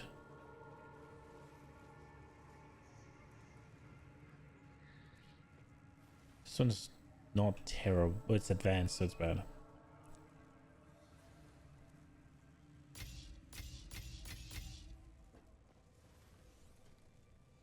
There we go, I guess.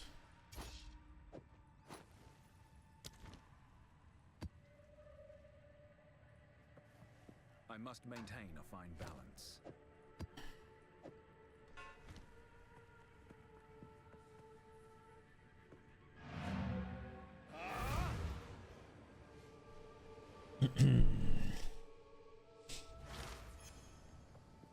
Speed.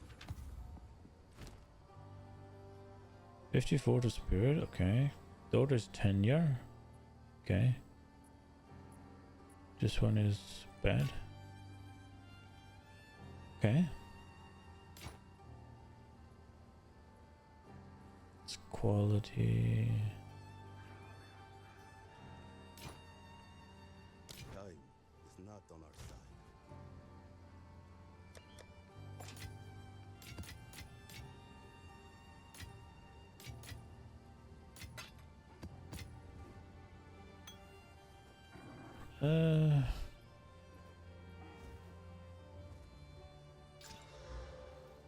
Okay. Okay. Good. It wasn't for this build anyway, so it was useless what I did, but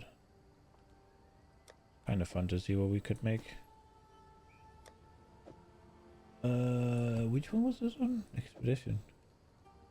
Was it the first expedition tablet? Brother.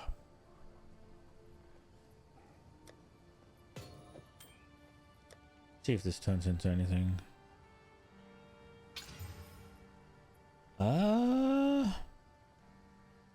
Okay, I'll bite. And no, I will stop biting.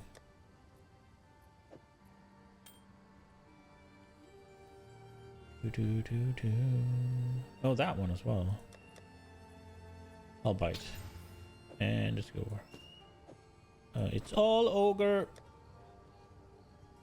These...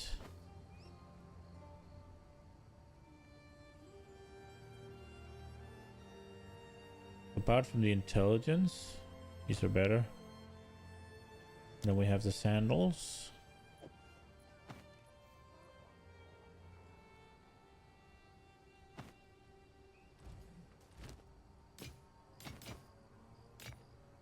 On with the work. Forge.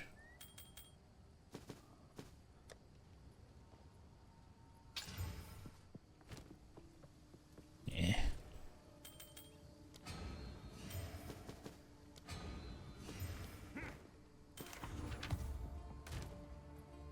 Oh.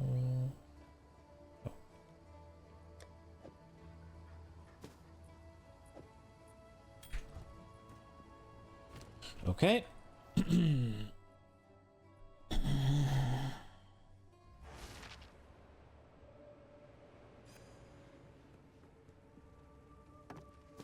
again.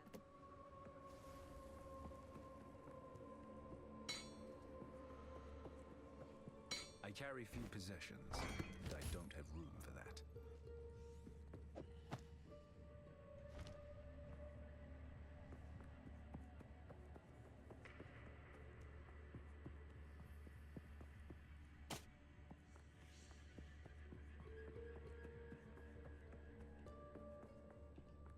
I can't be bothered. We have what we have.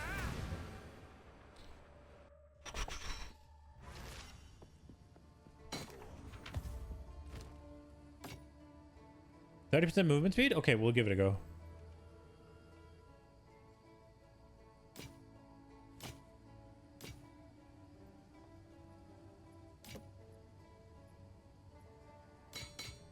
Until next time.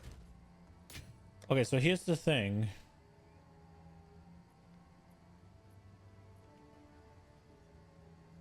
Do we have an annul? I have an annul. It's a 50-50. It's the only annul we have, but 50-50. 50-50.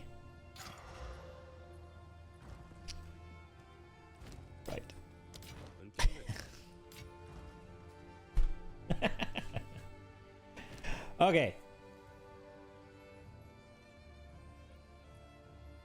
I am a little bit iffy about what we're gonna do. I'm thinking we're gonna try and just go. We're just gonna try and go for the boss now. I need to pee. But I come back and we do the boss, I'm thinking.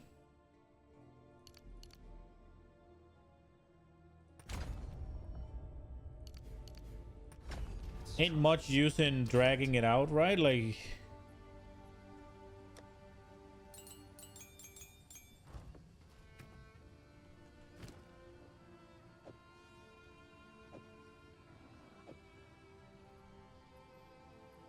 So we should probably try and...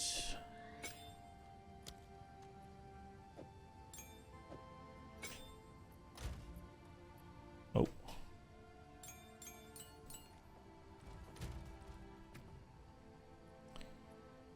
We can make a 6-link out of the bell. We can make a 4-link or a 6-link out of the charged staff. Those are options to make ourselves more powerful. If this is indeed the last thing we do in PoE 2, it doesn't really matter to do anything on the heralds, which is where I would have spent them otherwise. Yeah,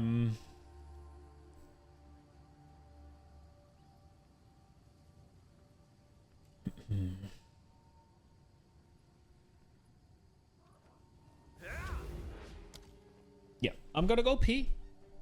And then I'm a little bit nervous about having meditate on the mouse button. But then again, there's not going to be anything for me to click in the fight, right? And I don't think I click it by accident. And that is the only button that lets me move freely with a WASD. Because if I use Q, then either I can't go left or I can't go up. And it's kind of... Because I need to hold it down, right? I guess I can, but it's awkward as fuck. Right.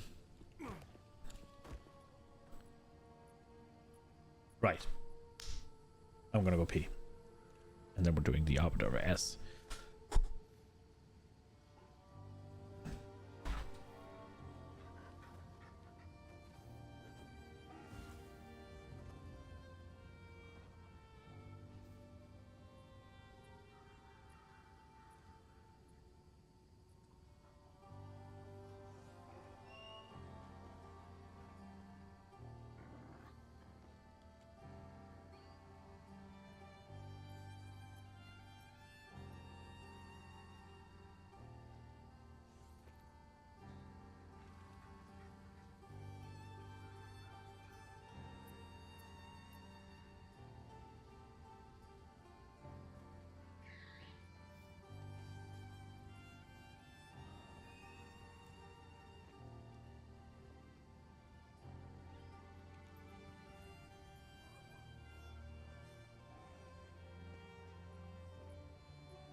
Now the thing is, I'm not expecting to beat it first try, but I only have one try. Because there's no way I'm searching for these strongholds again. It simply took too long. Now what are our support teams? Close combat, Font of Rage, Super Critical, Heavy Swing. So what would make sense? Ambush doesn't make sense. Against bleeding, we don't bleed. No chaos, no elemental, that would be bad.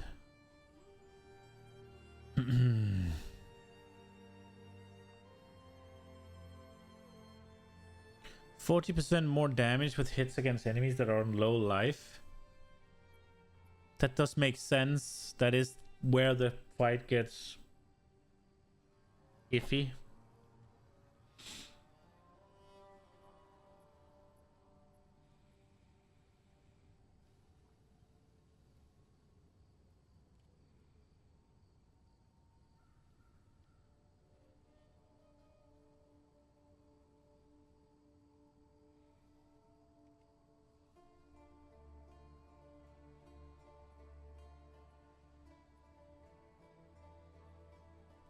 Overabundance does make some sense because the boss can move and all that, and then the bell is just kind of stuck there and you're a little bit...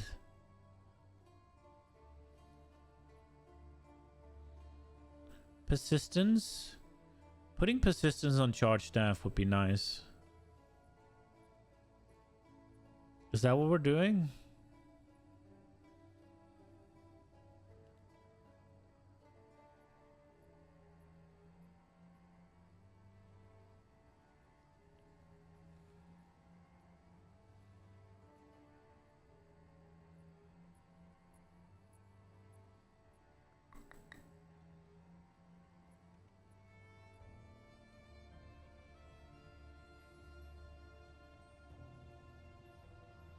Could go Font of Blood.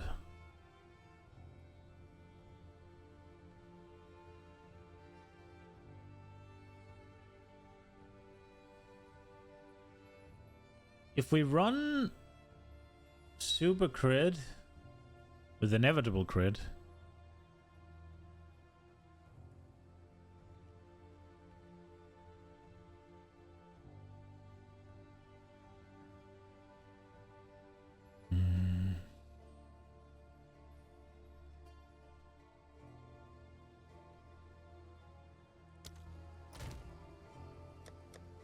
I think this one's a bit too rare. I could use this one and get persistence. Is that what we're doing? Are we getting persistence? That would make sense. I think. Bam. We get persistence. Where is it?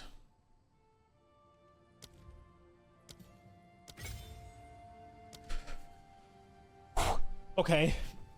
Here we are. Fuck, I'm a little bit nervous, man.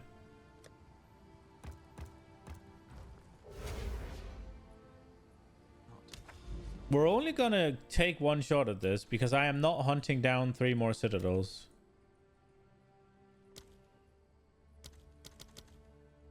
How do I go there? There we are.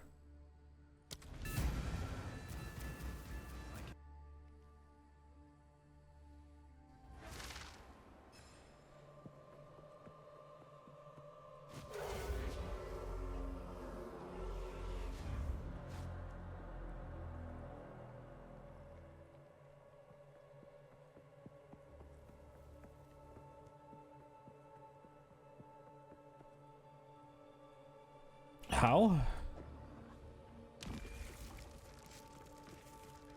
Oh shit, look at that.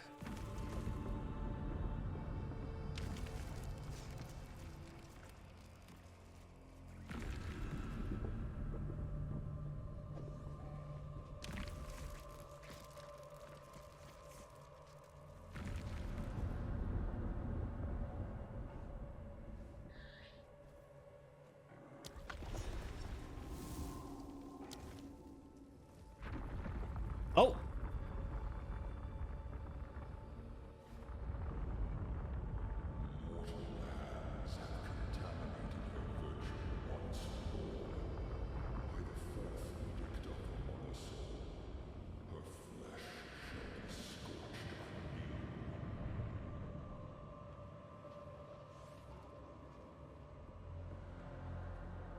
Oh shit.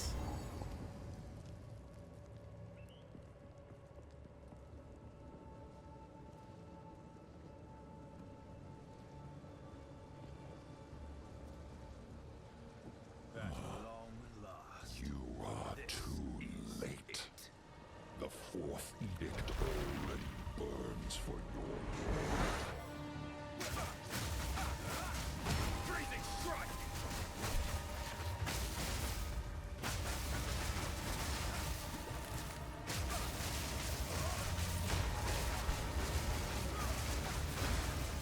What do you do now?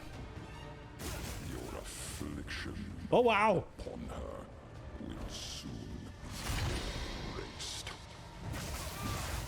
I know I have to stand in these. Oh, okay.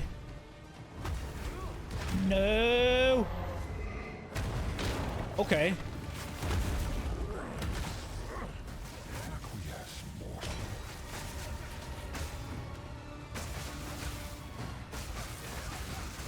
Woohoo!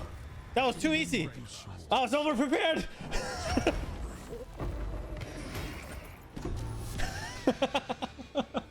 Okay, that was anticlimactic. Holy shit, I just fucking mashed him.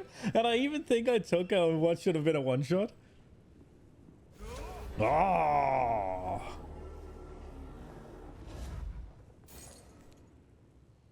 Arbiter's Book of Knowledge. A Varlorb. Some dog shit. Grand... What? Power awaits you?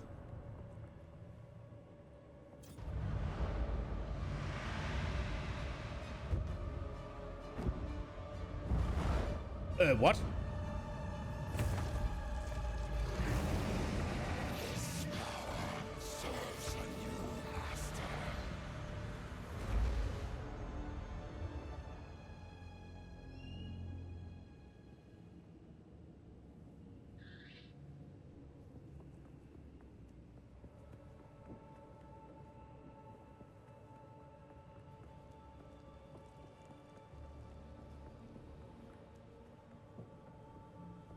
Okay, that was fucking cool.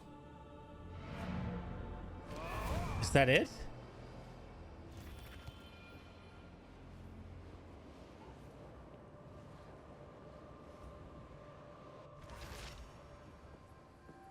I understand that something stole the flame seed as your battle drew to a close. This is concerning. There is little we can do until we know more.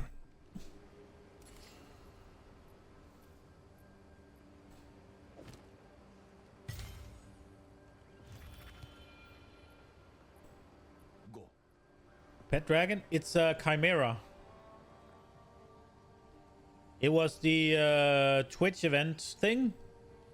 You pet you got for 2 subs. You gave 2 subs to my channel, you would have gotten that pet. When early access first launched.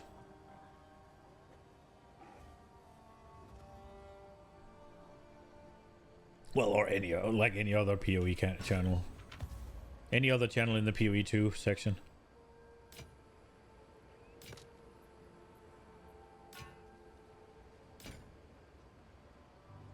Let's check these. What do they do? Movement speed, armor, evasion, and energy shield. Dodge roll avoids all hits.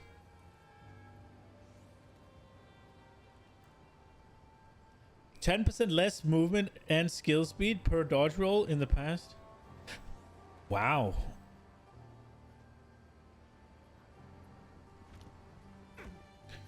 I don't like these boots because I feel like the dodge roll avoids all hits is how it just should be. So these are not gonna resurface. Is any gonna appear, or do we have to keep searching? I'm assuming you could farm more than just one fragment of each at a time, right?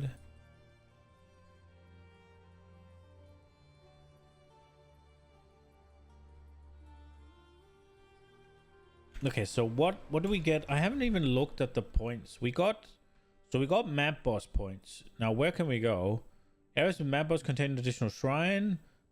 Map boss contain a strong borders to contain an essence.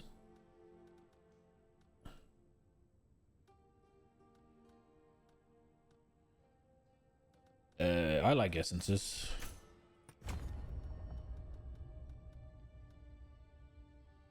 Oh, areas with mob boss are irradiated automatically. 50% increased experience. 30% chance to contain corruption. That's probably where we'd go. And then we got this one. So Reduced number of respawn attempts. And what do we get here? 25% increased rarity of items dropped. So that's what we have to do. Now, what is this? 3 additional tier 15 waystones. He drops additional corrupted rare precursor tablet. Oh, wow, that sounds pretty good. 10% chance to drop a valuable gem. Valuable socket currency. An additional unique. It's so 1, 2. I'd probably go all the top 3 here.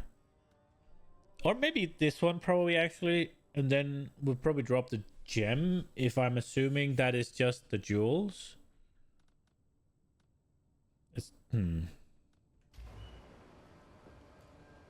That was anticlimactic. I guess I am vastly overprepared, which is kind of wild.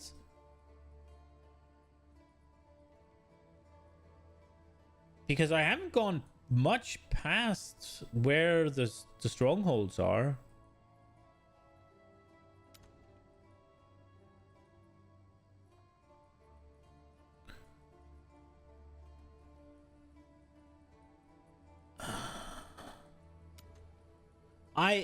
I'm gonna say I don't like the stronghold system.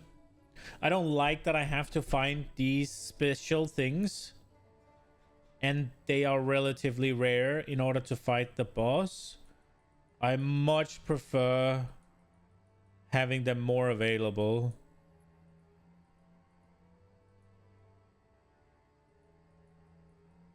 It just feels a little rare for the coolest content.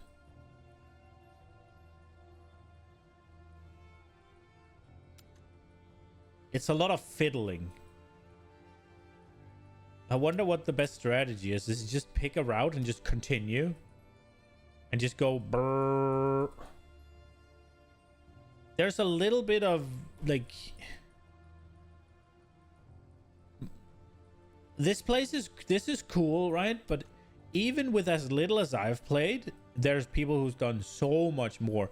It's already very overwhelming to like move around.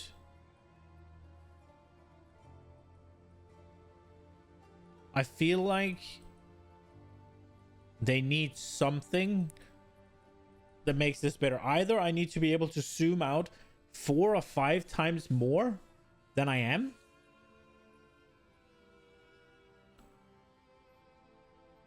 or they need like a mini map, or they need like more little icons that I can like maneuver around with. Because right now I have where I am, I have the Arbiter, and I have home, and those are the 3 that I have. And I don't think I can put any down.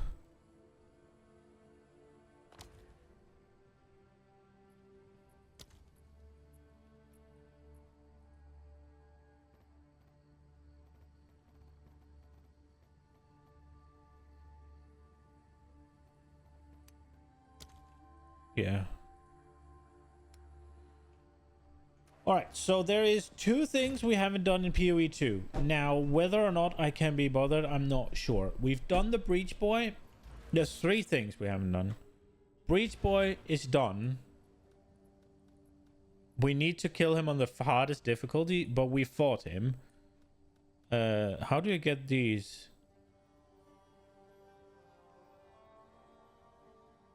Olroth. Okay, so there's Olroth. We haven't fought him. We haven't done a simulacrum, and we have not done the King in the Mist. So there's 3 bosses here that we haven't done, and then there's the ultimatum boss. So there's 4 bosses we haven't done. I've done Trial of the Sekima. I've done the Arbiter.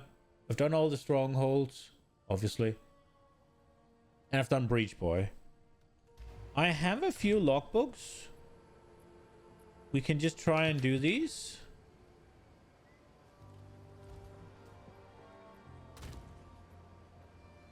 Do they need something done to them, or? So we have 3 logbooks by the look of it.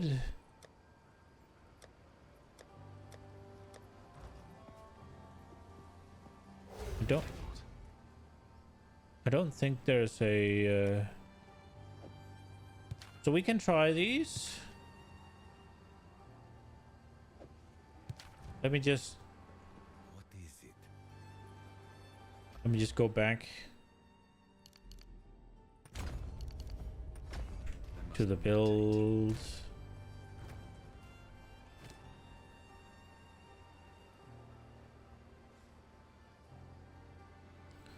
This cast and shock thing didn't really...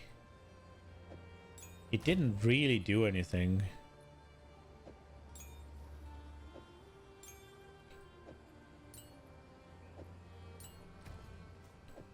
I guess I need to up my shock game.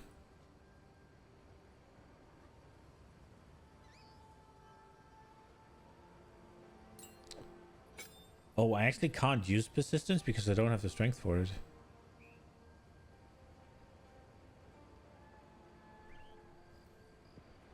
Speak.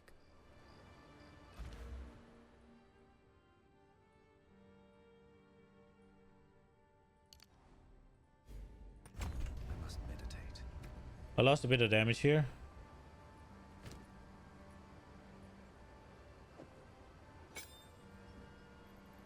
Is that worth it though?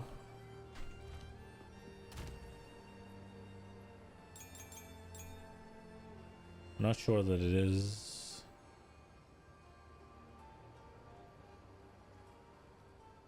Okay.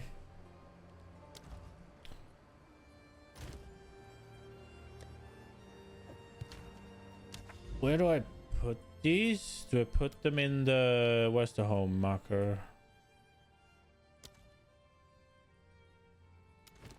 Put them in here? No, where do they go?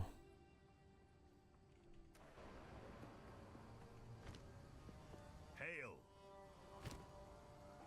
The landmarks described in this logbook don't match anything particularly notable in our current maps. The terrain has changed too much over the centuries. At best, I'm making guesses here. 8th edition chest markers. Remnants have 40% chance of additional suffix. Area contains 10% increased number of remnants. 17% increased number of monster markers. Let's go Barren Atoll then.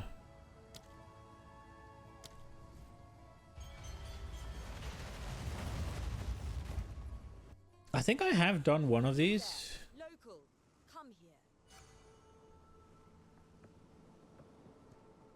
Okay.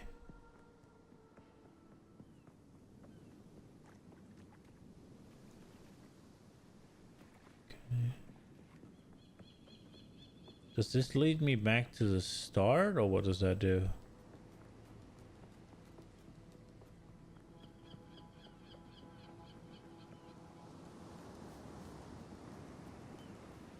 I have 19 explosives to place.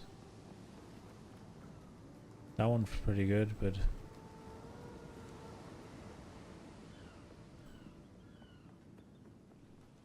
Is there no, like... I think I did one where we collapsed down into some areas. But I guess there's none of those here.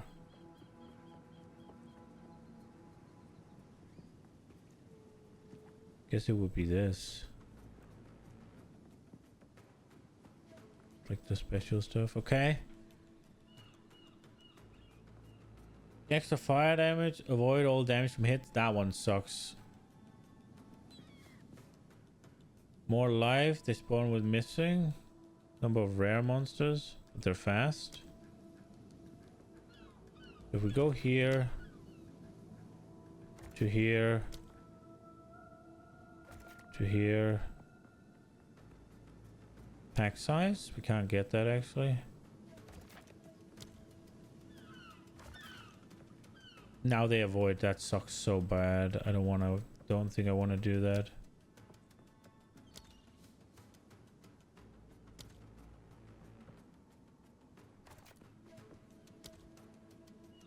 Break armor. I don't have any, but also... Nah, we'll do it.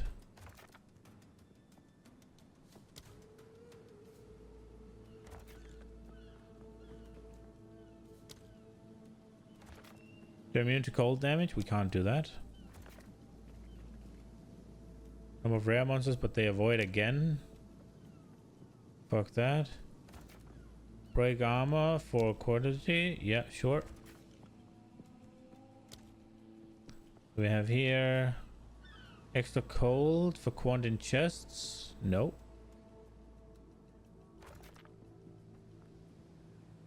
Increase quant drop by monsters for something that's kind of bad.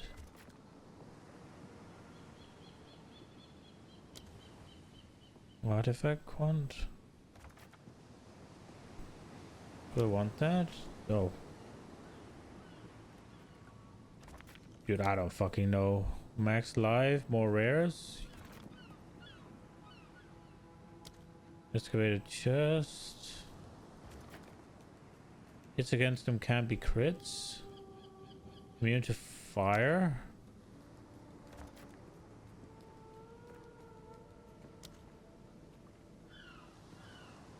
I don't know. This'll do something. We'll see what's in those crates, I guess, as well. We haven't really done any of them.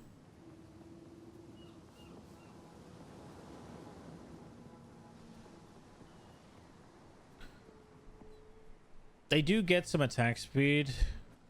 They break armor. They have attack speed. They're immune to fire damage. They have more life, movement speed, attack speed again, cast speed. And not double damage, essentially. We go.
Yeah, I figured it was gonna be gold. Arms for the monastery.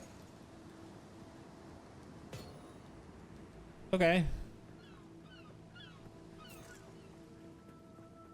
That was something, I guess.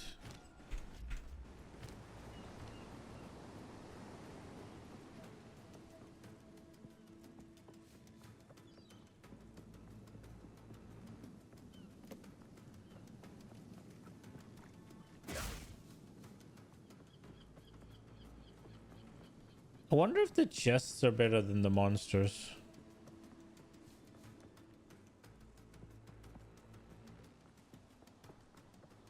I guess it depends on what you spec into, and I still haven't spec'd into anything. If we're lucky and find Olrun, that would be nice, but definitely not holding my breath for it. We did only have 3 of them. We did get a tablet now. I don't know if we've had any of those before. Oh no, it's the second one.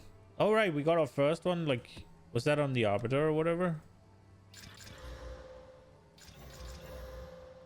Dog, dog, dog. I guess we have 3, so we could reforge them.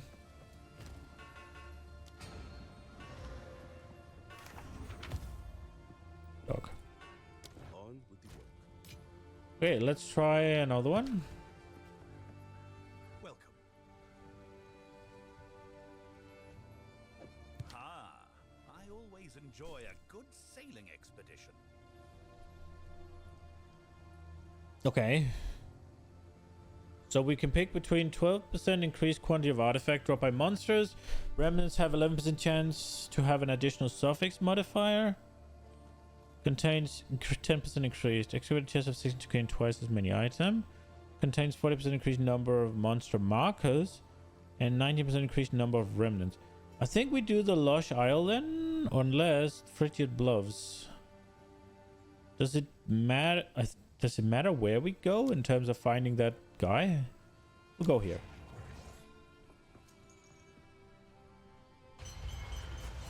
They seemed like the best buffs or whatever. Hello there.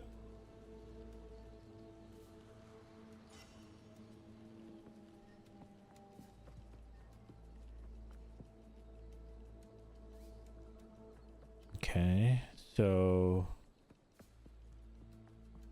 break. What the fuck is that? Need to go top right, I guess.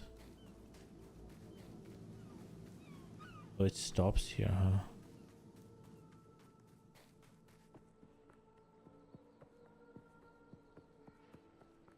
That looks like it can be broken.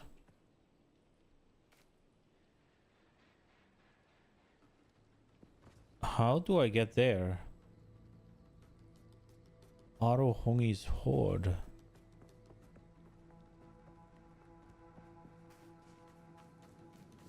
I have 20 explosives.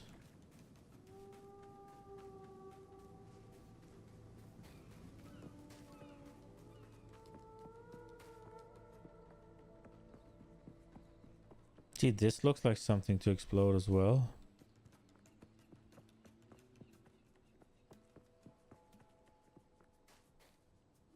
Another horde. Okay, I think we should try and go for the... There's one here as well.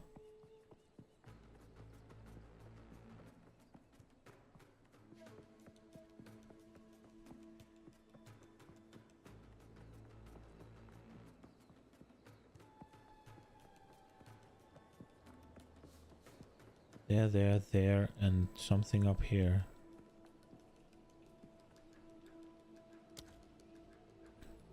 Monsters deal 40% increased damage.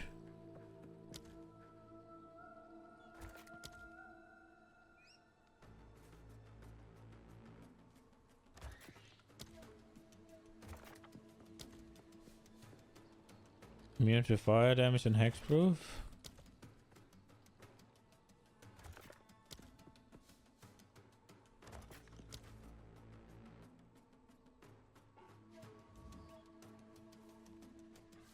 Don't think I have to like hit the thing.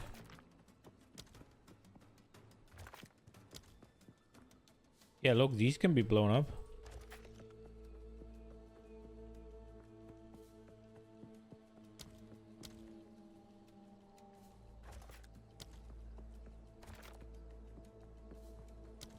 This definitely looks like something that'll blow as well.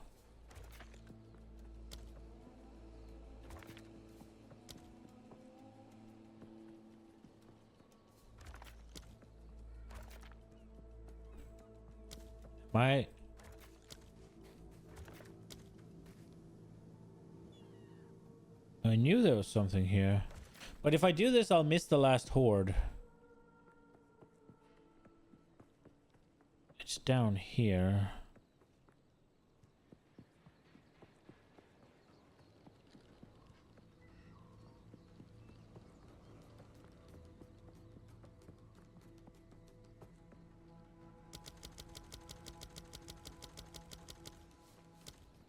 What if we go for...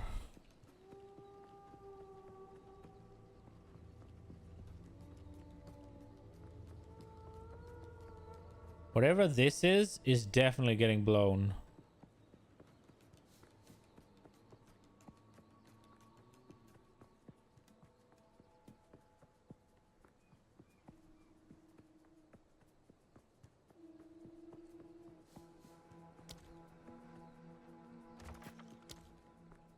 Oh, that's only 2, right? Then we go up.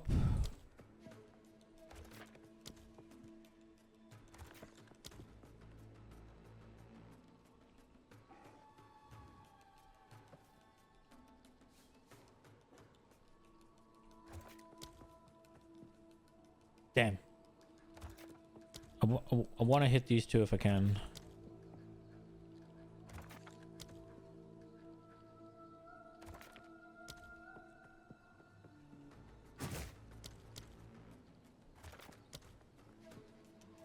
This does look like something that'll blow. We have 9.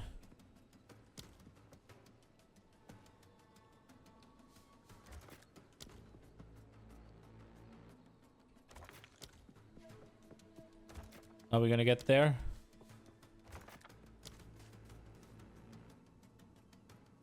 We are indeed.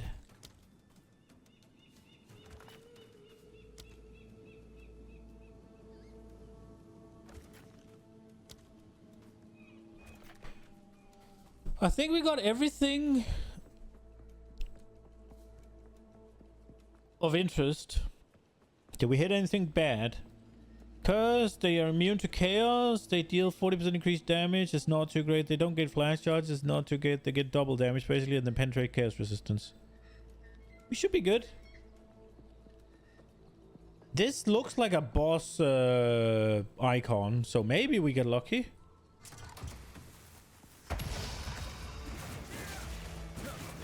Oh, nothing came out of that?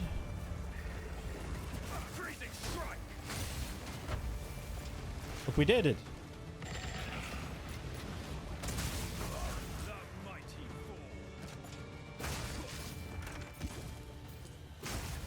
I heard. What was that? Why?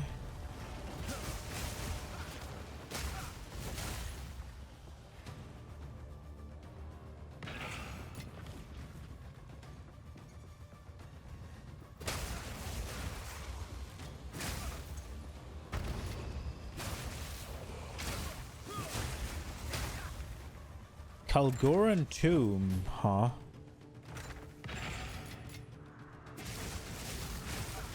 Interesting.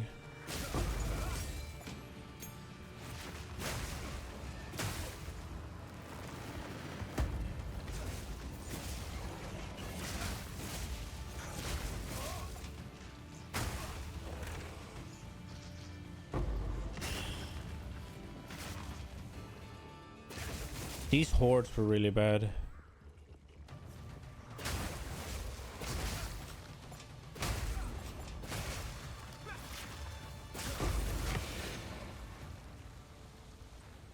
Beast skin. Okay. Yo. Oh, does the map show the chests I haven't opened? Is that what I'm seeing?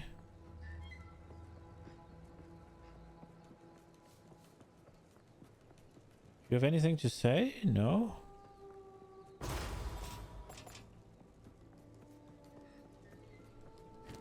Okay, Kalgoran Tomb. If this is...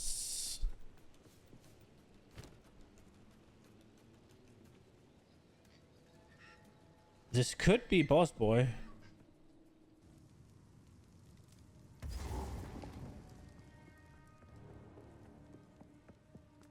This looks very much like Boss. I should have brought my single target setup. Hello? Oh.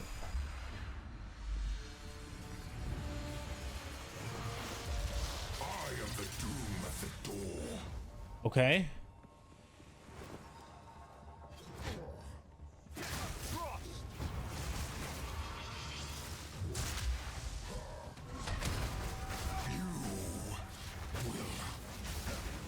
Oh. Purify. Woohoo!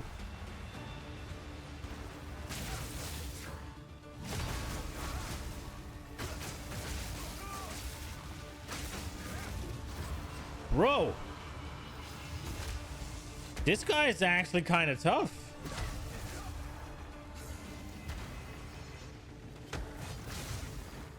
Whoa.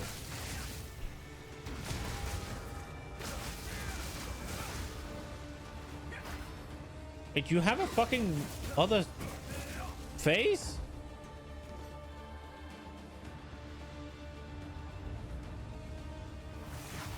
What? Whoa!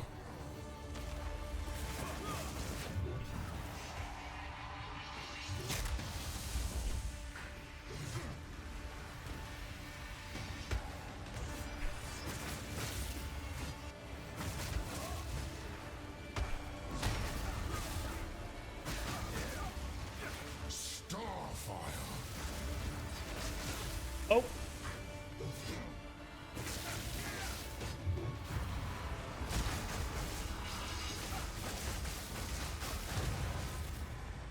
You dead now?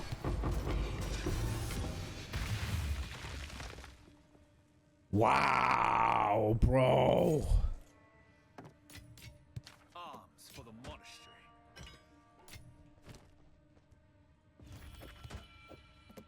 These fucking fights.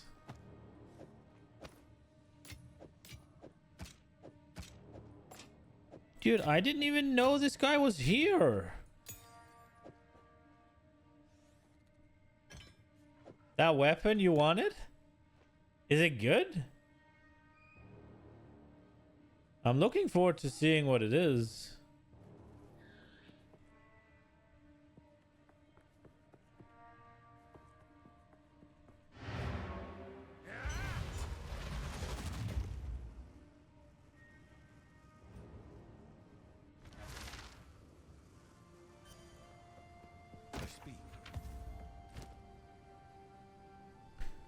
Olrovazara. No. Olrovazara, okay. Lightning damage, accuracy, increased attack speed. On hitting an enemy gains maximum added lightning damage equal to the enemy's power for 6 seconds up to a total of 500?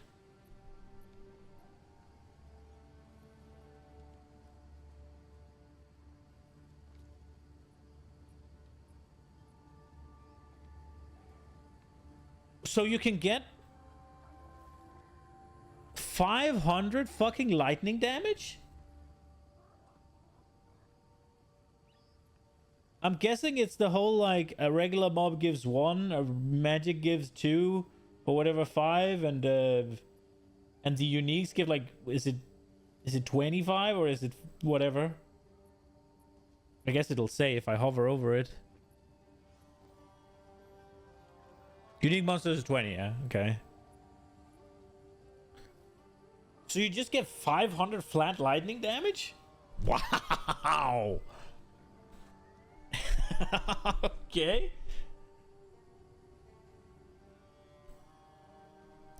One-handed mace, huh?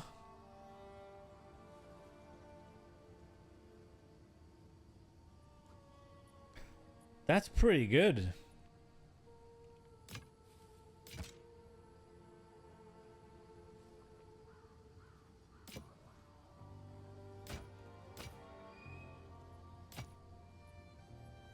Is that rare?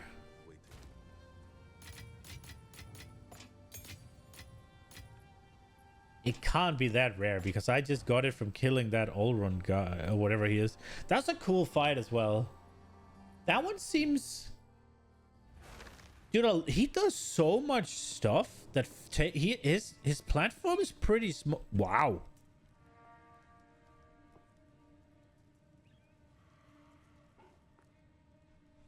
His platform's pretty small. And there's that thing that just beams at you so you can't be close to him. It shoots out and cuts it in half sometimes. And he does a massive AoE. And all of it is fucking cold damage. So you stay in it too long and you just fucking can't move. He's gonna be tough on harder difficulties, I think.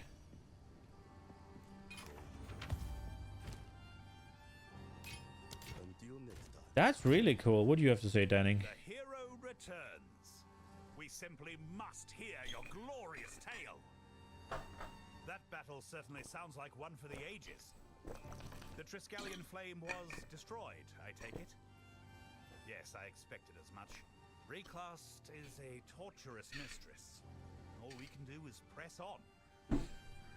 Triumph is not found in a single victory, but in the will to keep working at a task that may never end. This isn't the first time I thought our long search was finally over. And and it won't be the last. The fuck are you searching for? 20 years is a very long time to search for something. I've wanted so badly to find the flame, and for so long. It's an agonizing feeling, a close kin to madness, to finally find what you seek, only to cause its destruction. For years, I lived with that secret, that pain that I kept from the others. And then, I found Olroth again. The flame, too. What was the first to fake? My heart soared at the prospect of another chance, only to have my hopes dashed for a second time. And then a third, and a fourth. Every few years, Rayclass twists the knife in my gut. Are these memories real? Are they nightmares? This land has become my home, but I'll never feel truly at ease, so long as the earth itself offers up twisted lies. And I can never give up either, because I still hold on to the maddening hope the next one might really be it. Or the hope that if I send you instead, things might turn out differently. Survive. Okay. Hail.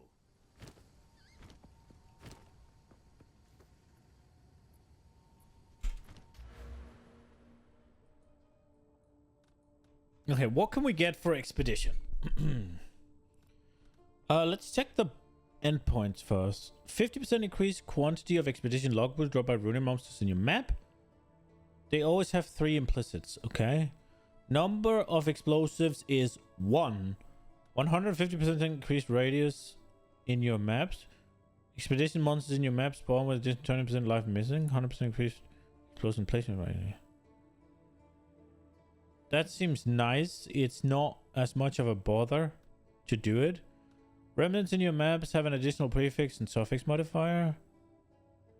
Expedition encounters in your maps contain 3 additional chest markers. Expedition chests in your maps despawn after 5 seconds? Fuck that. That's the Oppenheimer mod. Just one big boom. It was an increased number of rare expedition monsters in your maps. It was an increased quantity of exotic coinage dropped. Okay, and so there is a thing here. So to get these, you get more remnants. 50% increased quantity.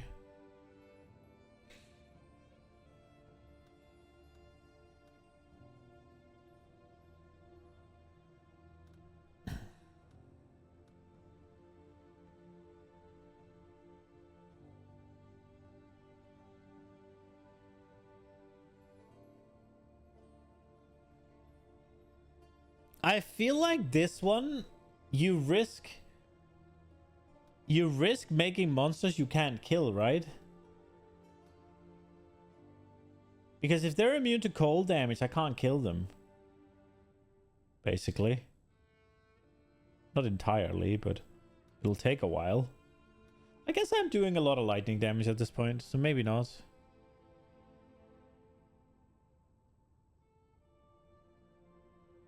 You can see it before you detonate. Yeah, but then you can't detonate, right? Ah, you know what? Fuck it. We'll do it.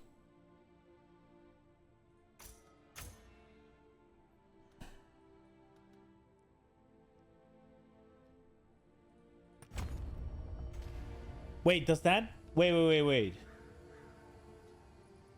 Does that influence logbooks? It doesn't, right?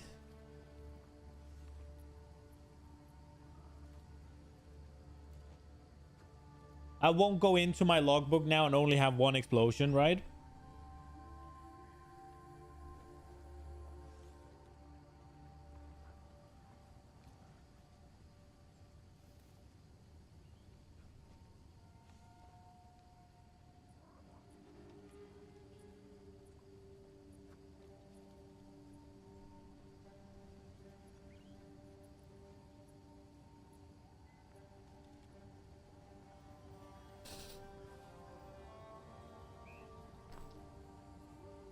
Because then I'm specking out of it real quick.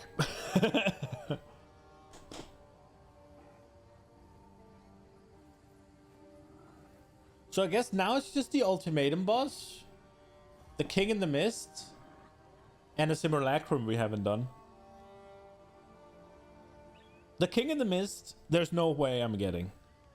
He hasn't shown up in Ritual yet. I don't think he's going to. I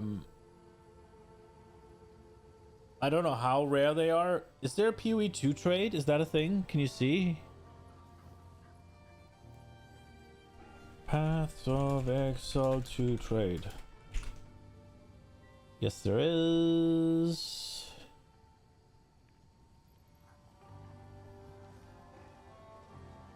King in audience. Right? An audience, right? Yeah, an audience with the king.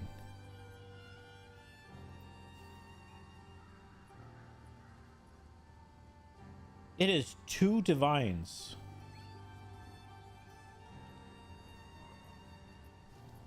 How?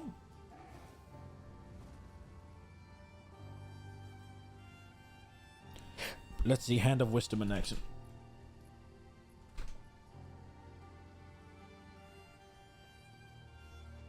They are fucking cheap, huh?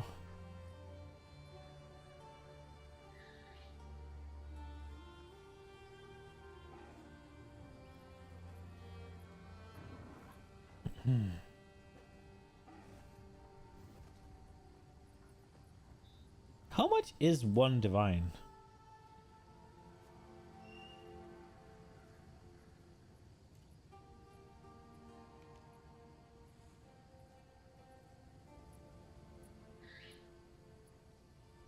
$665 exalts? Yeah, the audience with the king is kind of rare, no?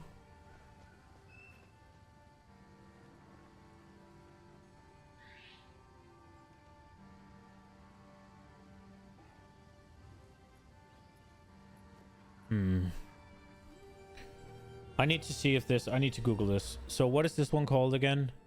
Extreme Archaeology. Path of Exile 2 will Extreme Archaeology influence.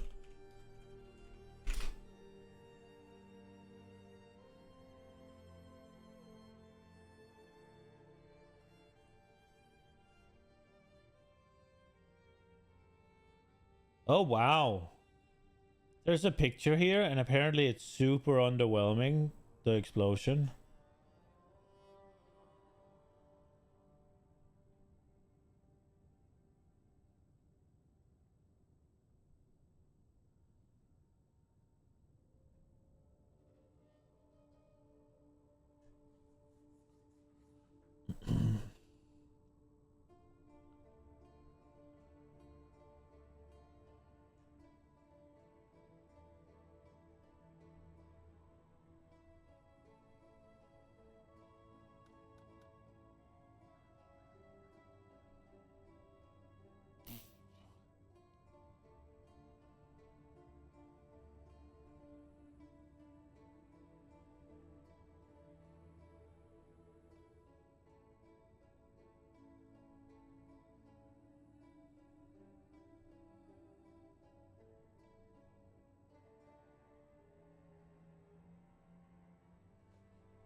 Dude, I'm gonna be honest.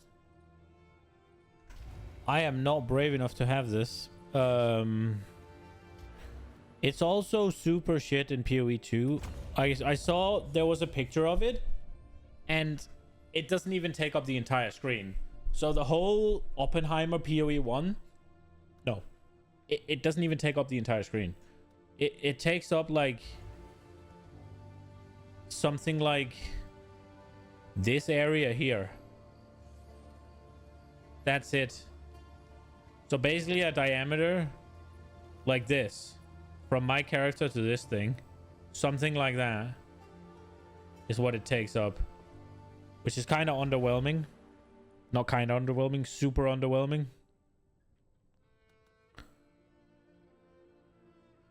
I'll go here for more logbooks. We'll try this one. I just don't... We could go back to the Oppenheimer. And we can try it. I don't mind. You can always tell a black scythe logbook. Full of martial details and exquisite descriptions of violent combat, strategic decisions, and Varana's murderous grace on the battlefield. Fairly short on useful logistical markers, though. Your guess is as good as mine, Exile. So 31 runic markers, 36 explosive placement range, 25 increased runic monster markers, number of monster markers.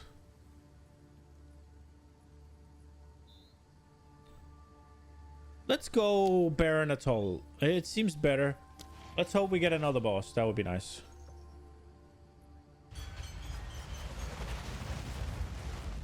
These portals are cool. Like the sound effect when they pop up, all that shit. Alright.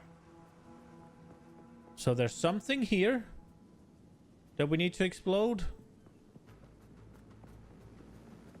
By the looks of it, there's 2 of them. Seemingly no boss, though. But I guess... I don't know if it has to have that face to be a boss.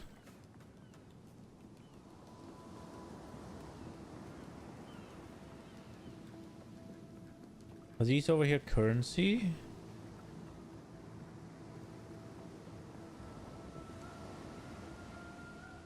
I have 20... Do I just get more the more I do, or what happens?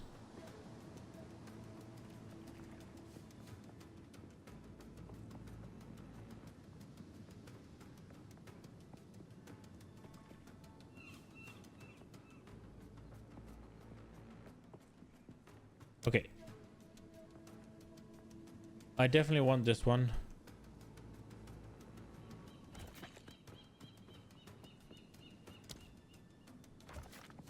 And then I guess we'll just travel down towards the last one. Just will get the pack size.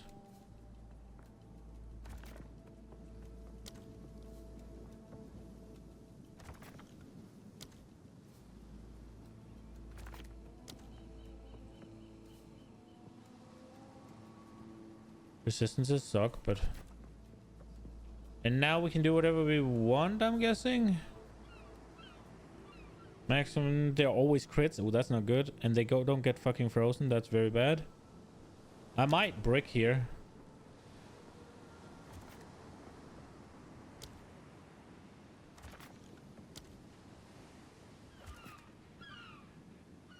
Monster hits can't be evaded. Oh, crap.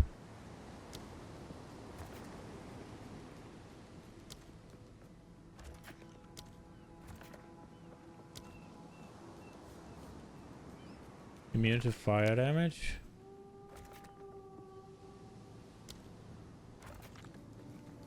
Immune to cold damage. We're not going there. Monster hits can't be evaded. I think I've already picked that.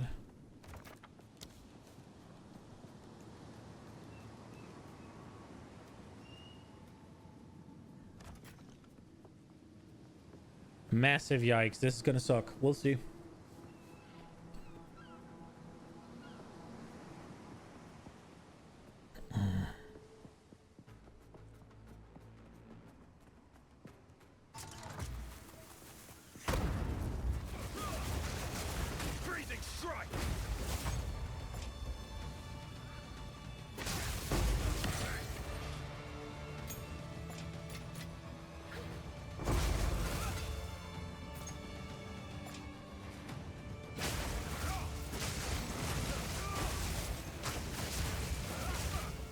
Them not being able to be chilled removes my freaking Herald tech, which sucks.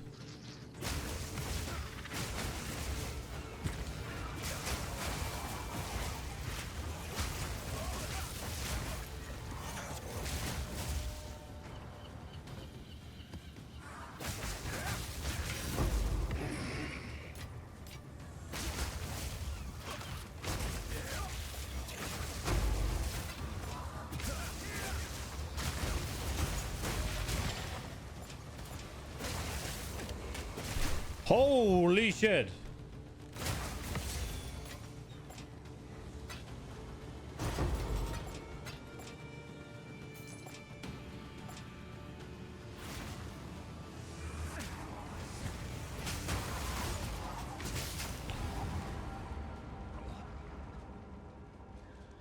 Damn. Not being able to evade really hurts. I was right though. We were breaking it. It's okay.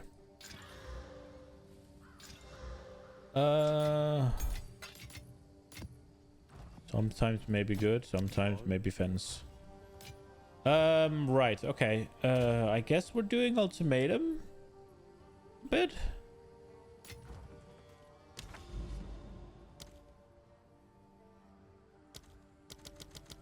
Okay. If we're lucky, we can get the if we're lucky, we can get the what's it called, that boss as well. I've given up on the Simulacrum. I've given up on the King in the Mist, but we might be able to get this one. We have a bunch of ultimatums. We have like an hour left. And then, 40 minutes. And we have tonight. How far can you go, I wonder? Gonna go fast chance on death. Always inflict bleeding and poison.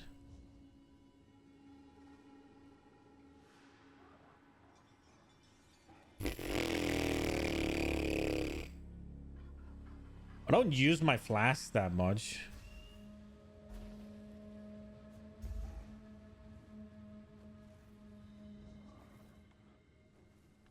Let's go. I think that one's bad, but we'll see. Are you ready? Not really.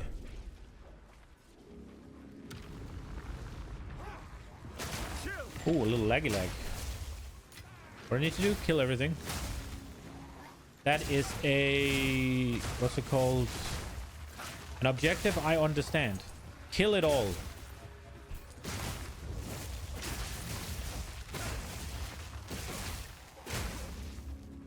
I don't remember. Can you teleport out of this? And come back? You just have to do the trial from the beginning. Like that's, so if I teleport out mid this, I just have to start over doing this, right? Or do I misremember? Do I have to pull some levers or some bullshit here?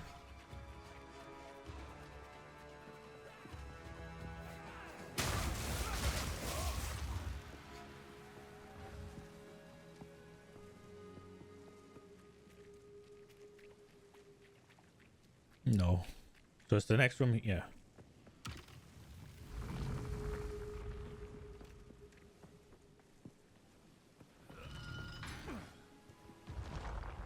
Oh.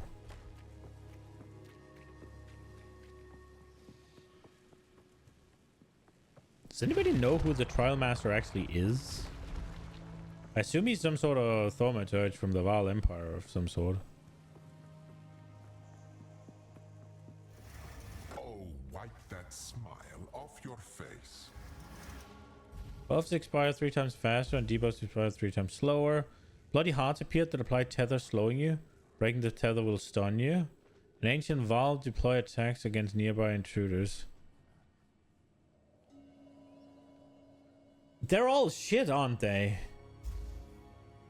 An ancient Val machination will deploy attacks against nearby intruders. So this is gonna cut off a part of the room. Buffs expire faster means I won't be able to keep up charged staffs. Which is ass, but I guess we'll go with that. I guess the other ones are unplayable, I think.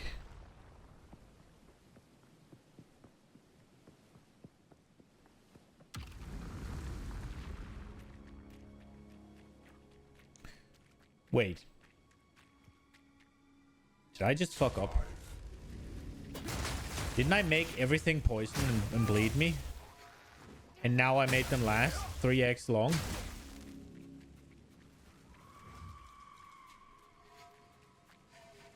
Oh well. I think I might have created myself a super debuff.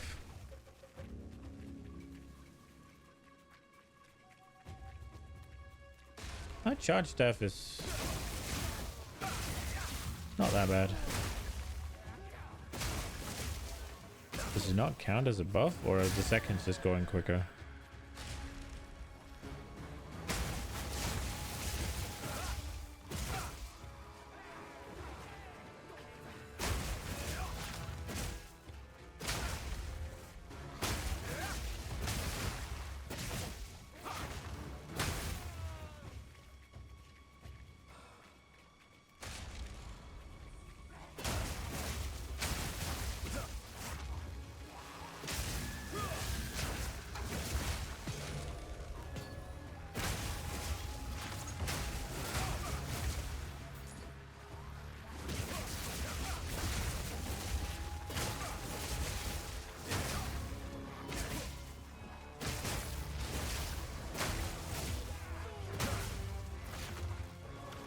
Okay, now please, Trial Master, don't give me dog shit again.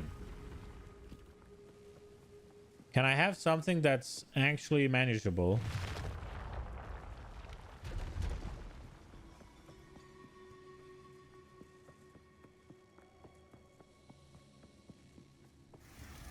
We are only getting started.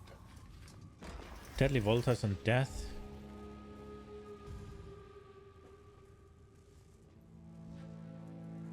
Less area of effect and projectile speed. I don't really do projectiles. Area of effect. I think this is gonna suck, but Depth and perception.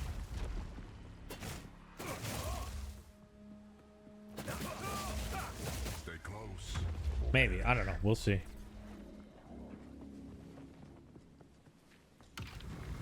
It is gonna make the Herald tech less efficient, that's for sure. Oh wow, that was a lot less. So the area effect makes the... It makes charge staff. It's the same size, but it doesn't go as far. Oh, escort the statue. Right. This one? No. I just went. Let's go damage.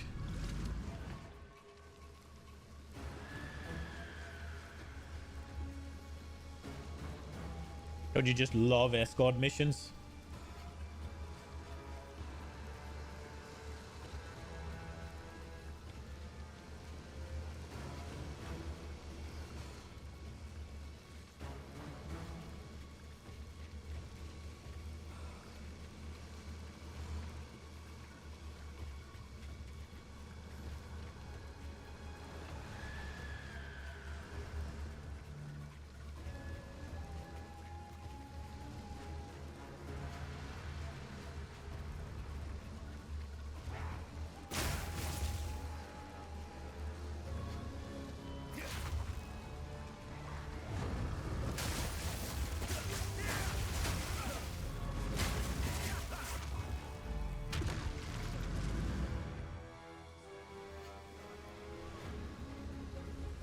Didn't it used to have a radius so you could see where you were supposed to be?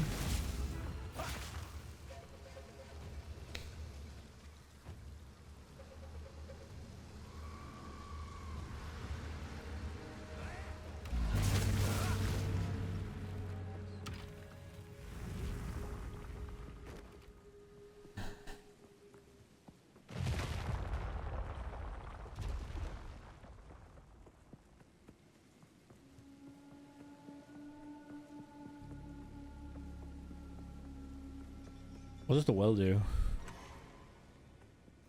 You know me? Don't give up so early.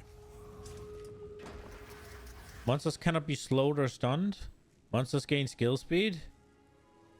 Monsters gain 20% of damage as added chaos damage. Isn't my chaos resist really bad? 12. I think skill speed is worse though, so... Oh, I didn't do the poison. I did no flash charges. Right. Okay.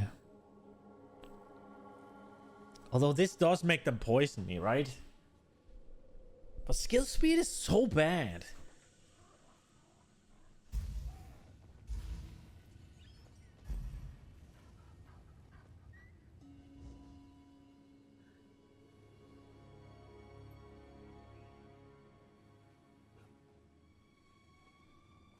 We go. We tried this.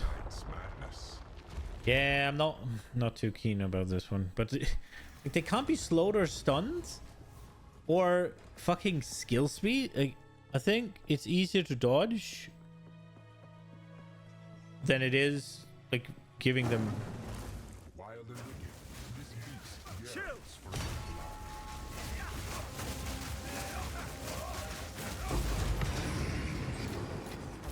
Arms for the monastery.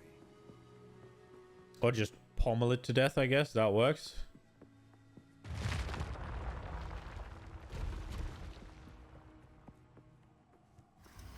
A true display of might. And a what was Chase Tokyo? Yeah, fuck that. 3% increased crit chance. Bro, they're gonna kill me. Why is it always like the dog shit? I'm not fucking fighting bosses I don't know with the shade following me around.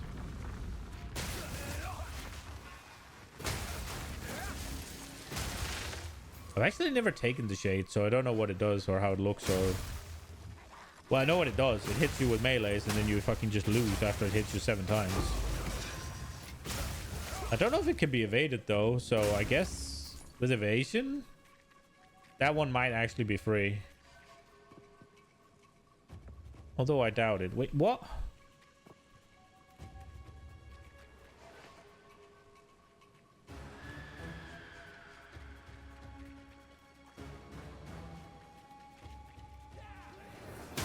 Okay.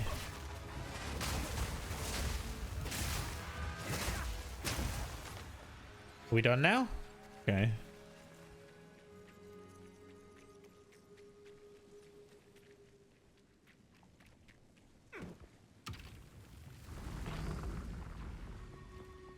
Come, my little chimera.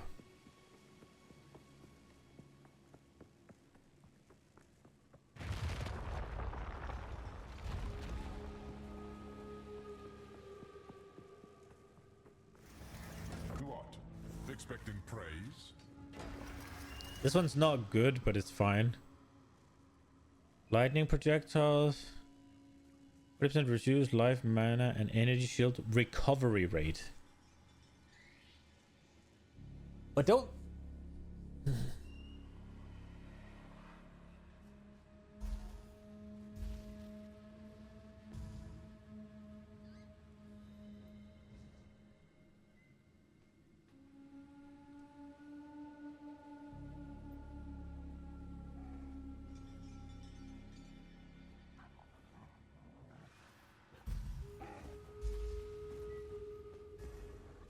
feel like these aren't that bad.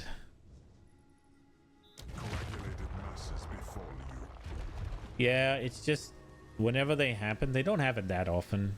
It's just don't stand in. May their blood fuel your progress.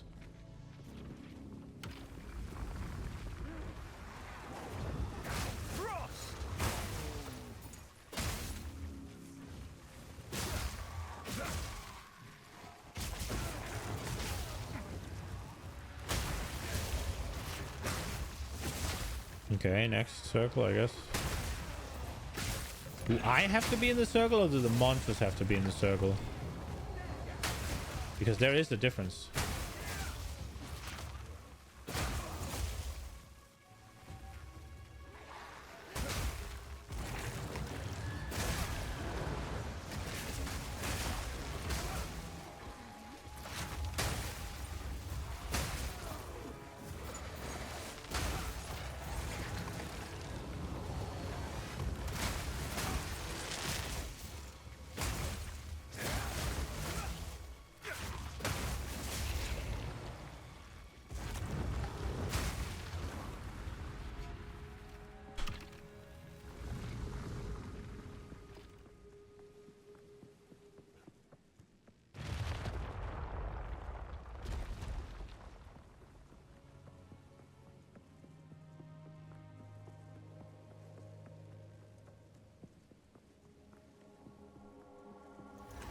Could hardly call that a challenge.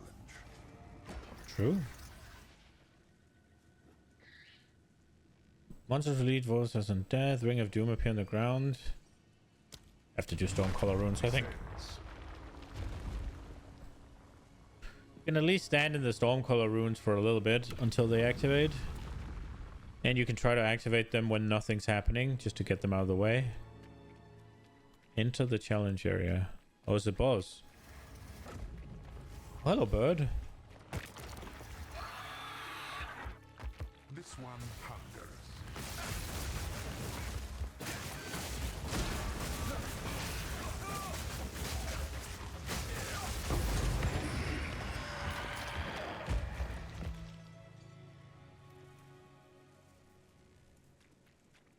Bro, my character is blasting.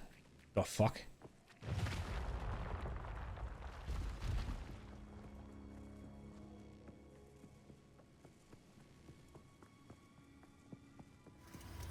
You may possess strength after all. Body resistances. Petrify. Creating blood ground. I mean, my crits ignore resistances, and I crit 50% of the time.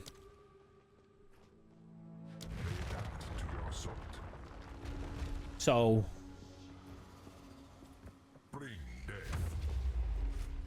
It's gonna suck for clearing AoE, but the packs aren't that big in here.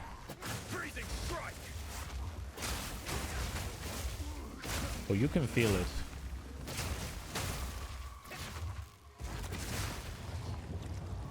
But having the... Okay. Having the puddles of blood is just more space. Like, look, I already have this that denies me space. But you can do like that, right? And then it goes boom. If it's in a really bad spot. And as long as it's level 1, I feel like they're practically free. So how do I get up? Okay, I guess I just kill it. I think that was a bug. It was not supposed to be up there.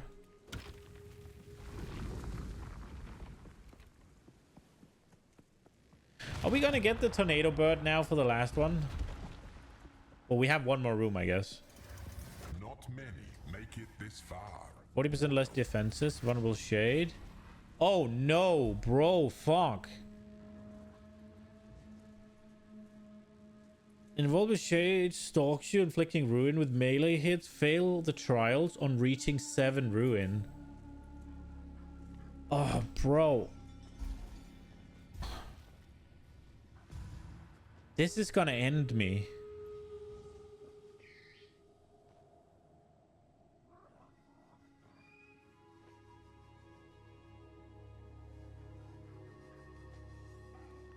I'm scared of that shade, man.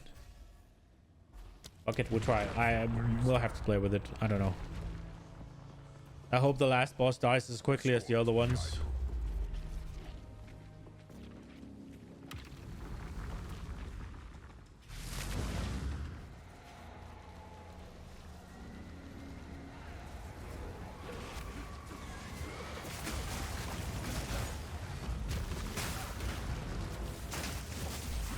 Whoa!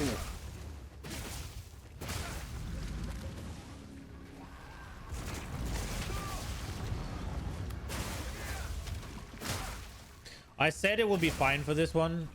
It will, but holy shit, does it take a fucking year.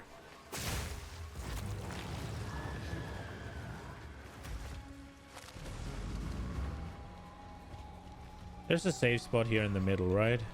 Yeah.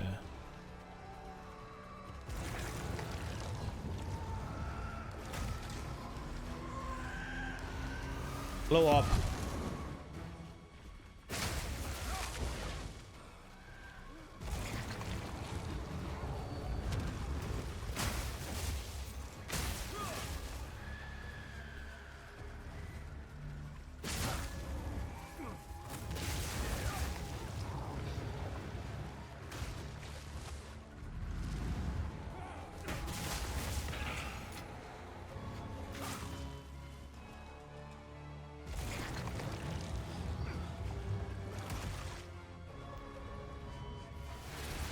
Yeah, this ring thing is really bad.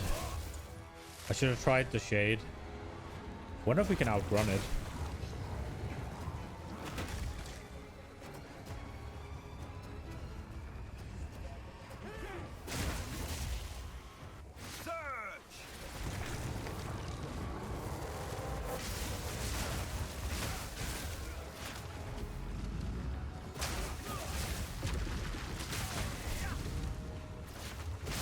Fucking hell.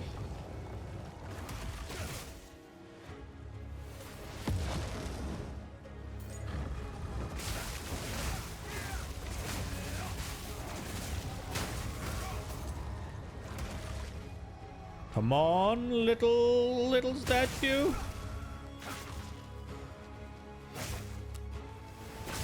Woo-hoo-hoo-hoo.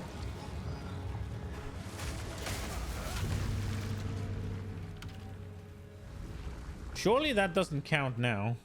It does, it seems. Not gonna hit me here. Okay, so last trial. I really hope the last boss dies as quickly. Don't expect the next round to be that easy. Wants us always crit. I mean, this one is increased crit chance, so that would make this one, that mean we basically don't have the other one, but 300% increased crit chance is very different to always critting. Oh, it's an upgrade, okay. Large runes. It has to be this one, I think. Always strikes twice. Is it gonna be the tornado bird?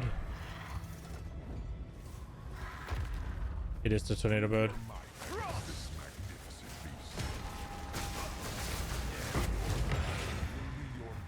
Get fucked.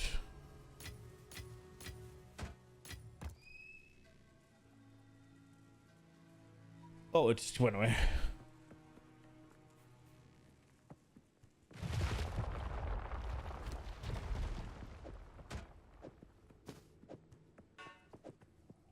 Absolutely obliterated. Let's go. Hello, what do you have to say, bitch? Impressive? Say something.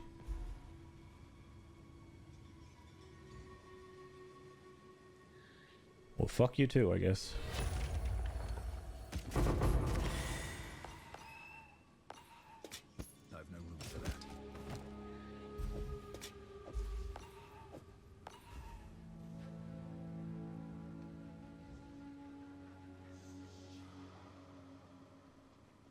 Is there anything here that's any good?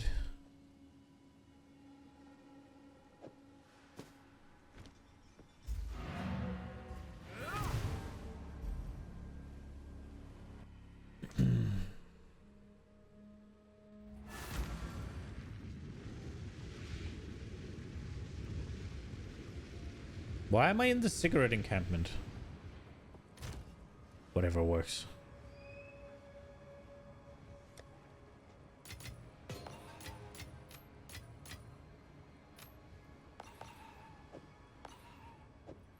Okay, boss, get down from there. The hooded one, hello. Oh, this one's already corrupted? Alright, then it's just dog, I guess.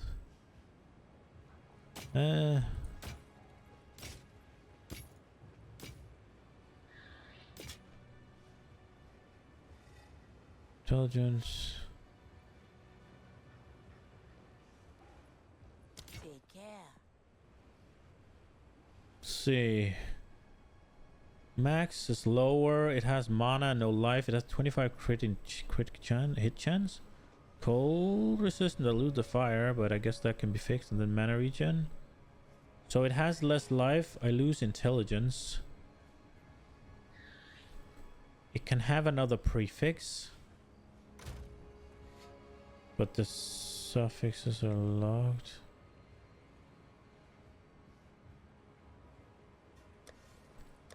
There's a part of me that want to chaos it and see if we can hit away the mana, but it's the chance is so low. Not the mana, fucking the mana regen, I mean.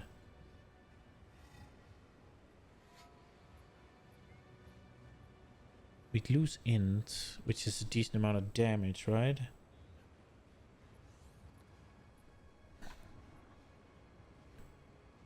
What are we gonna gain? Oh, flat. Does things stop working if I do this?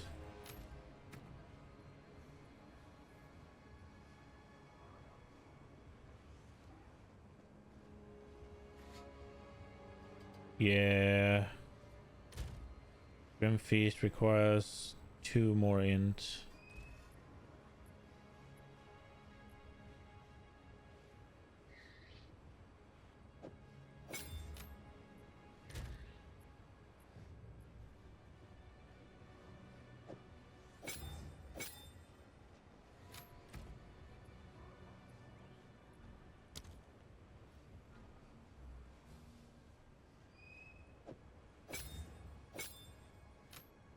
Oh, it doesn't automatically activate again, huh? Can I get that int? How can I advise you? Let's try something different. I can probably just make this int.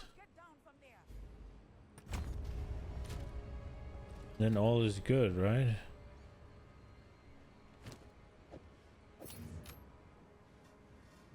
So what do I lose? Let's see, 24?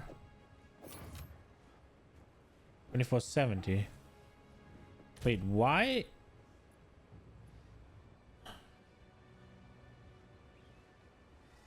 Is the intellect, I guess? And also I'd need to fix fire resistance.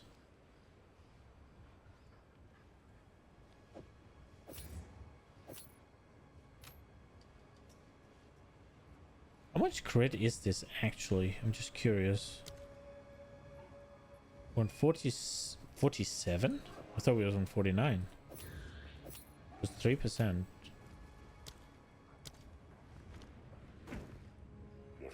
Let's try something different. Let's make this dex again, just because. Okay, so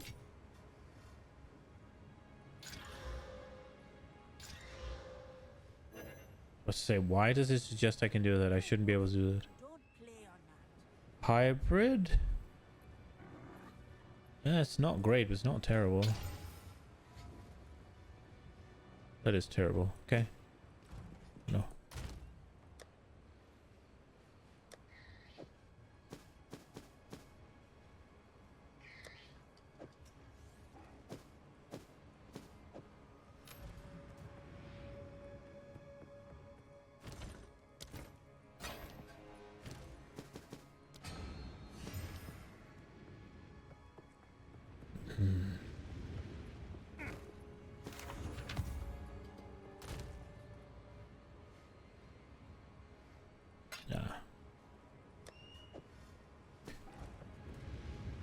On one hand, I'm looking forward to the economy reset. On the other hand, I'm really enjoying the character I have now, and losing it sucks. Can I just exit back here and go again? Oh, insert 3 fates to unlock the door to the trial. Wait, so do you have to complete the trial and then go?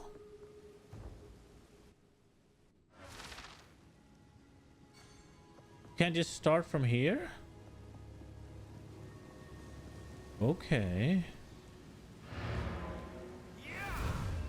Hmm.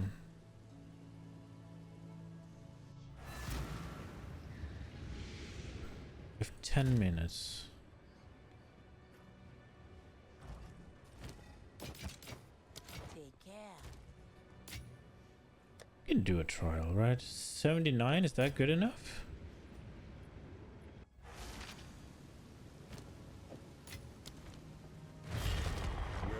Choices bring you this time. Well, hopefully to an easier than last time, bitch.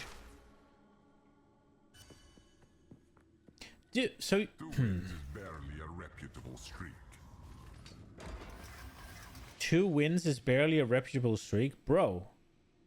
In each encounter room, damage taken will slowly increase by 1% per second.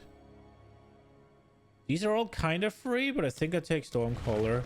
Taking Stormcaller early though, because they very quickly stop being free once they get bigger. Are you ready, challenger?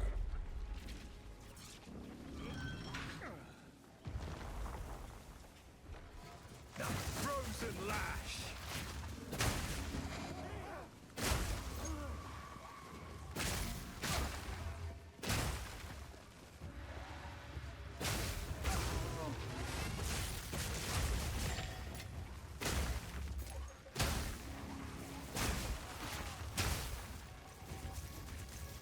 But then I guess I'll just have to take some of the just damaged turrets, right? Like,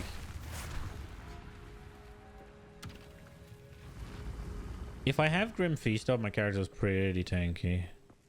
The crits were bad though. They were really bad. I almost died in the last one several times, I think. Pyramid objects appear projecting for this one is fucking heinous. I think I'll go with the lightning projectiles. I might regret it, but the crit was really bad, I think. It might just be that they scale up the monsters.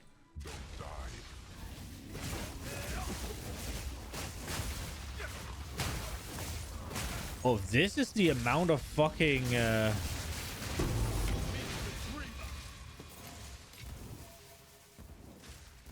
if that's the amount of fucking turrets, then that is yikes.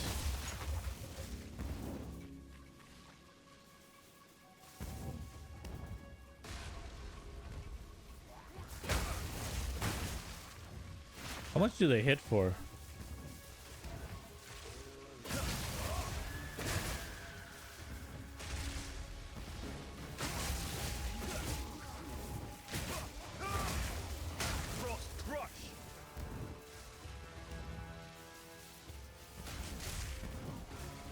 Not that much.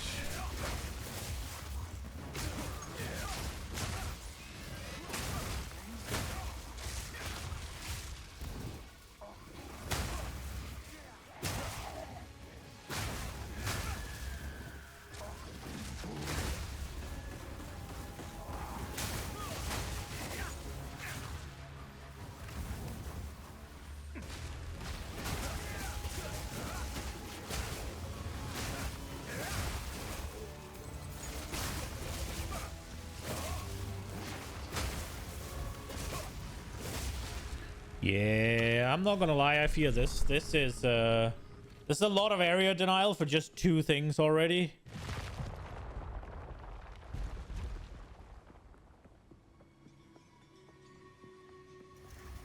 This is just a warm-up. Oh, wow. The shade already now? And we can...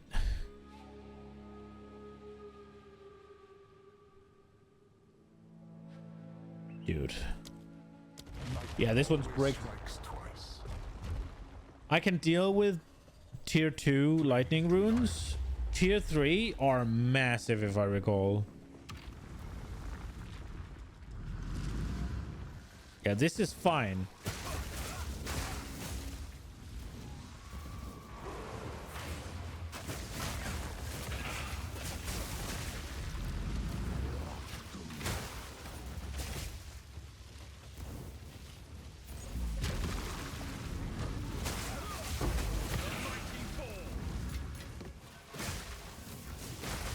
Oh, I didn't actually want that one.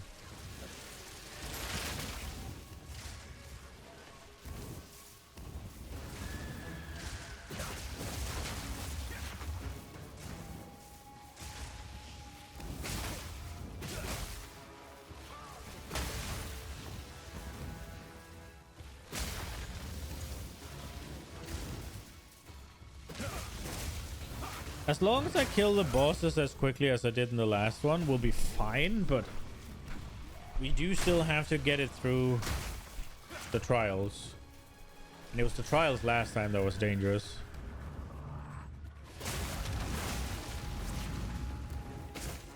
Well, I guess they're all trials.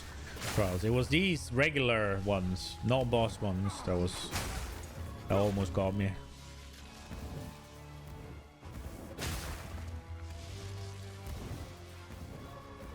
I want to see this.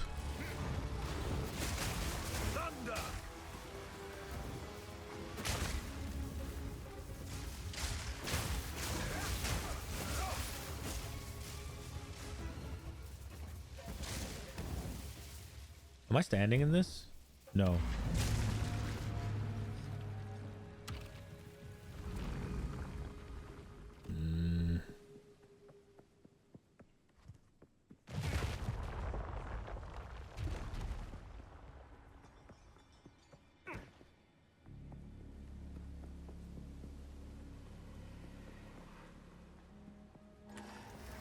This is just the Monsters are protected by energy shields.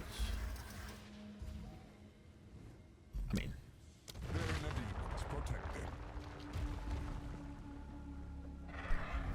let's see how bad it is. Well, we start with the tornado bird.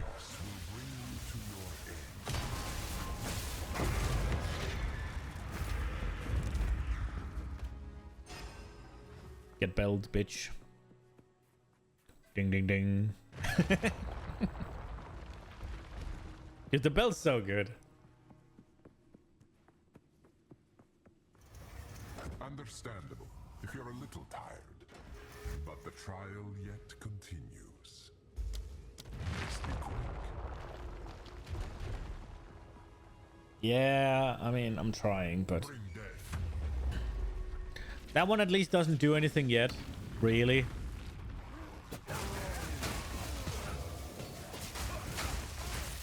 I guess if I get shocked by the turrets, like I just did, it does make that a little bit worse, but...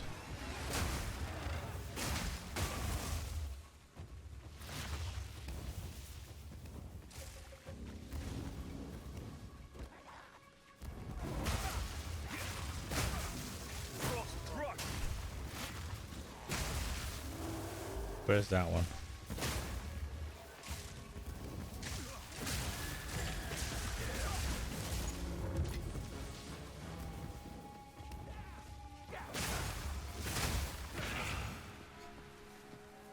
Ooh-wee.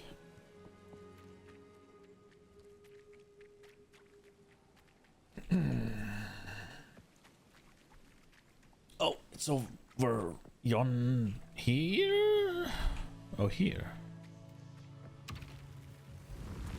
It's a little bit weird that it had to be this elaborate to go over. Like, why do I have to pull this?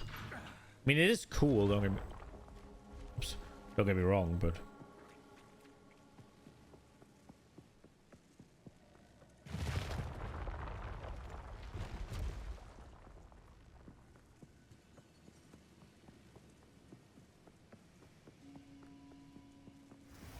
Halfway. Impressive.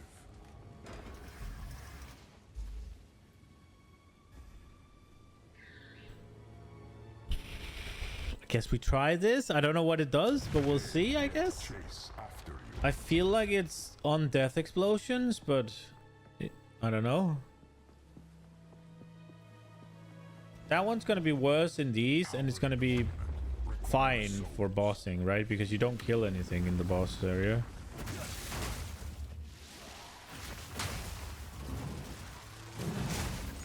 It's things that come after me.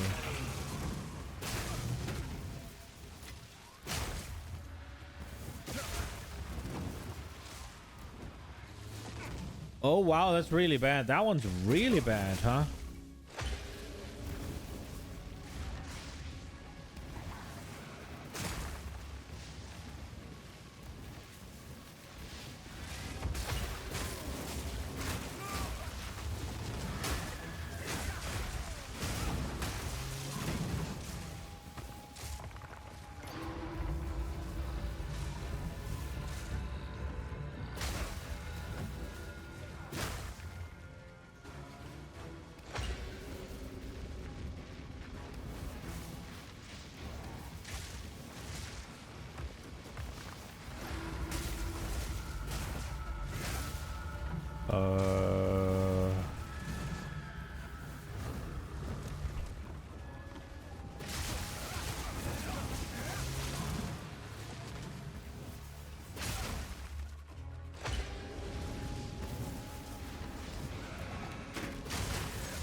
Oh, no.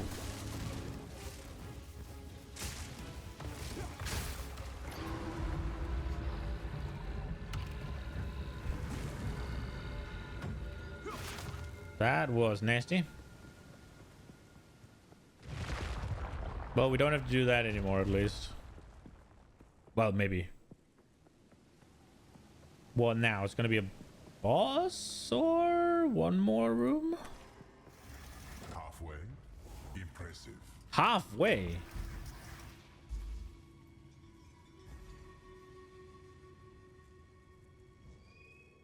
Let's do the globe. There's so many things. I need to move permanently anyway, so globals, are they really gonna make that much of a difference? The AoE would have probably been less, and I don't know.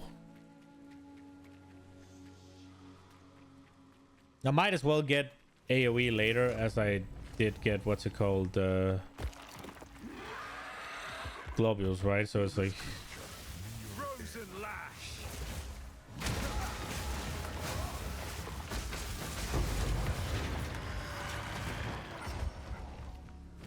oh, that's actually, is that Cloak of Flame? Because it looks really cool.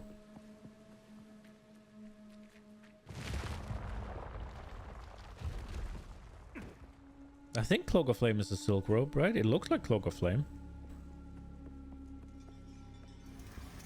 Understandable if you're a little tired. Monsters inflict grasping vines on hit. Rare have 2 modifiers. More rare monsters leaves bigger of those things. That's probably bad. But that one doesn't affect the boss. Slay everything.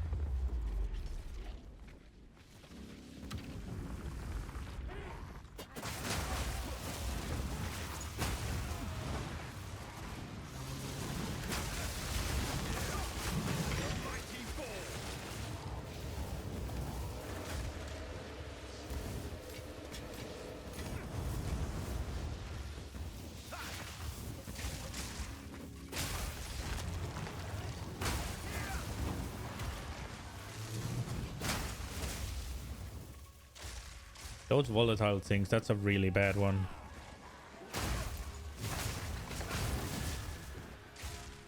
But at least it doesn't go into the boss arena, and that's why we picked it.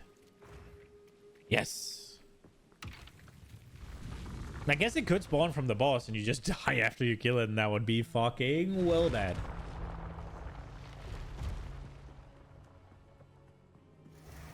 A challenger worthy of praise. Are you kidding me?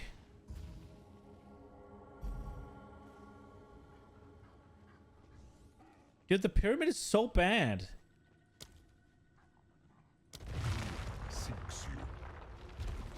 We're trying the shade.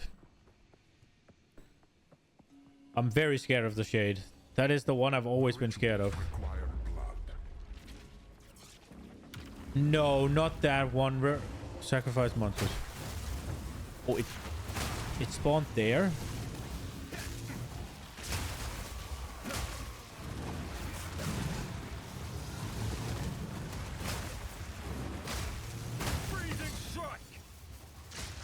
Oh, whoa, whoa, whoa.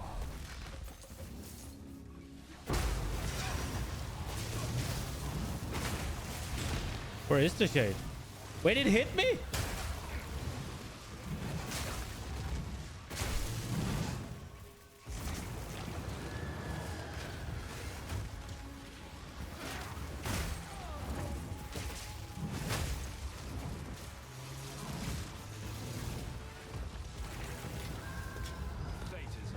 Wait. There is no way. What, does it teleport if I get too far?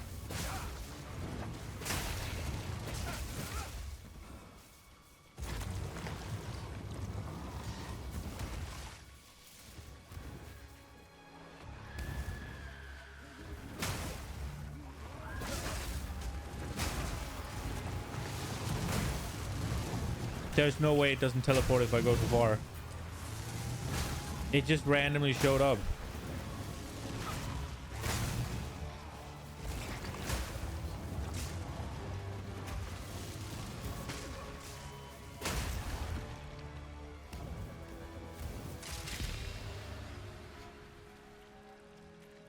we done? I carry few possessions, and I don't have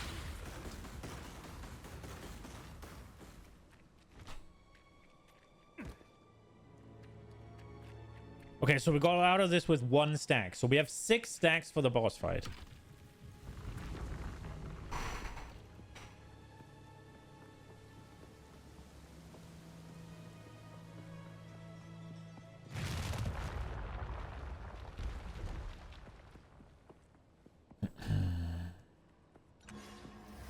I can practically see your ego swelling. Bro. Fine.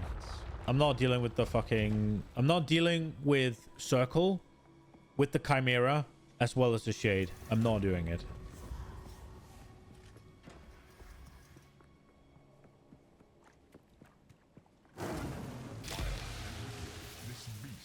Where'd it go? It's up there.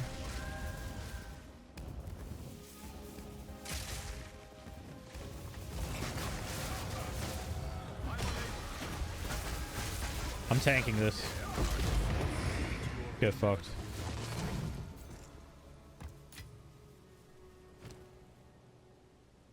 Whoo!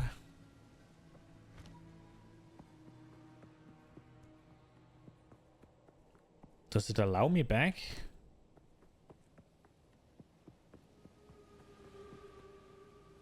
I want this ring.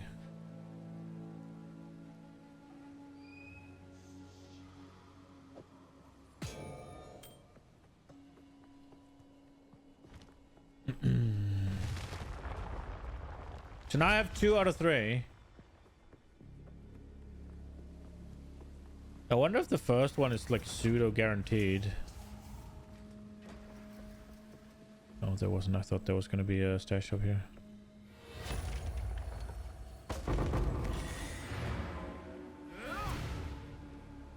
Now I know I can come back to here, so...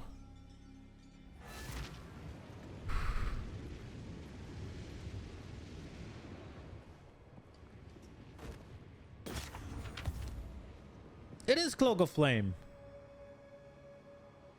That's pretty good. Reduce ignite duration on you and fire thorns damage. Those are kind of dead stats, though. I wonder if it's just straight up worse in PoE 2 than it is in PoE 1. That was a bad one. 2 bad ones. Okay. Yeah, it's about that time now. I'm just sorting out the inventory, and then we'll call it. It does seem like we do have some stuff to do, so I'm guessing we'll, unless I decide otherwise. Hey, we're gonna play PoE 2 tonight as well. Dead. Okay. Damn, that was big life. Sag. Current thinking is we finish PoE 2 tonight. There's no way I'm farming out a simulacrum. I get like 3 splinters in a good one, in a good map. I don't know what I'm doing wrong, if I'm doing anything wrong, or if it's just that's the way it is the first time. There is 0 chance that I deal with that shit. So that's not happening. And the King in the Mist is so rare that going for it doesn't make sense. So if I play more PoE 2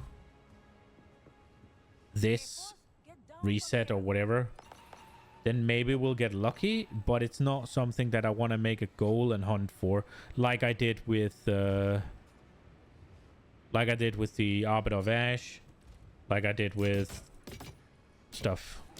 Don't drink the water. Have I got any stuff for sale?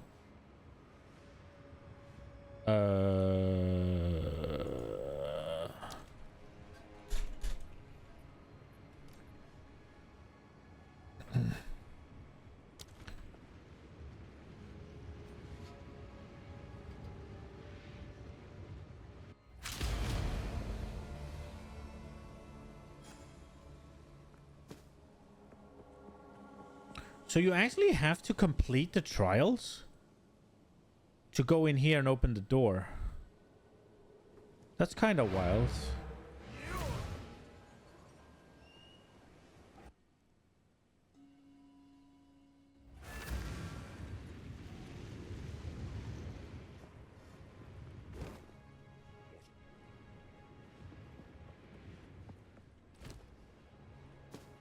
Bye-bye. Hey, boss, stop fooling around. Okay. Yeah. This is gonna be it. I hope you guys enjoyed it. How do I get back to my fucking hideout? Where's the thing? Is it up here? Where is it?